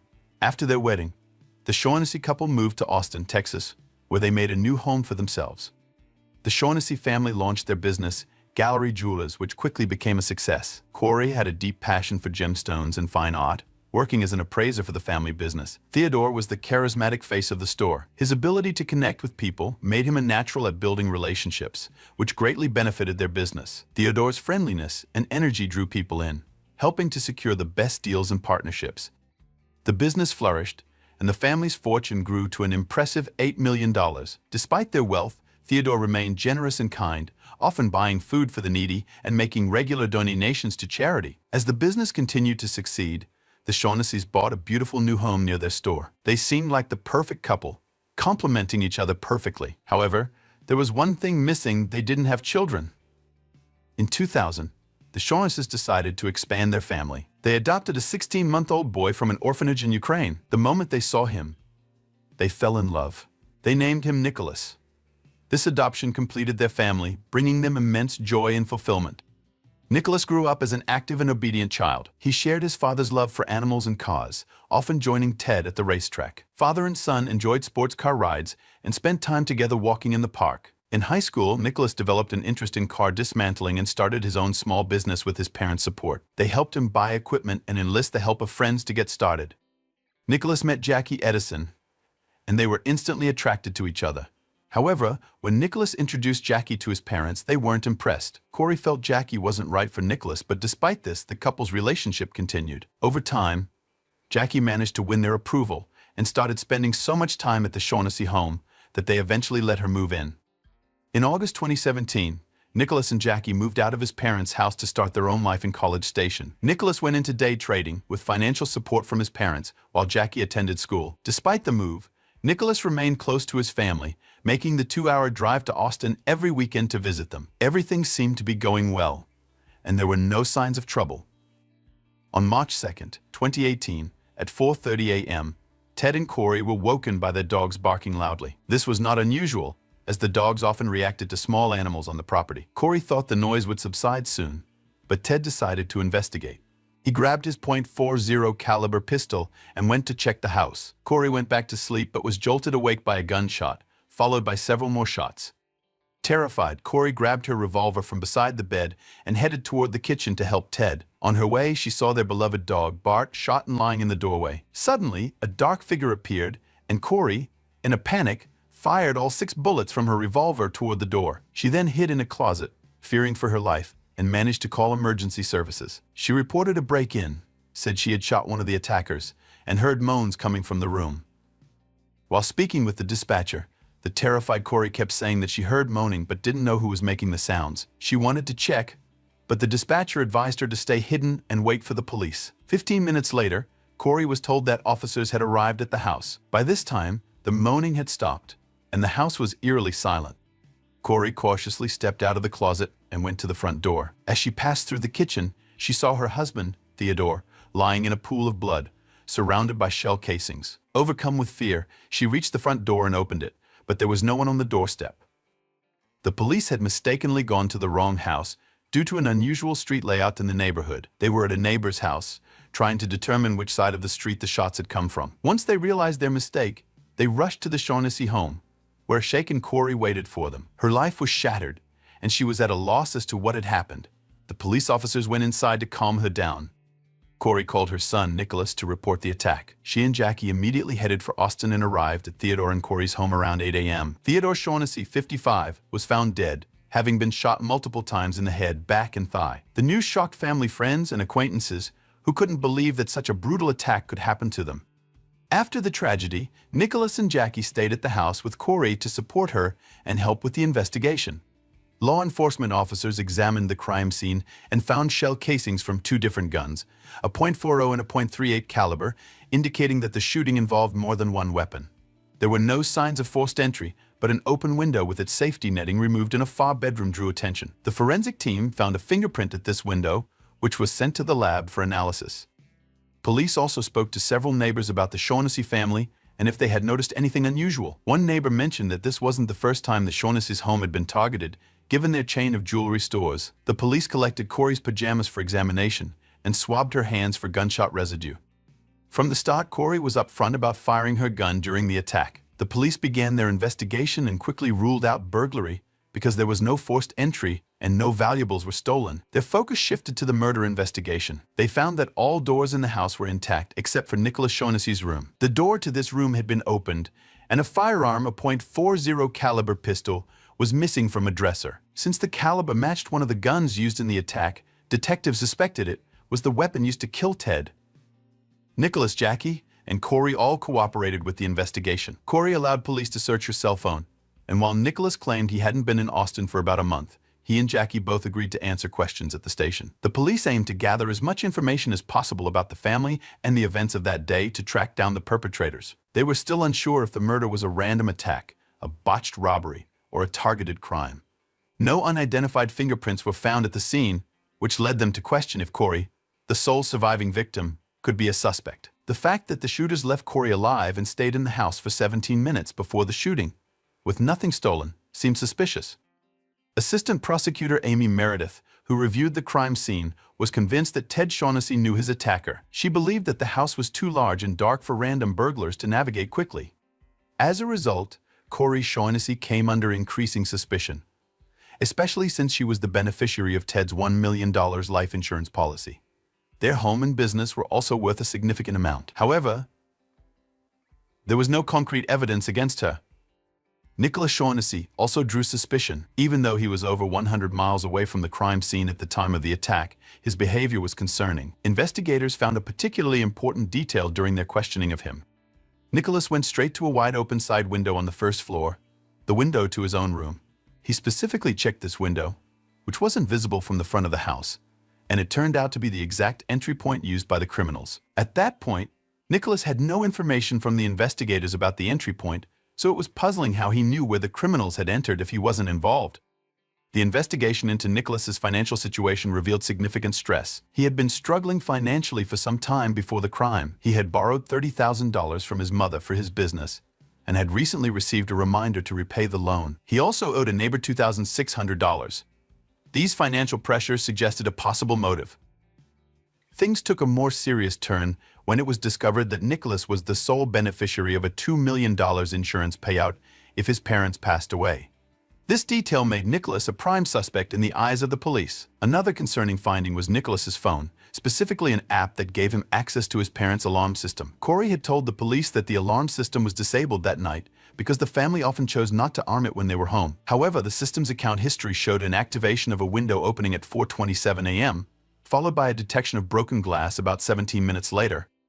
Another surprising find during the search of the home was Nicholas and Jackie's marriage certificate. It turned out they had secretly married in August 2017 and didn't reveal their marriage until after the murder. As police continued their investigation, they uncovered more evidence suggesting that Nick and Jackie were planning to kill his parents. Although Nicholas claimed he had been over 100 miles away from Austin at the time of the crime, Phone records showed he had been in Austin just 2 days before Ted's murder, on February 28th.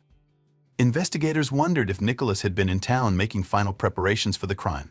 Both Nicholas and Jackie's phones were examined, and it was discovered that several text messages had been deleted. On February 24th, Nicholas had texted Jackie saying he was working on it, and Jackie responded, "Do they want $50,000 or not? We can't afford to pay half that early." This raised red flags for the police. When the police searched Nicholas and Jackie's apartment, they were shocked by the number of cameras installed. The cameras showed that they were at home on the morning of the crime. They also found jewelry, ammunition, and guns in a safe. One box of ammunition matched the caliber of one of the murder weapons, and a .38 caliber pistol was missing 6 bullets. Nicholas had also asked Jackie to withdraw cash from their account, and she had withdrawn $1,000 just days before the crime. This raised further suspicions. Investigators contacted Spencer Patterson, a high school friend who had officiated Nicholas and Jackie's wedding. Although it was challenging to reach him, the information he provided was crucial. A fingerprint found on the window in Nicholas's bedroom, which was a dead end as it belonged to the window installer, was irrelevant. However, police learned that Nicholas had used that window to sneak in and out of the house when he lived there, and Spencer was aware of this. Spencer's home, car, and cell phone were searched. In his car, the police found a .38 caliber handgun, which was not one of the murder weapons. Spencer's cell phone showed he was at home on the morning of the crime, so he was ruled out as a suspect, but his testimony added to the suspicion against Nicholas. Spencer revealed that Nicholas had talked about getting $8 million when Ted and Corey were gone. Correspondence between Spencer and Nicholas showed that Nicholas had tried to hire him to kill the family and steal their belongings. On May 29, 2018, Nicholas Shaughnessy and Jackie Edison were arrested for criminal solicitation. Corey couldn't believe it. She thought the authorities were trying to frame her son. By then, Nicholas was working at his father's jewelry store. Corey still believed it was a mistake and demanded absolute proof of their involvement. 2 weeks after the arrest, Jackie was released on bail. Corey hired the best lawyer she could find for her son. In an interview, Corey Shaughnessy said, "You could have told me that aliens landed in the front yard, and I would have believed that rather than believe that Nicholas and Jackie were planning to kill us." Corey had stood by Nick's side, convinced that maybe there was something involving money or illegal substances in College Station, or perhaps he had talked about his parents' jewelry business to the wrong person. She was willing to believe anything but that her son was plotting their murder. However, the police were confident that Nicholas and Jackie were behind the attack. The challenge was to determine who actually shot Ted Shaughnessy, which proved difficult as evidence had run dry, and the investigation was at a standstill. 4 months after the crime, Detective James Moore decided to review the surveillance video from Nicholas and Jackie's porch recorded just 2 days before the attack. For Corey, who had been struggling to maintain faith in her son, this was the breaking point. She realized with horror that she had been living with the very people who had planned to kill Ted and her. The surveillance footage from the front porch was a major breakthrough. It showed Nicholas Shaughnessy greeting 2 men at the front door, one wearing a green t-shirt with Anderson on it. Detectives quickly identified the man as Cameron Bosk from the Anderson Window Company. Although Cameron wasn't home that day, his wife provided crucial information. She revealed that a few months earlier, a man named Johnny Leon had asked Cameron to commit murder for money, but Cameron had turned him down. The police ruled Cameron out as a suspect, but were now closer to unraveling the mystery. Johnny Leon was later brought in for questioning, where he admitted that Nicholas had tried to hire him for $100,000, but he refused. Johnny was arrested and confessed that he had traveled to Austin with Nicholas a few days before the crime. According to Johnny, they parked in front of the Shaughnessy house. Nicholas went to the house, returned, and said he couldn't get in. Johnny claimed he had no involvement in the crime. However, his cell phone records showed he was in Austin on the morning of the crime. Johnny did not name the second shooter, but provided his cell phone number. This led the police to Aaron Smith, who claimed he had been with his girlfriend and had an alibi. His girlfriend said Aaron left her in a motel room that morning, took her car, and did not answer her calls. She also mentioned that Aaron had been carrying a .40 caliber handgun for several days. After the crime, the gun was recovered from a family member of Smith's. Aaron Smith was arrested, and the police discovered that both he and Johnny Leon had arrest records, including a previous arrest for dealing illegal substances. Nicholas Shaughnessy, Johnny Leon, and Aaron Smith were charged with capital murder. By spring 2021, Amy Meredith, the assistant district attorney, had left her position, and Jose Garza had taken over. His office offered a plea deal to avoid the death penalty, a lesser charge of murder with a 35-year sentence and the possibility of parole. Both Leon and Smith accepted the deal. Corey Shaughnessy wrote a letter to Nicholas, agreeing to the plea bargain, which would result in Nicholas serving 35 years with the possibility of parole. In April 2021, Nicholas accepted the plea deal. He could be released when he turns 36. At a hearing in April 2021, Nicholas Shaughnessy pleaded guilty and was sentenced to 35 years in prison, with eligibility for parole after serving 20 years of his sentence. Aaron Smith and Johnny Leon were sentenced to 35 years with the possibility of parole. Smith told police that after they shot Ted Shaughnessy, he heard gunshots and a woman crying from the bedroom. Smith claimed he begged Leon not to kill Corey and to leave quickly to avoid getting shot themselves. Nicholas sent letters to his mother, and Corey was finally able to see her son after he had been in prison for 2 years. Despite knowing a lot about the case, Corey remained unaware of who had used the .40 caliber gun, which had belonged to Ted. Nicholas eventually confessed that he had given his father's gun to Aaron Smith.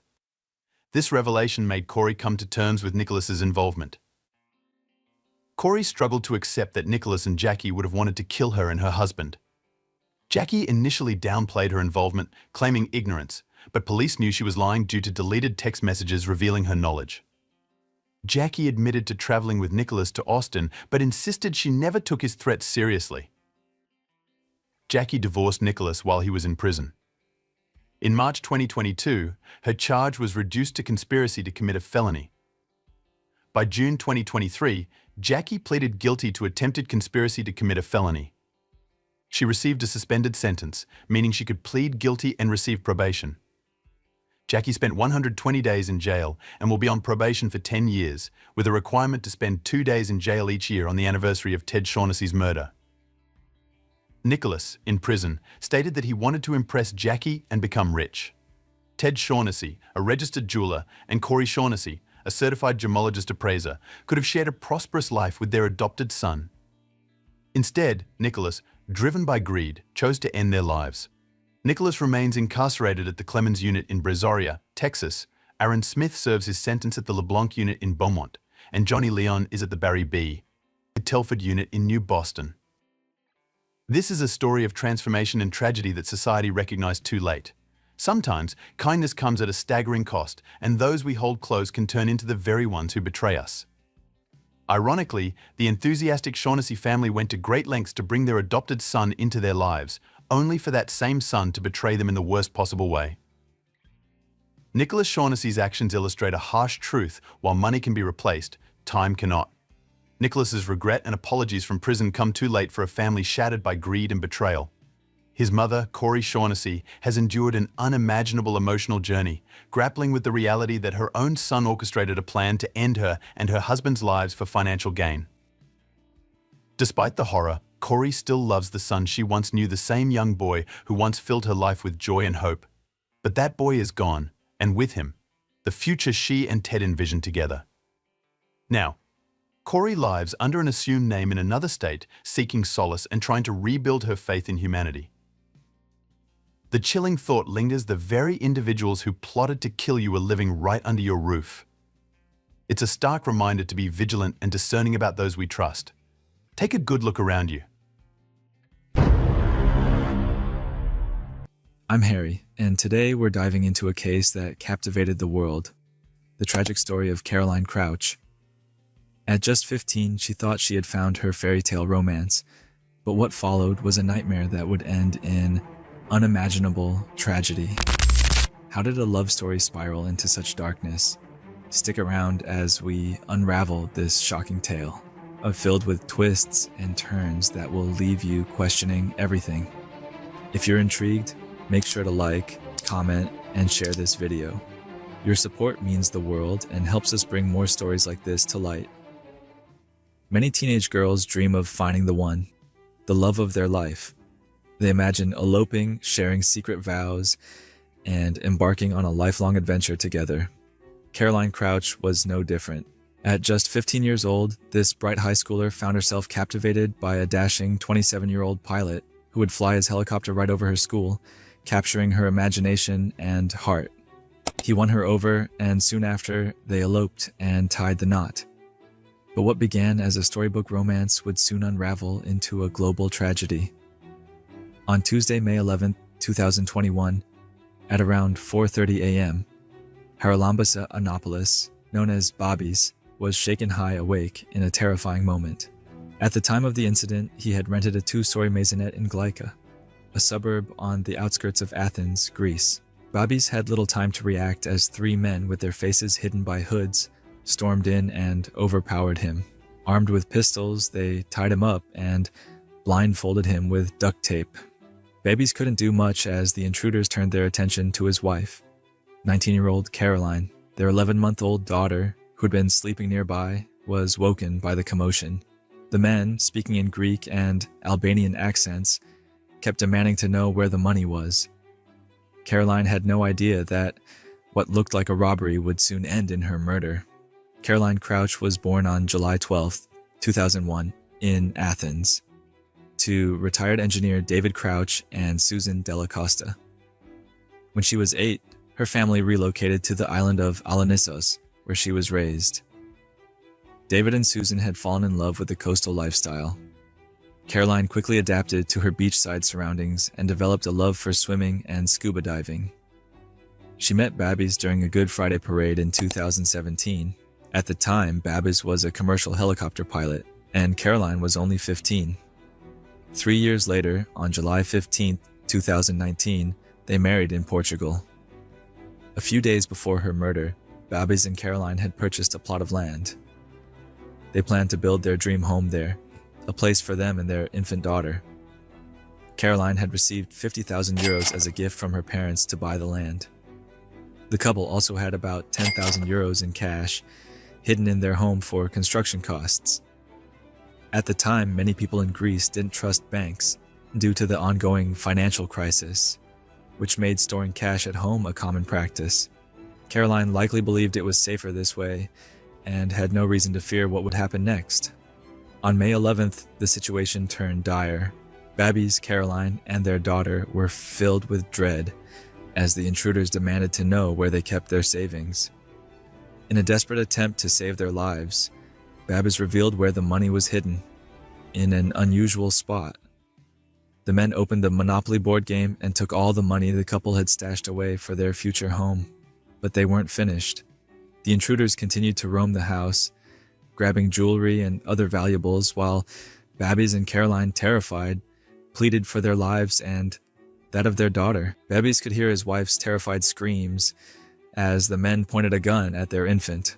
Though blindfolded, Babbies fought against his restraints, but the ropes around his neck were so tight that he repeatedly lost consciousness. When he finally regained his senses, the men were gone. The only sound left in the house was the desperate crying of his daughter. It took Babbies roughly 30 minutes to reach his phone, and using his nose, he managed to dial emergency services. Once connected, he frantically called for help, begging them to send an ambulance and providing his location. Because his mouth was covered with duct tape, Babbies' entire call to emergency services was filled with muffled words. The operator on the other end asked him to explain what had happened, but all he could manage to say was, "Robbers came in." By this time, an hour and a half had passed since the intruders had broken into Babbies and Caroline's home. First responders arrived at the scene around 6 a.m., quickly rushing up the front steps to get inside. What they encountered was nothing short of horrific. The living room and kitchen had been completely ransacked. Drawers were left wide open, with clothes and other belongings scattered throughout the space. Among the chaos was an open Monopoly box, the very one in which Babbies and Caroline had hidden their money. The responders also found a security camera lying on the couch, apparently ripped off the wall. However, its memory card was missing. Tragically, hanging from the staircase was the body of the couple's white and brown husky puppy, who had been strangled with her own leash. Babbies was found on the floor of the main bedroom, his eyes and mouth still covered in duct tape, with his hands and feet tied behind him. On the bed, lying face down, was Caroline Crouch. Their infant daughter sat beside her mother, crying and clapping her hands, trying to wake her up. Caroline was already declared dead by the time first responders arrived. The baby, although visibly distressed, appeared unharmed. However, it didn't take long for first responders to notice Caroline's pale complexion, confirming that she had been murdered. Babbies went into visible shock when he was freed from his restraints and saw the lifeless body of his wife, the woman he had loved for the last 5 years. Authorities immediately secured the safety of the infant and began questioning Babbies. Based on his account and the state of the crime scene, the presence of 4 men was determined. Police concluded that 3 men had entered the home while a 4th stood guard outside. Investigators pieced together the sequence of events leading up to the murder and escape as follows. 1. The intruders approached the house using a dirt road that led to the back entrance. 2. After failing to break in through the back door, they removed the security pins from a basement window and entered the home. 3. Once inside, they killed Roxy, the family's 7-month-old husky. The murder weapon? Her own leash. 4. The intruders then made their way into the main bedroom where Babbies and Caroline had been sleeping. 5. They ransacked the home, finding the money hidden in the Monopoly box. 6.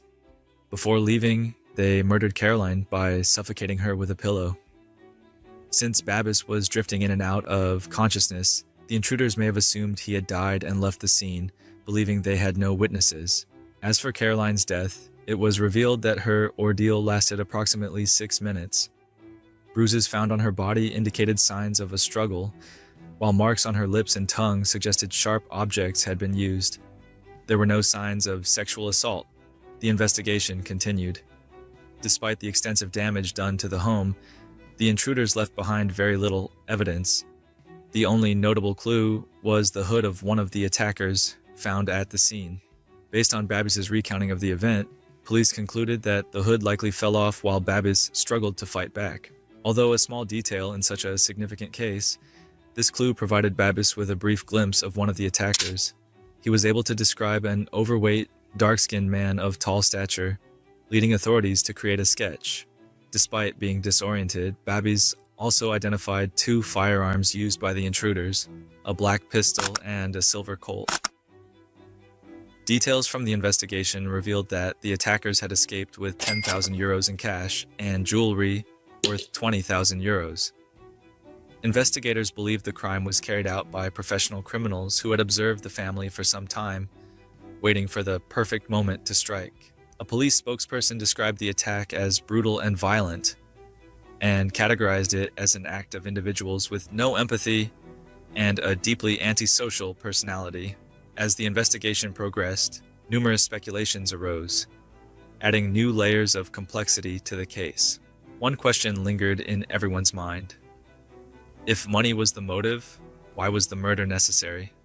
Other theories suggested the intruders may have been high on drugs, unable to control their actions, or perhaps Caroline had recognized one of them.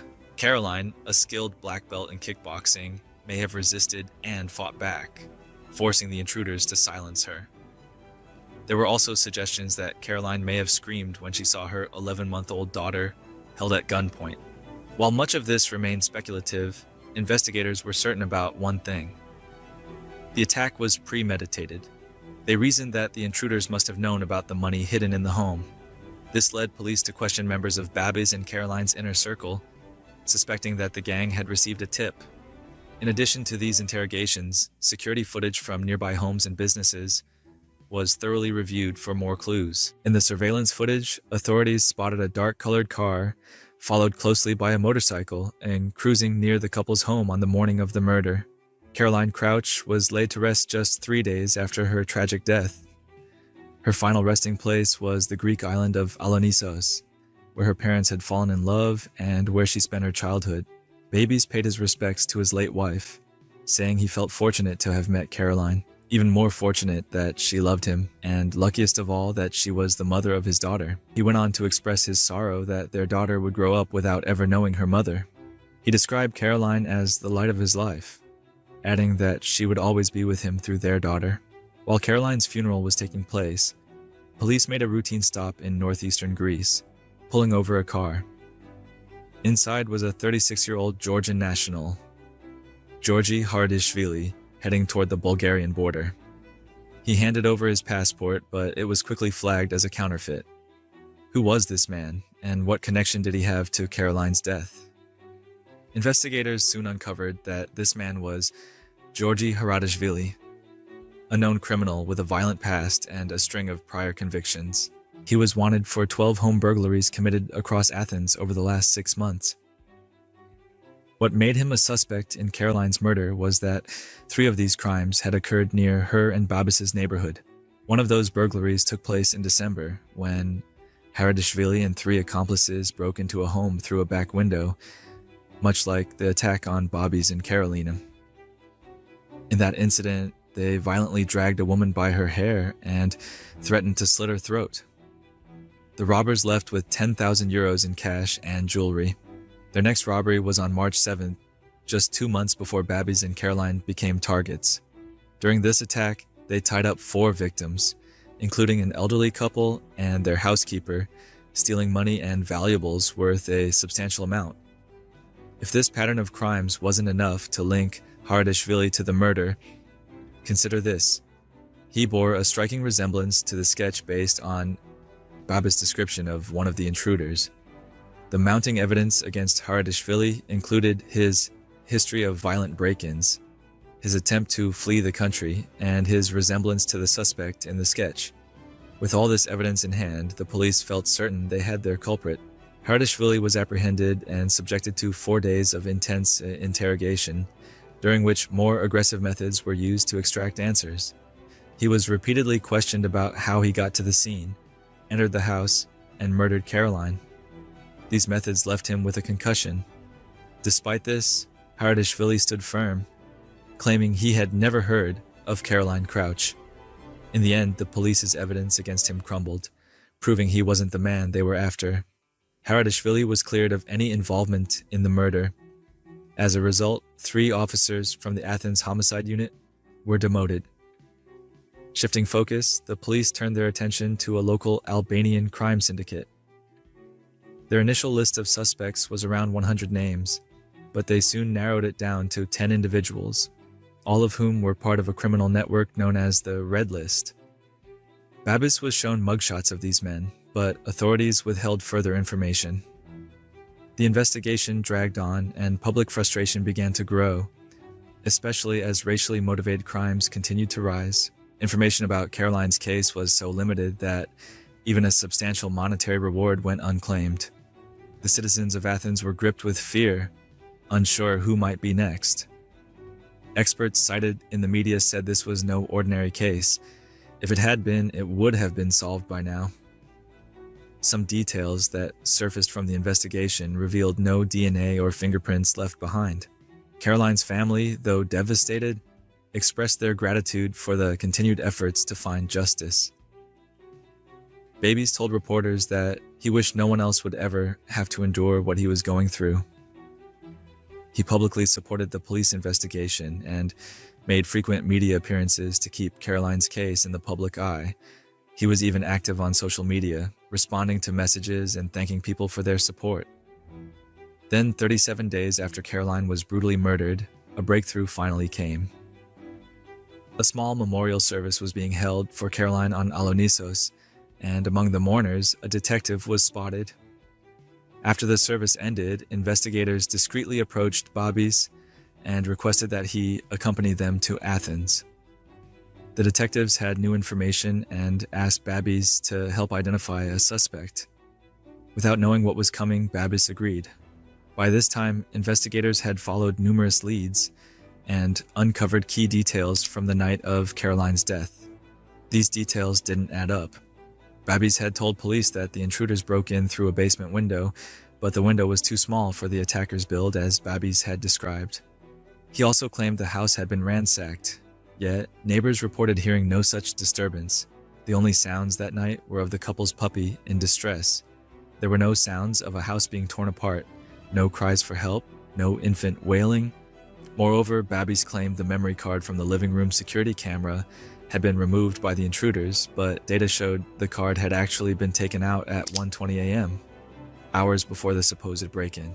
Caroline's smartwatch, which tracked her heart rate, showed her pulse at 3:58 a.m., was normal, indicating she was sleeping, but by 4:05 a.m., it had spiked by 50%, showing she was in severe distress. By 4:11 a.m., her pulse had stopped completely, long before Babbis claimed the murder took place. Babbis, on the other hand, had a fitness app on his phone that revealed he had been moving around during the time he said he was bound and unable to act. Police even tried to reenact how Babbis supposedly dialed emergency services with his nose, but no one could replicate it. Investigators also discovered that on the night of her death, Caroline had attempted to book a hotel for herself and her baby. A text message to a friend showed she was threatening to leave Babbis. Back when Babbis first met Caroline, he'd been vacationing on Alanissos. His mother, a teacher at Caroline's school, also lived on the island. Babbis was charismatic, sharp, and financially comfortable. He caught Caroline's attention by flying a helicopter over her school, something that might seem like a fantasy for many teenage girls, but for Caroline, this dream would soon become a nightmare. She thought she had found the perfect match and even told her family how happy she was.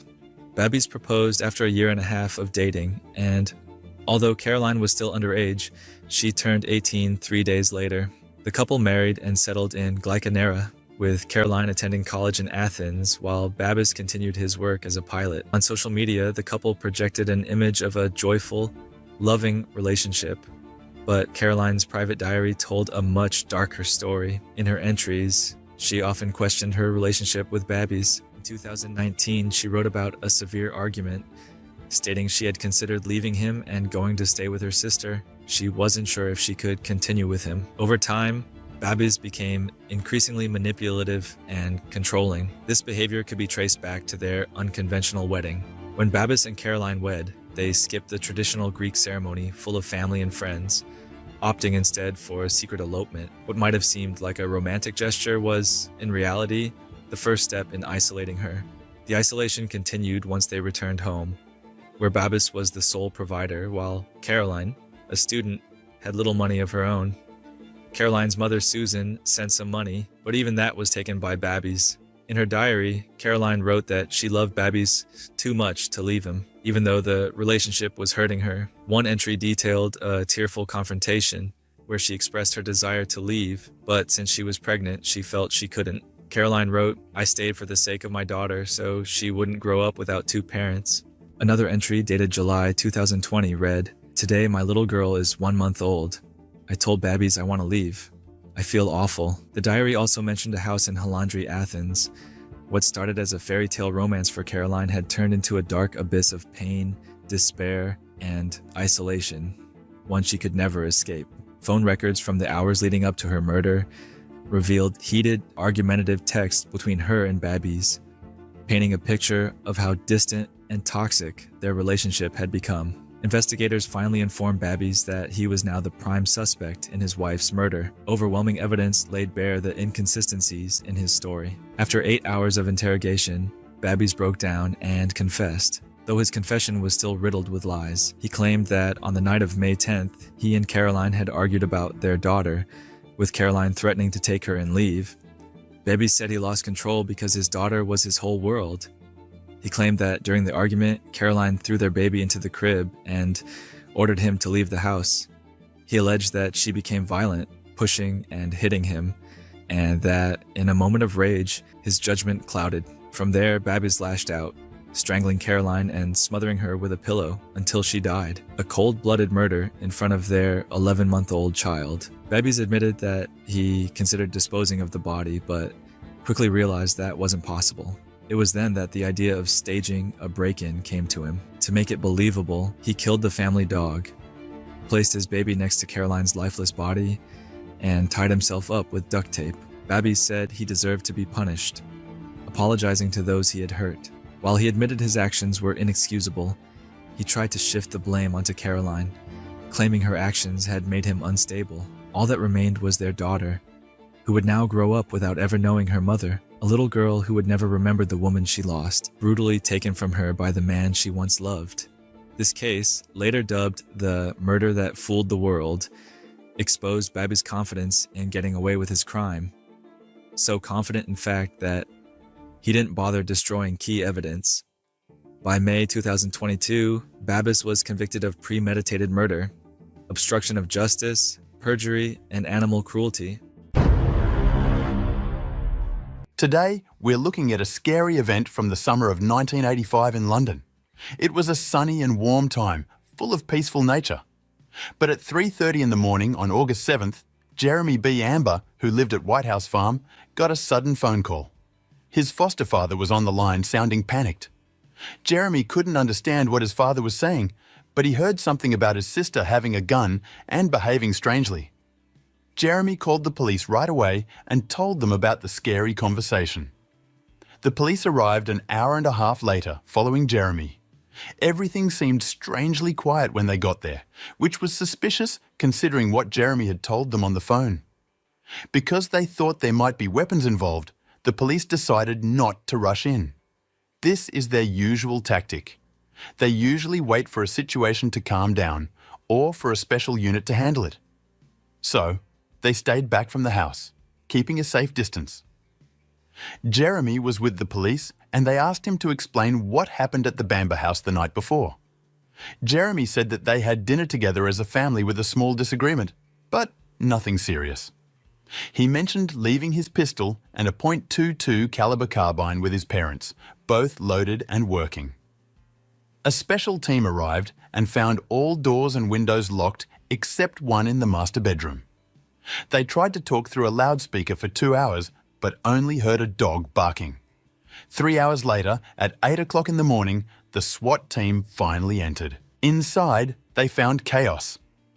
Neville Bamber, Jeremy's father, was deceased in the kitchen. He had many bruises, a broken nose and jaw, and 8 bullet wounds, 6 in the head. It was clear he couldn't survive. Next to him was a phone with its receiver removed and bullets nearby. The police were shocked, but continued to search the house carefully, starting on the first floor. They had to move quietly because the old floors creaked, making noise. On the first floor, there were no other people, but in 2 bedrooms on the second floor, 4 more bodies were discovered. June, Sheila, and 2 young boys named Daniel and Nicholas. They had all been killed by gunshots. June had been shot 7 times, Daniel and Nicholas 5 and 3 times respectively. Sheila was found near her parents' bedroom with 2 bullet wounds under her chin and a gun in her hands. The total number of bullets used to kill the family members raised questions. Was it possible that someone intentionally targeted the Bamber family, and what could the motive be? Could the real culprit be trying to mislead the police? Answers to these questions were needed urgently, so authorities began investigating and researching the history of all members of the deceased family. The county of Essex, where the Bambers lived, is close to busy and crowded London, yet it offers tranquility and relaxation to its residents. The county is known for its natural beauty, with green meadows, clear lakes, and medieval castles attracting visitors. This peaceful environment likely drew the Bamber family, who purchased White House Farm to fulfill their dream. In 1949, at the age of 25, June married Neville, and they moved to the farm to build a prosperous family. Neville, a veteran of the Royal Air Force, became a magistrate in the local court. Despite facing challenges, such as June's struggle with infertility, the couple remained hopeful. Eventually, they decided to adopt 2 children from an orphanage, showing their determination to create a loving family. At just 3 months old, Sheila became part of their family, and later, at 6 months old, Jeremy joined them. June and Neville proved to be loving and caring parents, filling their children's lives with affection and attention. They ensured their children received an excellent education at prestigious private schools, thanks to their prosperous financial situation. Despite the opportunities provided, Jeremy showed a withdrawn personality from childhood and preferred solitude.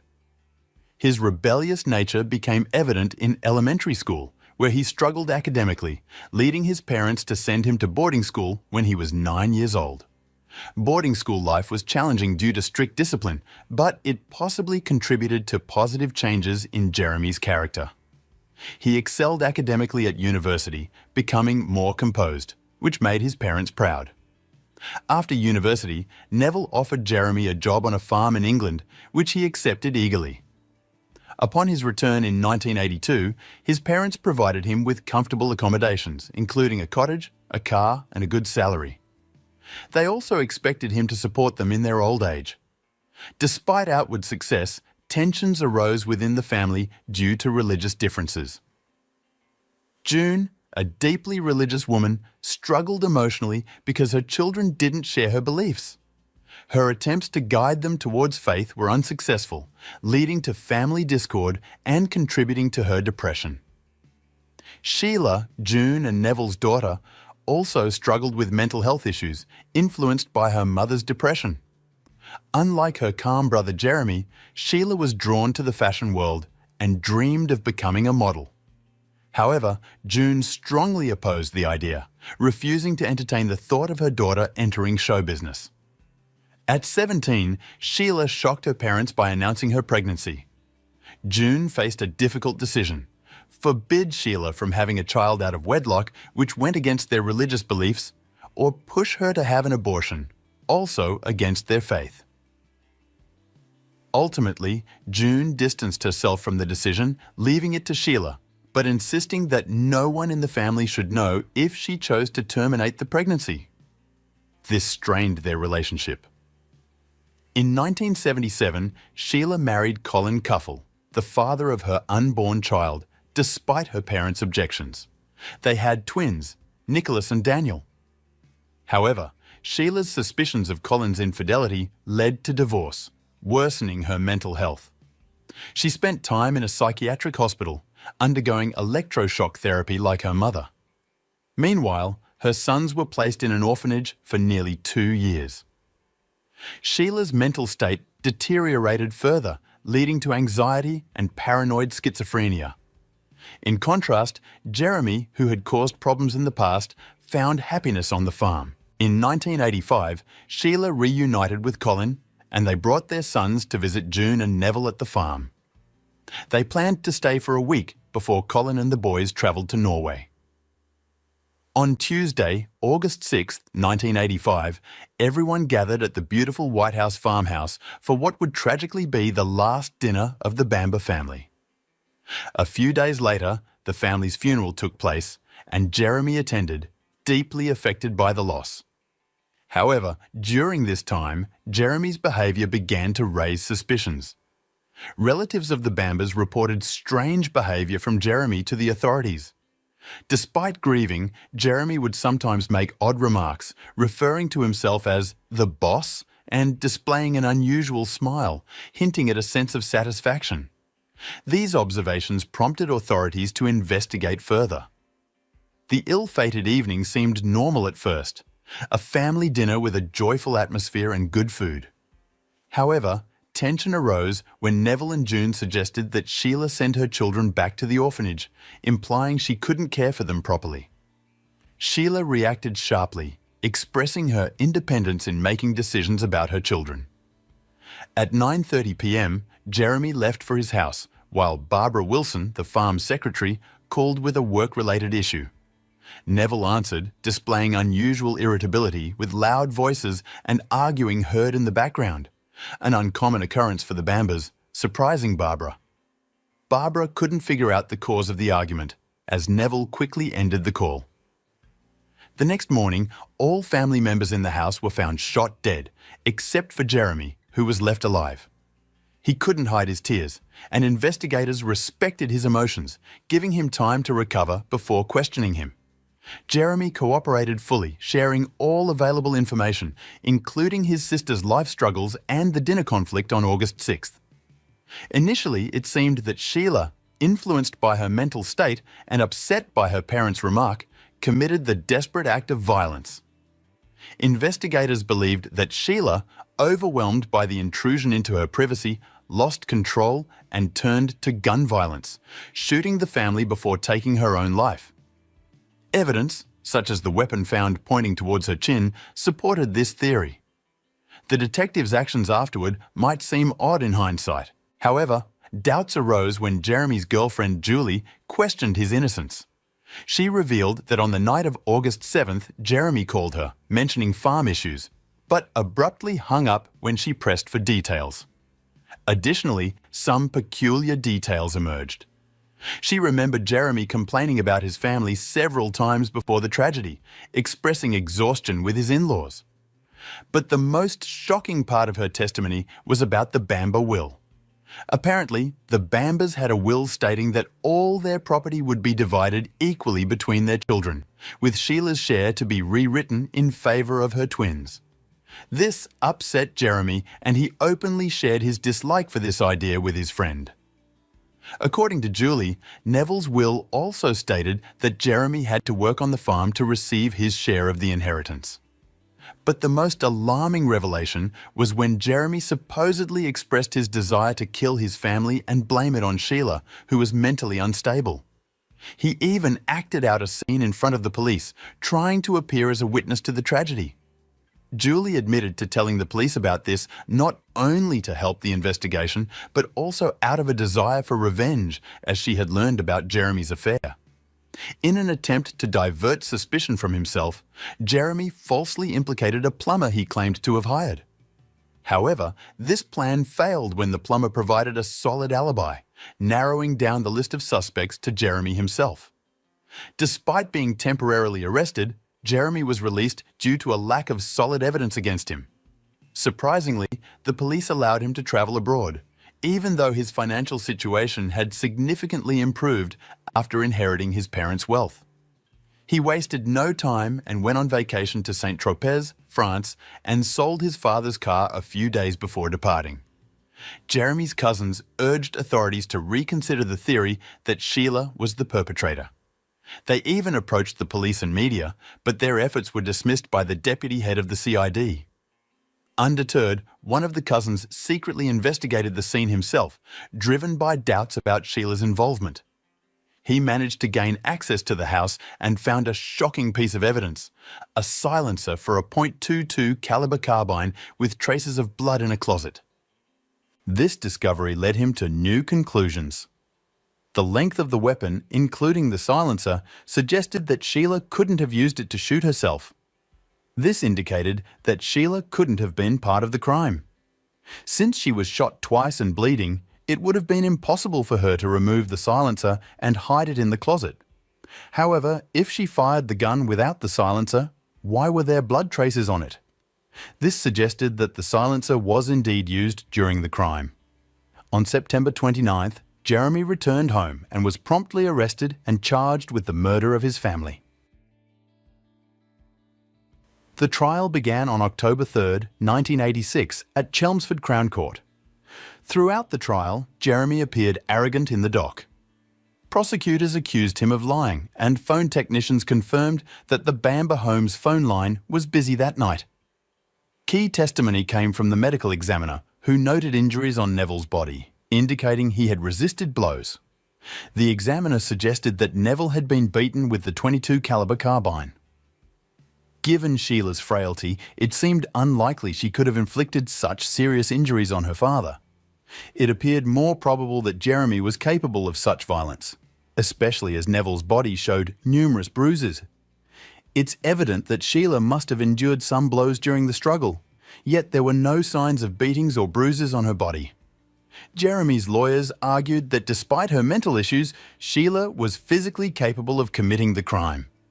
They pointed to her experience with guns and excellent shooting skills as evidence. Furthermore, Sheila's blood appeared fresher than that of other family members, suggesting she might have killed them before taking her own life, either as a realization of her actions or in response to the approaching police. The prosecution countered these theories by pointing out that the silencer, with Sheila's blood on it, was found in the closet instead of on the carbine. This undermined the defence's arguments. With no solid counterpoints, the defense struggled against the prosecution's case. According to the prosecution, Jeremy's motive was anger over the divided will, driven by financial reasons. On the day of the incident, witnesses saw Sheila behaving normally and the housekeeper didn't notice anything unusual.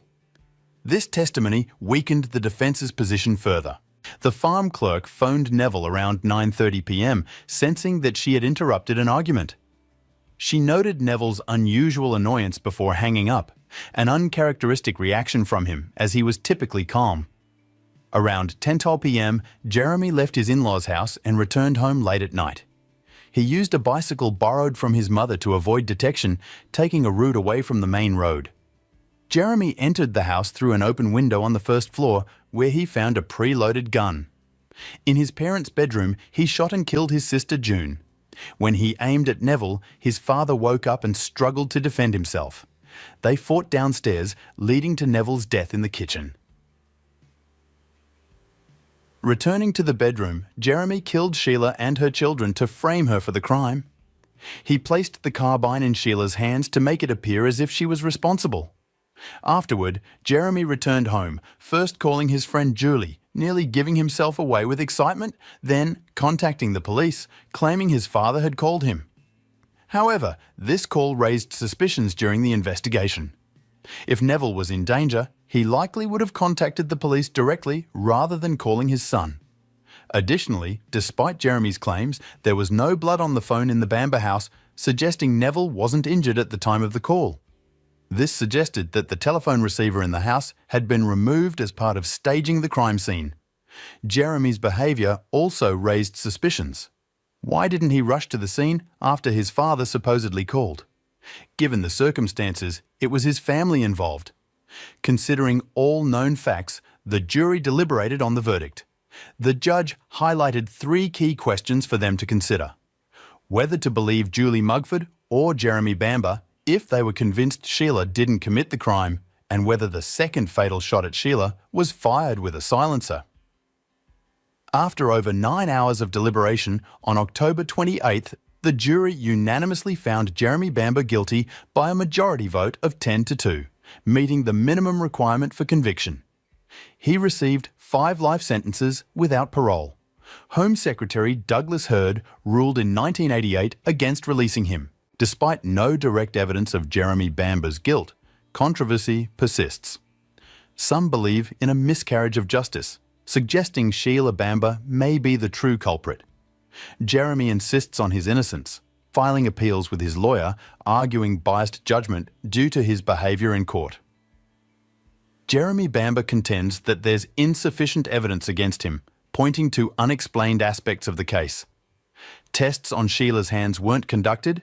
There were allegations of police misconduct at the scene, and speculation of retaliation by Jeremy's ex-girlfriend remains. In 1991, Jeremy Bamber requested a trial, but in 1996, a police officer destroyed much of the physical evidence, which Jeremy's defence team criticised as a disgrace. In 1997, a DNA test revealed the presence of Sheila and June's blood in the silencer, but the results were complex and inconclusive. In 2012, gun experts from the US and UK argued that the injuries on the bodies didn't match those typically caused by a silencer. In 2015, Jeremy Bamber filed an appeal demanding access to all evidence for his defence, but he was sentenced to an additional 14 years for fraud, as he posed as a lawyer to obtain it. Seeking to prove his innocence, Bamber set up websites discussing the case and offered a significant reward for evidence overturning his conviction. The Bamber family's case continues to garner public attention, raising doubts about the verdict's correctness. What's your opinion on whether Jeremy is guilty? I killed my boyfriend in self-defense. What did you kill him with? A loaded gun in the house. Can you tell me where the gun is right now? The gun is in the house. Okay, are you sure that he is dead? He's dead, ma'am. He's completely dead. Okay, what's your name? My name is Shana Michelle Huber. Today, we're delving into a tale that revolves around love, but not the usual kind. This isn't your typical love story where everyone is joyous. Instead, it's a narrative that unfolds into a different kind of affection, one that led Shana Hubers down a dark path. Greetings, Fearfiles enthusiasts! We're here to unravel and examine the most puzzling, chilling, and mind-twisting cases from around the globe. Before we dive in, our hearts go out to the families affected by the unsettling actions of Shana Hubers. Let's venture into Kentucky, known for its delectable fried chicken that has captivated taste buds globally. While the Colonel has the world hooked on his secret recipe, our focus shifts to Shana Hubers, a young woman whose obsessive tendencies reached extreme levels. She was not one to accept rejection lightly. If a guy turned her down, or if a relationship ended, Shayna took it to heart, and she was determined not to let go. In interviews, a friend of Huber's revealed that she had a flair for the dramatic, especially in matters of the heart. She made it clear that if a relationship didn't work out, Shayna struggled to cope. Rejection wasn't a part of her plan in any aspect of life. However, it's not all gloom and doom. Despite these intense traits, Shayna had her positive side. In her academic journey, she shone as a straight-A student, tackling numerous AP courses. Her dedication earned her accolades for academic excellence and leadership. Shayna, driven by an unyielding competitive spirit, aspired for success in all her endeavours. When faced with competition, instead of letting it derail her, Shayna's ability to focus on her goals propelled her to triumph. So, buckle up as we navigate through the complexities of Shayna Huber's story, where love took a perilous turn and obsession led to unforeseen consequences. Fast forward, Shayna Hubers swiftly graduated with honours from the University of Kentucky in just 3 years. Her ambitious journey didn't stop there. She set her sights on a master's degree in school guidance counselling, showcasing the potential for a radiant future. However, her compulsive tendencies took a darker turn. The pivotal year was 2011 when Hubers received a Facebook message from Ryan Poston, a 28-year-old high achiever. Unlike Hubers, Poston didn't harbour the same level of obsession, yet his accomplishments were noteworthy. Born on December 30th, 1982 in Fort Mitchell, Kentucky, he grew up as the eldest among 4 siblings, the only boy. Poston's educational journey was as diverse as his achievements. From international high school programs in Manila, Philippines, to graduating in Geneva, Switzerland, he eventually pursued political science, history, and geography at Indiana University. Inspired by his father's legal career, he followed suit, attending Northern Kentucky University's Salmon P. Chase College of Law. Close to his family, especially his father, Poston embraced the changes brought about by his parents' separation and his mother's remarriage to Peter Carter. This shift didn't create a father-son rivalry for Ryan. Instead, he welcomed his new stepfather, finding joy in having 2 positive male role models. So much so that he changed his middle name to Carter to symbolize the significance of both men in his life. The twist in the story unfolds on Facebook, where Huber's images caught the attention of Poston through his step-cousin Carissa Carlisle. Little did he know that this seemingly charming and sweet girl would become a tragic chapter in his life, a story ending in unforeseen and literal consequences. Their connection began with a message, leading to a face-to-face meeting on Shayna Huber's 20th birthday, April 8, 2011, in a Lexington, Kentucky pub. According to friends of Ryan Poston, Hubers displayed an immediate obsession. She seemed distant and fixated solely on Ryan, channeling all her energy towards him.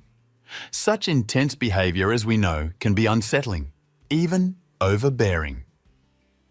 Ryan, feeling the need for personal space, tried to establish boundaries. However, Hubers, with no concept of personal space, seemed determined to anchor him down. Friends noted her attempts to make him settle down, but he, being a young attorney with a demanding job in Cincinnati, wasn't ready for that commitment. The strains in their relationship escalated due to differing goals. Poston, seeking independence, attempted to end things, but Hubers, fueled by passion and determination, refused to accept defeat. In a revealing text to a friend, Hubers claimed that Ryan stayed with her out of guilt. When he tried to break up, she manipulated him by crying, making him feel terrible, and ultimately taking him back.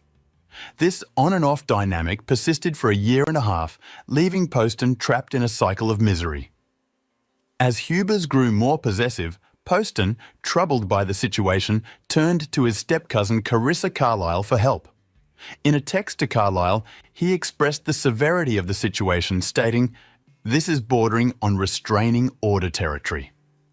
The romance had become a tumultuous journey, raising concerns that went beyond the boundaries of a healthy relationship. The situation took a darker turn as Shayna Hubers allegedly trespassed into Ryan's condo 3 times, refusing to leave each time. Hubers, during this period, claimed that Ryan was emotionally abusive. According to Nikki Carnes, Ryan's neighbour, Hubers, would confide in her about Poston's actions. She mentioned that he allegedly criticised Hubers' weight, suggesting she needed to lose weight and undergo a boob job. On the flip side, Ali Wagner, a friend of Poston for a decade, presented a contrasting view. She never heard him raise his voice and described him as geeky and kind. Wagner asserted that Ryan, raised with good manners, would never stoop to offending a woman, let alone his girlfriend.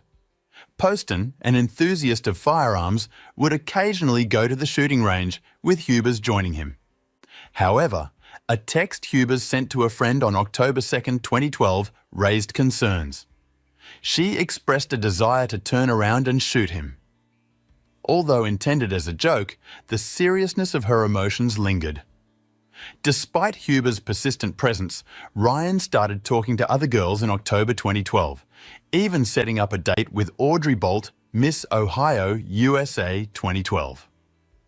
Hubers, unaware of the date, found out about it through social media stalking. This discovery intensified her obsessive behaviour. After Hubers was detained, authorities discovered unsettling details on her phone. She would constantly text Poston, creating scenarios to manipulate him into spending time with her. The messages revealed Ryan's growing frustration with her behaviour, indicating that the relationship had become a source of distress for him. Poston, seeking moments of peace, would occasionally turn off his phone. However, Shayna Hubers found ways to manipulate him emotionally. Once, she concocted a fabricated story about her aunt being on her deathbed in Hawaii. Claiming urgency, she asked Ryan to drive her to the airport. Ryan agreed, only to find out later that the entire narrative was a complete fantasy, with no record of the supposed one-way ticket on October 12, 2012. A day before their planned date, Hubers texted Poston stating that she woke up in the middle of the night with chest troubles and had been hospitalised. She claimed to be on her way to a specialist, but it was all untrue. Instead, she was at home researching high blood pressure and heart disease on the internet, fabricating a story about having left ventricular hypertrophy. The tragic event unfolded at Ryan Poston's condo. An altercation occurred, leading to gunshots. Hubers made a chilling call to 911, claiming she killed her boyfriend in self-defense. The operator probed, asking if Ryan was still alive when she shot him, whose gun it was, and what drove her to such an extreme action. Hubers, insistent on self-defense, recounted a scenario where her boyfriend was attacking her, grabbing and throwing her against a couch. As the details unfolded, it became clear that the situation was more complex than initially presented. Hubers' actions and words painted a distressing picture, and the investigation into this tragic event continued. In her statement to the 911 operator, Shayna Hubers claimed that the gun belonged to Ryan, asserting that he kept loaded weapons in the house and had threatened her with it. She admitted to shooting him 15 minutes before making the call, leaving the operator surprised about the delay in alerting authorities. Police suspected that this delay was to allow Hubers time to craft her version of events before their arrival. During the call, Hubers revealed that she shot Ryan multiple times, explaining that he was struggling and in pain, and she decided to put him out of his misery to finish the job. Adding complexity to the narrative, she mentioned placing the gun on a bookshelf.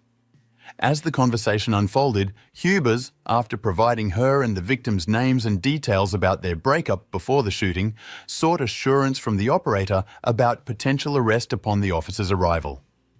The operator couldn't predict the outcome but advised her to stay on the line. While waiting for the officers, Hubers continued speaking, claiming that she wasn't a murderer. To bolster her defense, she asserted that Ryan had been violent, kicking her out before she returned to retrieve her things. Strangely, she stated that she was fine when asked if she needed an ambulance, contradicting her earlier claims of violence. Her narrative of calmly trying to break up with Ryan contradicted the circumstances. Ryan had been attempting to end the relationship for some time, and this tragic incident occurred just hours before he was scheduled to go on a date with another woman, adding a layer of confusion to the already perplexing situation. Inconsistencies arose during the investigation, particularly regarding the motive and the sequence of events, raising questions about the true nature of the incident and Shayna Huber's actions that led to the tragic end of Ryan Poston's life. After her arrest, Shayna Hubers was taken to the police station for questioning. The interview began after she was read her Miranda rights, but remarkably, she willingly shared her version of events without prompting from the police. Interestingly, her initial concern wasn't about Ryan Poston. Instead, she expressed fear that no one would want to marry her after learning about her act of killing in self-defense. The conversation continued to revolve around her personal life, contemplating the potential consequences if she got away with murder. Hubers, amid the gravity of the situation, was already contemplating the toll it might take on her future, expressing doubt about ever getting married due to the stress. Hubers then proceeded to explain the events leading to the shooting. She portrayed Ryan as incredibly egotistical, accusing him of insulting her family and physically assaulting her by throwing her on the couch. Interestingly, her narrative about the positioning of Ryan at the time of the shooting seemed inconsistent between her 911 call and subsequent statements. Initially, she claimed he was right in front of her, reaching down to grab a gun, but later she described him as being at a table, suggesting a lack of coherence in her story. Throughout the interviews with different investigators, one consistent claim was that she shot him multiple times to end his pain. The motive appeared unclear, whether she was trying to convince the police or herself of this reasoning. During a questioning session with Lieutenant Fornash, Hubers began making noises as if attempting to cry or wail. However, as soon as Lieutenant Fornash left the room, she abruptly stopped, raising questions about the authenticity of her emotional display. Hubers's behaviour and statements painted a complex picture, and her seemingly inconsistent narrative left investigators questioning the true motivations and circumstances surrounding the tragic events that unfolded at Ryan Poston's condo. Alone in the questioning room, Shayna Hubers engaged in erratic behaviour, walking about and singing to herself. She maintained a constant stream of conversation, displaying curiosity about prison life, questioning whether people could bring their cell phones and the accessibility of showers. Her demeanour, seemingly detached, raised further questions about her mental state. Despite her pleas of self-defense, Hubers was accused of Ryan Poston's murder and pled not guilty. Contrary to her claims of a violent struggle, authorities found no signs of a struggle inside the condo. Hubers stated that Poston threw her into a bookcase, but a photograph of the bookshelf contradicted her account, showing everything in place with books upright and a pipe stable on a wooden stand. Hubers' narrative faced additional scrutiny when she alleged that Poston had locked himself in his bedroom during the incident, a contradiction to her claim of him attacking her. Phone records revealed her search for unlocking a door with a bobby pin, and evidence suggested that she successfully gained access to Poston's bedroom.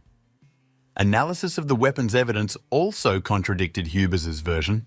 It indicated that she approached Poston when she shot him, a move inconsistent with someone acting in self-defense who typically would move away from an assailant. As the investigation progressed, Hubers' changing accounts of the incident became more evident. Initially claiming Poston collapsed face down on a table, twitching, she later suggested he was charging at her. This inconsistency, coupled with the evidence, cast doubt on the credibility of her self-defense argument. Hubers' attempt to portray Poston as an aggressor included allegations of inappropriate behaviour on their first date. She claimed he touched her thigh and engaged in rough intercourse. However, texts revealed a different story. On October 3, 2012, she texted Poston about beautiful corsets and suggested bedroom role play, to which he expressed disinterest. The downstairs neighbour's testimony, stating they heard the gunshot, added weight to the evidence against Hubers, challenging her self-defense narrative. The investigation into Ryan Poston's tragic death revealed a complex web of inconsistencies, raising questions about the true nature of the events that unfolded in his condo. The neighbours, arriving home around 8:30 p.m, reported hearing a woman weeping on Ryan Poston's porch.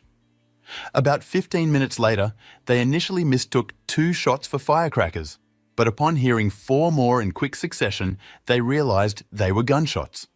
Despite this, they claimed not to have heard any physical confrontations or fights, and they would have been able to hear such a disturbance if it had occurred. During the trial, Shayna Hubers did not testify in her defence. While expressing regret for her actions, she offered apologies to her family and friends, but notably omitted an apology to Ryan Poston's family. Found guilty of Ryan Poston's murder on April 23, 2015, after 5 hours of jury deliberation, Hubers received a 40-year prison sentence with the possibility of release after 20 years. In an attempt to mitigate her sentence, Hubers' defence sought to portray her as a victim of domestic violence. However, the judge rejected this argument, emphasising that recognition as a victim of domestic violence typically requires marriage to or full-time cohabitation with the victim. Hubers falsely claimed she lived with Poston, but evidence contradicted this. Hubers' initial conviction was overturned in August 2016 due to a juror's undisclosed criminal history. Her second trial began in August 2018, and during this time, she had met someone in county jail and planned to get married. Notably, she called the media immediately after submitting their marriage request to the jail. In an interview with WCPO's Craig McKee, Shayna Hubers discussed her newfound love and her feelings about the upcoming trial. While imprisoned at the county jail, she met a transsexual inmate, Richard McBee, who identified as a woman named Unique Taylor. Both incarcerated on robbery charges, they decided to get married and submitted a marriage request to the detention centre. Despite facing resistance, they married on June 7th, 2 months into Hubers' second trial. During her second trial, Hubers took the stand and testified in her defence. However, her story shifted once again. She now claimed that Ryan Poston was on top of her, holding her by the hair and yanking her head around.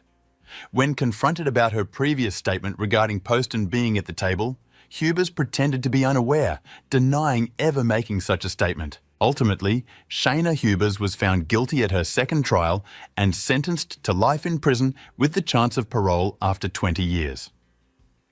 7 months after their marriage, she filed for divorce from Unique Taylor, citing irretrievable breakdown. Shayna Hubers is currently incarcerated in the Kentucky Correctional Institute for Women, serving time for the brutal murder she committed. This case illustrates the extremes to which love can drive a person, showcasing both its positive and destructive aspects. It serves as a reminder to carefully balance emotions to avoid potentially brutal consequences. Today, we're diving into another tragic case that started with love and ended in hate. On the night of December 1st, 2010, Staff Sergeant Nathan Pyatt was running late for duty at Nellis Air Force Base in Nevada. His alarm clock, which never failed before, didn't go off that night. Nathan woke up around 11 p.m. and quickly got ready. After saying goodbye to his wife, Michelle, he headed to the garage to put on his uniform and start the car. Suddenly, gunshots echoed through the house. Hearing the noise, Michelle and their kids rushed to the door. There, they found Nathan bleeding and barely able to stand. Before Michelle could reach him, he collapsed. At 11:30 p.m., Michelle made a frantic 911 call, screaming, "My husband has been shot. He's bleeding. Help him." The dispatcher guided her through first aid, and Michelle tried to give him CPR, but it didn't help. Rescuers arrived and rushed Nathan to the hospital, but the doctors couldn't save him. The fatal neck wound ended the life of 28-year-old Nathan Pyatt. After learning of her husband's death, Michelle's life was forever changed. Nathan was a devoted husband, a brave serviceman, and his murder at the doorstep of his home in Las Vegas shocked many. Friends, family, and the public were left asking questions: who would commit such a terrible crime? What drove the killer? We'll explore these questions together. Nathan Joseph Villagomez Pyatt was born on February 12, 1982, in Tamuning, Guam. While Guam is a U.S. territory, it operates its own internal affairs. The island, known for its beauty and rich history, is a popular tourist destination. Nathan grew up in a large, loving family with 3 brothers, Matthew, Anthony, and Eric, and one sister, Carmela. The siblings were close, always helping their parents. Nathan was a kind and well-behaved child, excelling at school and making friends easily. His brother Eric remembered how Nathan was always the life of the party, and people loved being around him. Growing up near the ocean, Nathan developed a love for swimming and later took up surfing. He spent most of his free time enjoying the beach, the sun, and life. Nathan met his future wife, Michelle, while studying at South High School, located in the nearby town of Santa Rita. Michelle was immediately drawn to Nathan when she first saw him. The two quickly became close and spent more time together each day. Their friendship blossomed into love, and they were inseparable. They helped each other with schoolwork, household chores, and supported one another through tough times. When Michelle was 16, tragedy struck. Her mother passed away. Michelle had to help her older sister, Melissa, take on the responsibilities of the household. Nathan stood by her side, helping care for the younger children. After graduating in 2000, Nathan proposed to Michelle, and she happily accepted. Although their families couldn't afford a big wedding, the couple, with their parents' blessings, decided to live together. Nathan found work as a hotel receptionist, and they earned enough to get by. However, like most young couples, they dreamed of more owning their home and gaining independence. Soon, their son Dion was born, but with a growing family, their income wasn't enough to cover all the expenses. This motivated Nathan to pursue a career in the Air Force. After completing his training, Nathan was stationed at Elmendorf Air Base in Anchorage, Alaska. Michelle stayed behind with their baby, but the job provided financial stability. Over time, their dreams came true. They built a house, and their second child, a daughter named Niara, was born. Nathan excelled in the military, working hard to give his family what they had previously lacked. 6 years after their engagement, Nathan and Michelle finally had the big wedding they had always wanted, which made Nathan's mother incredibly proud. In 2006, Nathan was transferred to Davis-Monthan Air Force Base in Arizona, where he was promoted to weapons loading team leader for the A-10 Thunderbolt aircraft. He also received training in logistics and material management. Nathan loved his job and was dedicated to his work, earning the admiration of his colleagues.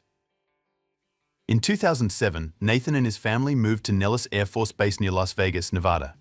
He was assigned as an assistant junior officer responsible for combat aircraft maintenance supplies. As his career progressed, so did his family. Nathan and Michelle welcomed 2 more sons, Dron and David. Michelle quickly fell in love with Las Vegas, and Nathan wanted to make her happy. He found a spacious, bright house perfect for their large family, just 30 to 40 minutes from the base. Nathan used his savings for the down payment, and they moved in. However, as time passed, their expenses grew, and they started spending more than Nathan earned. The joy of owning a new home began to fade as financial pressures mounted. It's well known that financial troubles can strain a marriage, and Nathan and Michelle were no exception. Determined to improve their situation, Nathan volunteered for a 6-month deployment to Iraq in mid-2009. His time away helped the family's financial situation improve, something Nathan was relieved to see when he returned home for a brief break. Sergeant Nathan decided to return to Iraq, putting his life on the line once again. While he was away, Michelle struggled with anxiety. The thought of being alone with 4 children overwhelmed her, and she couldn't imagine life without the comfort they were used to. To distract herself, she took a job at a corporate credit card telemarketing firm. This job introduced her to new people and helped her add some variety to her routine. She also wanted financial security for herself and even considered starting her own business, so she began attending a school for aesthetics. Everything seemed normal while Nathan was home, but when he left, Michelle felt lonely. The demands of raising kids, frequent moves, and Nathan's long deployments had cooled their relationship. Longing for affection, Michelle began an affair with a co-worker named Michael Rudy Rodriguez. Rudy, 31 years old and known for being a charmer and womanizer, had a dark side. He'd spent time in prison for forgery and attempted theft in 2007. Despite his past, Michelle couldn't resist his charm. By the end of 2009, Nathan returned home, and it seemed like the time apart had brought the family closer. But appearances were deceiving. While Nathan was happy with the changes he saw in Michelle, her appearance and personality seemed transformed. He had no idea she was leading a double life. She didn't want to lose her husband, but also didn't want to give up her affair. So, she tried extra hard to please Nathan. Nathan, being faithful and trusting, didn't suspect anything. he didn't realize that Michelle's transformation might be linked to her betrayal. He was focused on making things better for his family, staying close to them, and helping raise the kids, who had been without a father figure for too long. He even found a good job in Las Vegas, working night shifts to earn double pay and taking up private coaching for children, developing a simplified baseball program. Unfortunately, Michelle's act didn't last long. As their finances started to dip again, her efforts to maintain the pretense of a happy marriage began to fade. Michelle's attitude towards Nathan shifted drastically, and their relationship worsened. By Thanksgiving in 2010, the tension between the couple became obvious to others. Nathan's brother Eric and his wife Veronica visited, and for the first time they noticed how strained things were. Michelle and Nathan seemed like entirely different people, with no trace of their former love. Their problems extended beyond personal issues. Their financial struggles were clear too, with their pantry and refrigerator nearly empty. Just a week later, on December 1st, 2010, a strange exchange took place between Michelle and her lover, Michael Rodriguez. At 11:12 p.m., Michael texted Michelle, saying, "Hope you are feeling better. Van Dyck's contract for tomorrow is almost finalized." 2 minutes later, he sent another message, "If you're not feeling well, let me know. I'll give you a couple days to rest. Remember, I appreciate your help." At 11:19 p.m., Michelle responded, "My husband just woke me up. He's trying to leave the house, but I think he'll be late today, LOL. Sorry the contract is giving you so much trouble." Months before the tragedy, Michelle no longer wanted to be with Nathan, but she didn't plan on leaving him either. She knew that a divorce would only bring headaches and financial problems. Michelle doubted Nathan would forgive or support her if they split, and the alimony wouldn't be enough to sustain her lifestyle. On top of that, she was well aware of Nathan's military life insurance policy, which would pay her around $650,000 if he died. These dark thoughts began to consume Michelle's mind. One day, she confided these thoughts to Michael, who surprisingly found the idea intriguing. What started as a disturbing notion in Michelle's head soon evolved into a full-blown plot. Realizing they couldn't pull it off alone, Michael brought in his friend Corey Alexis Hawkins, a 33-year-old career criminal with 9 prior convictions, mostly for theft and fraud. Corey agreed to help but demanded a reward of $20,000. After some consideration, Michelle and Michael agreed to his terms. Soon, a couple of additional people were roped into their scheme, and the plot to kill Nathan took shape. The plot involved more accomplices: 23-year-old Jessica Austin, Corey's girlfriend, and her friend Shannon. Shannon, who wasn't particularly bright and worked in adult films, was promised 5% of Corey and Jessica's cut for her help. The idea of easy money convinced her to join. The original plan was to shoot Nathan in his Chevrolet Tahoe, then abandon the vehicle with his body inside at a nearby apartment complex. Jessica's role was to purchase gloves, a car cover, and air freshener for the crime, while Shannon was to provide an alibi for Michael, claiming he had been with her the day of the murder. On December 1st, 2010, Michelle reported feeling unwell, deviating from her usual schedule by coming home around 5:30 p.m., much earlier than usual. She typically finished her beauty school classes later in the evening. Michelle arrived just 5 minutes before Nathan was set to leave for work. That evening, she woke Nathan, who had been napping on the sofa, and suggested they go upstairs to rest together. Nathan agreed, and it became the last night they would spend together. When Nathan got up to leave for work, Michelle was secretly texting Michael, using coded language to avoid suspicion. Meanwhile, Michael, Corey, and the rest of the group waited in a black Cadillac SRX parked outside the house, ready to execute their plan. The criminals wore latex gloves to avoid leaving evidence. Michael, aware of Nathan's military background, knew he had to act quickly and catch him off guard. As Nathan was about to leave the garage, Michael snuck up behind him and fired 5 shots into his back. After the shooting, Michael fled the scene in the Cadillac, and the group went to a pre-arranged location where they burned their clothes in a fireplace and destroyed other evidence. Michael then went with Shannon to a hotel, attempting to establish an alibi. Meanwhile, Jessica stayed behind to clean the apartment thoroughly, making sure to cover their tracks. When emergency services and police arrived at the crime scene, they were shocked. The neighborhood where the Payette family lived was known for being a safe and model community, making the brutal murder even more surprising and disturbing. Detective Todd Williams first examined the crime scene.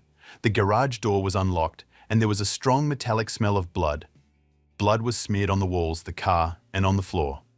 Next to Nathan's uniform lay his keys and wallet, untouched, which ruled out a robbery. After inspecting the area, Detective Laurie Anderson interviewed Nathan's wife, Michelle. Oddly, Michelle mentioned that the family was struggling financially, which made the police consider other possibilities. Perhaps Nathan had debts, a gambling addiction, or even an affair. However, this theory didn't hold as the evidence pointed toward a planned attack. The police checked Nathan's phone, finding only pictures of his family, reinforcing their belief that Nathan was a good man. The investigation continued, and detectives began questioning the neighbors, knowing that someone usually sees or hears something. This turned out to be true in Nathan's case. Some neighbors reported seeing a car parked near the Payette house, driven by a man wearing a brown sweatshirt. Right after the shots were fired, the car sped away, finally giving the detectives a lead. Nathan's family was devastated by the news of his death and flew in from Guam, desperate for answers. His mother, Carmelita Payette, cried the entire journey, unable to grasp that her son was gone. Upon arriving at the house, Michelle rushed into her mother-in-law's arms and then fainted. However, Nathan's mother sensed that something about Michelle's reaction felt off, as if there was something unnatural behind her behavior. Michelle's fainting spell felt staged, raising further suspicion. Investigators decided to question her again, asking about the car seen by witnesses. Surprisingly, Michelle mentioned that her colleague Michael Rodriguez drove a similar car. Why she revealed this information remains unclear, but it became a crucial piece in the investigation. Police speculated that Michelle either blurted the truth or that the criminal's plan had significant flaws. The detectives looked into Michael Rodriguez's background, and his criminal record further fueled their suspicions. When brought in for questioning, Michael remained calm and composed. He explained that on the night of Nathan's murder, he had gone shopping around 9 p.m. and later met a woman named Shannon. According to him, they had a long conversation and eventually went to a hotel together around 11 p.m. Shannon confirmed this story, but something felt off to the investigators. Detectives then examined Michelle's phone. Specialists managed to recover messages exchanged between Michelle and Michael over the past year. On the day of Nathan's murder, their texts discussed a contract with someone named Van Dyke. The conversation appeared cryptic, more like code than a legitimate business talk, leading investigators to believe this was part of their plot. Despite growing suspicions, there wasn't enough concrete evidence to hold Michael, so the police released him while they continued their investigation. However, after further reviewing Michelle's phone, detectives called her in again for questioning. This time, Michelle appeared nervous and seemed to be hiding something. Realizing that the police were onto her, she confessed to having an affair with Michael. Not long after, she revealed that a few months before Nathan's death, she and her lover had planned to murder him. Michelle confessed that the murder plot was devised to collect insurance payouts, but she tried to justify herself by claiming she had a change of heart and attempted to interfere with the plan. She claimed to have turned off her husband's alarm clock, hoping this would prevent Michael from carrying out the murder. However, investigators didn't buy her remorse, especially when they discovered that she had sent Michael a cheerful smiley face upon learning of Nathan's death. Soon after, Shannon arrived at the police station to confess. Though her story was somewhat exaggerated, she claimed that Michael had coerced her into providing an alibi. She stated that she believed she was helping friends who wanted to teach a big drug dealer a lesson, and that her only role was to cover up the involvement of one of the attackers. Shannon also insisted that once she realized she had been used, she came forward out of fear for her safety. Her claims were corroborated by CCTV footage from the hotel, which showed that Michael and Shannon arrived at 11:40 p.m., contradicting Michael's previous statement. Shannon's testimony led detectives to Corey and Jessica. Corey, a repeat offender, denied involvement, knowing a guilty plea could have severe consequences for him. However, Jessica eventually admitted her role in the murder plot. On December 7, 2010, Nathan's family and friends gathered at the Nellis-based chapel to honor his memory. Michelle chose to skip the ceremony, which raised more suspicions. Those who attended remembered Nathan for his resilience and dedication as a soldier. His squadron commander praised Nathan's bravery and contributions to his country, while his brother Eric reflected on Nathan's devotion to his family and his country. He was remembered as a modest and dependable man who lived for his loved ones and served with honor. Michelle Pett's trial took place in a Las Vegas court a month after Michael Rodriguez's sentencing. Throughout the trial, Michelle maintained her claim that she had changed her mind about killing her husband and even tried to stop the plan. However, this defense did little to sway the court. When the judge gave Michelle the opportunity to speak in her defense, she attempted to justify her actions, expressing remorse for what had transpired. She insisted that her initial intention was not to go through with the murder, and she claimed that her conscience had gotten the better of her at the last minute. However, the court found her testimony unconvincing, as the evidence, including her text messages and the fact that she sent a smiley face to Michael after Nathan's death, contradicted her claims. The defense team's efforts to delay the trial and exclude crucial evidence had already been rejected, and the court proceeded to sentence Michelle for her involvement in the conspiracy and murder. Despite her final words, she, like Michael, was sentenced to life in prison without the possibility of parole. Her plea for leniency was dismissed, as the court found her direct role in plotting and enabling the murder of her husband, Nathan Pett, to be unforgivable. The other accomplices, Corey Hawkins and Jessica Austin, also faced their respective trials and were sentenced for their roles in the crime.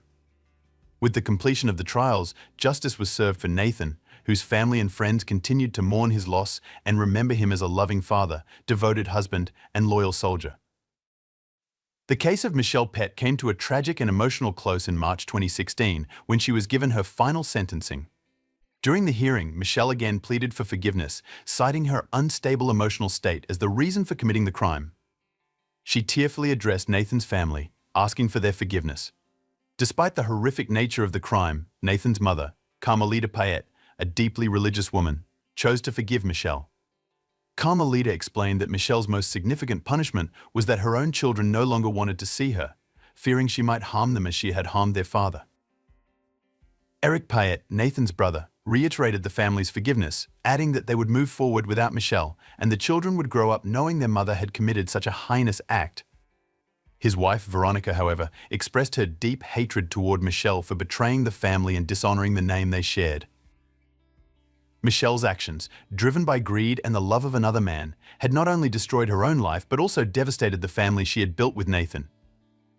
As a dedicated military man, Nathan had spent his life giving selflessly to his family, but in the end, his own wife conspired against him. The psychological trauma left on their children would be long-lasting, making it difficult for them to move forward and form their own strong families. In a small but crucial victory, all four criminals involved in Nathan's murder, Michelle Pett, Michael Rodriguez, Corey Hawkins, and Jessica Austin, received life sentences, ensuring that justice was served.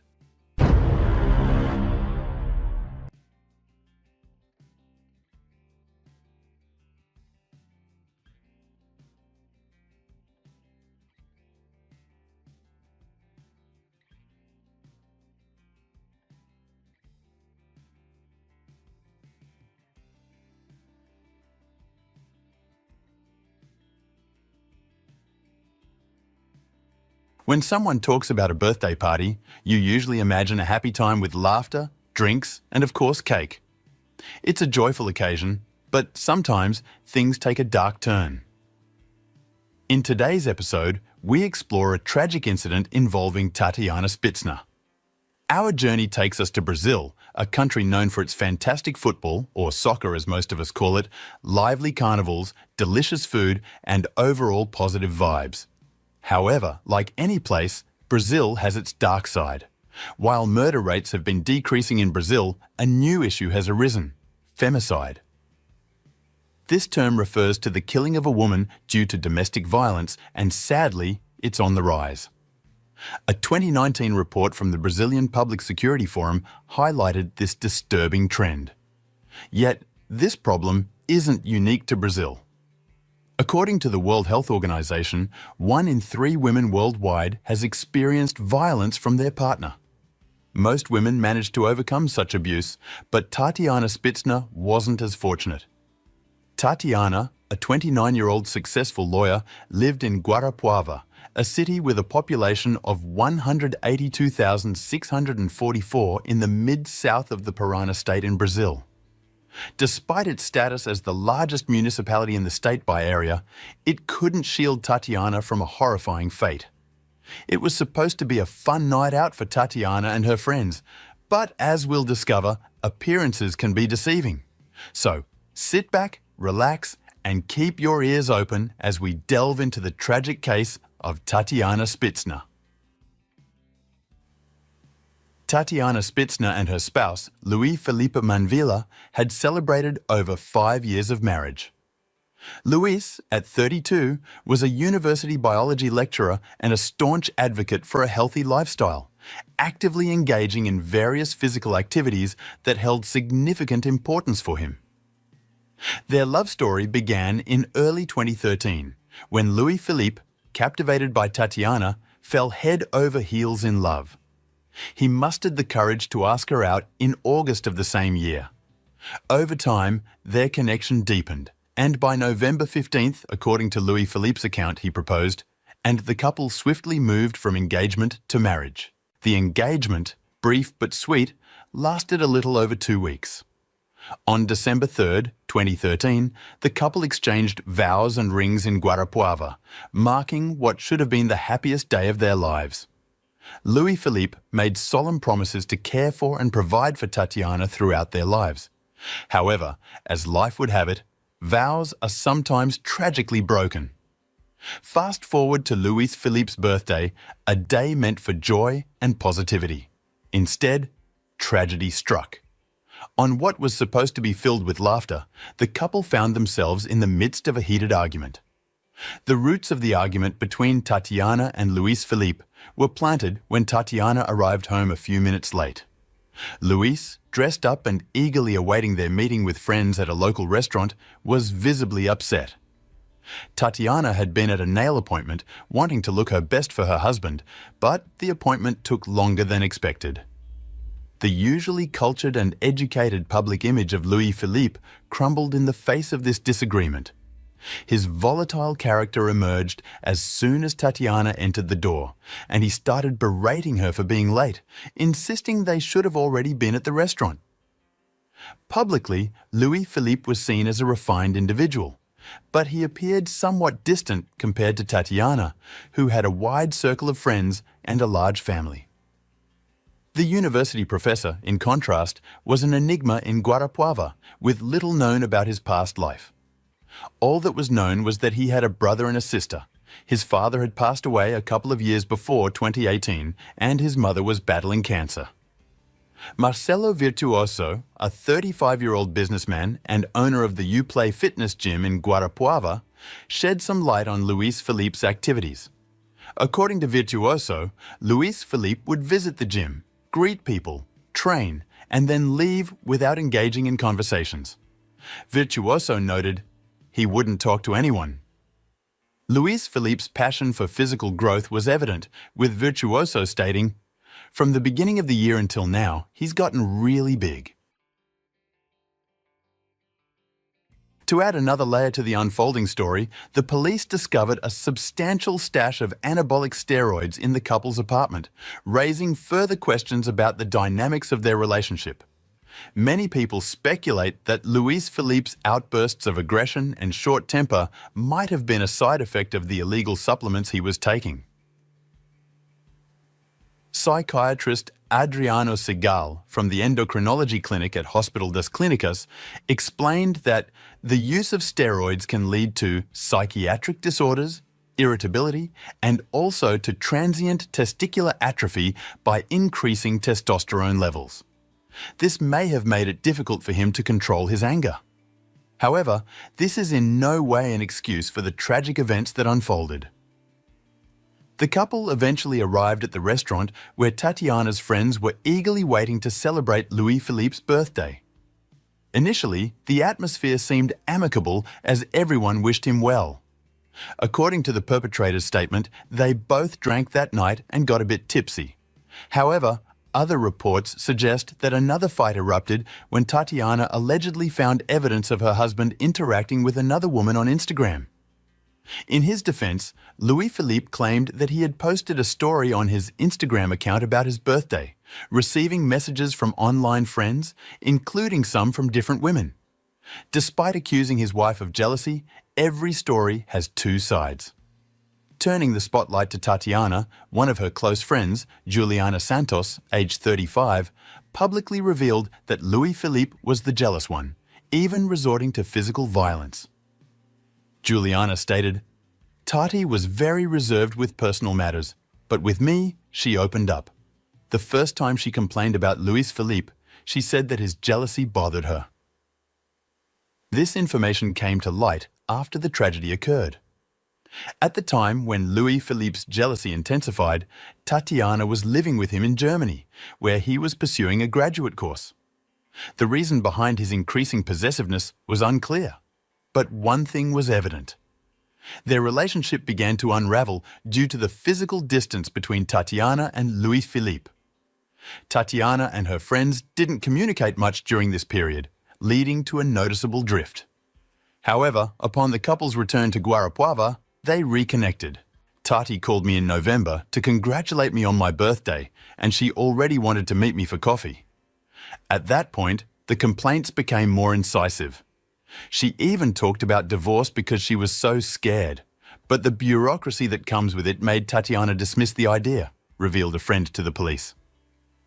On March 8th, International Women's Day, Tatiana and her friend Ju met at the gym and planned another coffee outing.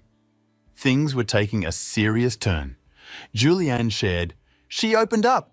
She said that Luis Felipe was treating her very badly, demeaning her in front of others, doing everything to contradict her, and even said that he got to the point of hating her." Everyone interviewed in Guarapuava, even those not particularly close to Tatiana, described her as a person without any evil inside of her, someone who trusted others and saw the good in everything. She was known for her cheerful demeanor, love for parties, trips and friends. Those closest to her were certain that what happened wasn't a case of suicide. Now, what exactly transpired between Tatiana and Louis Philippe? To unravel the mystery, let's delve deeper into the case. Following the party that turned into an argument, the couple headed towards the Golden Gate building in downtown Guarapuava, where they shared an apartment. Security cameras in the city centre captured a detailed account of the incident. It all began with a vehicle pulling up outside the Golden Gate building. Numerous images captured the brutality of Louis Philippe, the university professor, as he repeatedly slapped his wife across the face, even before they could exit the vehicle. Despite Tatiana's desperate attempts to fight back, the sheer strength of her husband, fueled by his aggression, proved overpowering for the 29-year-old lawyer. But the horror didn't end there. Louis Philippe continued his torment even after they got out of the car. The sickening display of violence persisted in the underground parking lot of their building. Relentlessly, the brute battered Tatiana without remorse, thwarting her every effort to defend herself. Attempting to escape through the parking lot, Tatiana ran, but her husband chased her down, relentlessly hitting her again and again. Despite her desperate efforts, Tatiana managed to reach the elevator, CCTV images capturing her running for her life. Yet, her husband pursued her, and she frantically pushed the button, hoping the doors would close and provide. Her husband laid hands on her, pulling the young lawyer back inside, denying her any chance of escape. The shocking images vividly depict Tatiana's desperate attempts to keep herself out of harm's way. Despite her struggle, the strength of the steroid using Louis Philippe proved insurmountable. He swung her across the metal walls, hitting her head and causing her to fall to the floor. Those were the last moments captured when Tatiana was still breathing. After the horrifying episode in the elevator, the couple reached their apartment, and the exact details of what transpired inside remain unclear.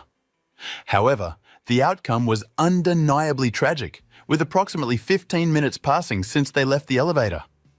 The brutality behind closed doors during this time can only be imagined. Additional CCTV footage from cameras outside the building, right in front of the entrance, reveals a body dropping onto the pavement on the sidewalk. The images are so brutal that they have been appropriately blurred. Yet, the most shocking part was yet to unfold. Fearing the consequences of his actions and unsure of what to do next, Louis Philippe leaves his apartment. He descends, exits the building, and then retrieves the lifeless body from the sidewalk, carrying it back inside, hoping no one witnessed the gruesome scene. Next, the murderer is seen taking Tatiana's body into the elevator, placing her on the floor, and then raising his hands in a gesture that seems to express remorse and shock. However, these actions were undoubtedly performed for the cameras. As he arrives at his floor, Louis-Philippe removes the body from the elevator before returning with a rag to wipe what appears to be blood from the walls and the floor. These scenes become even more shocking when considering the ease with which he cleans his tracks. After these horrifying actions, the aggressor attempts to escape by returning downstairs to retrieve his car. Louis-Philippe drove away from the scene of the gruesome incident, but his escape was short-lived. Several residents promptly called the police to report seeing a man picking up a victim's body from the pavement. One witness even recounted hearing the husband shouting, "My love, wake up!" The murderer covered a considerable distance, driving approximately 185 miles or 300 kilometers from his apartment complex. However, he was swiftly located because he had crashed his car on the motorway. When questioned about why he fled, Louis-Philippe claimed that he was too disturbed by the images of his wife jumping off the balcony. However, the available evidence contradicted this narrative. According to the report, there was no evidence of any chemical reaction occurring in Tatiana's body before her fall. No traces of adrenaline or cortisol were found, which would typically indicate fear or awareness of plummeting to the ground. Experts concluded that the young woman was already dead when she hit the pavement. Additionally, Tatiana had a high alcohol content in her blood, a reasonable outcome given that they had just come home from a birthday celebration. The lawyer also suffered multiple fractures consistent with a 40-foot fall onto concrete pavement. Upon closer examination, investigators discovered the imprint of a pair of hands on her throat, and her hyoid bone at the front of her neck was fractured. These injuries are commonly associated with strangulation, supporting the theory that Tatiana was already dead before falling on the pavement. Criminal prosecutor Diana Rampasso delivered a chilling statement stating, "Our investigation proves that the victim was killed inside the apartment by asphyxiation and her body was thrown over the balcony.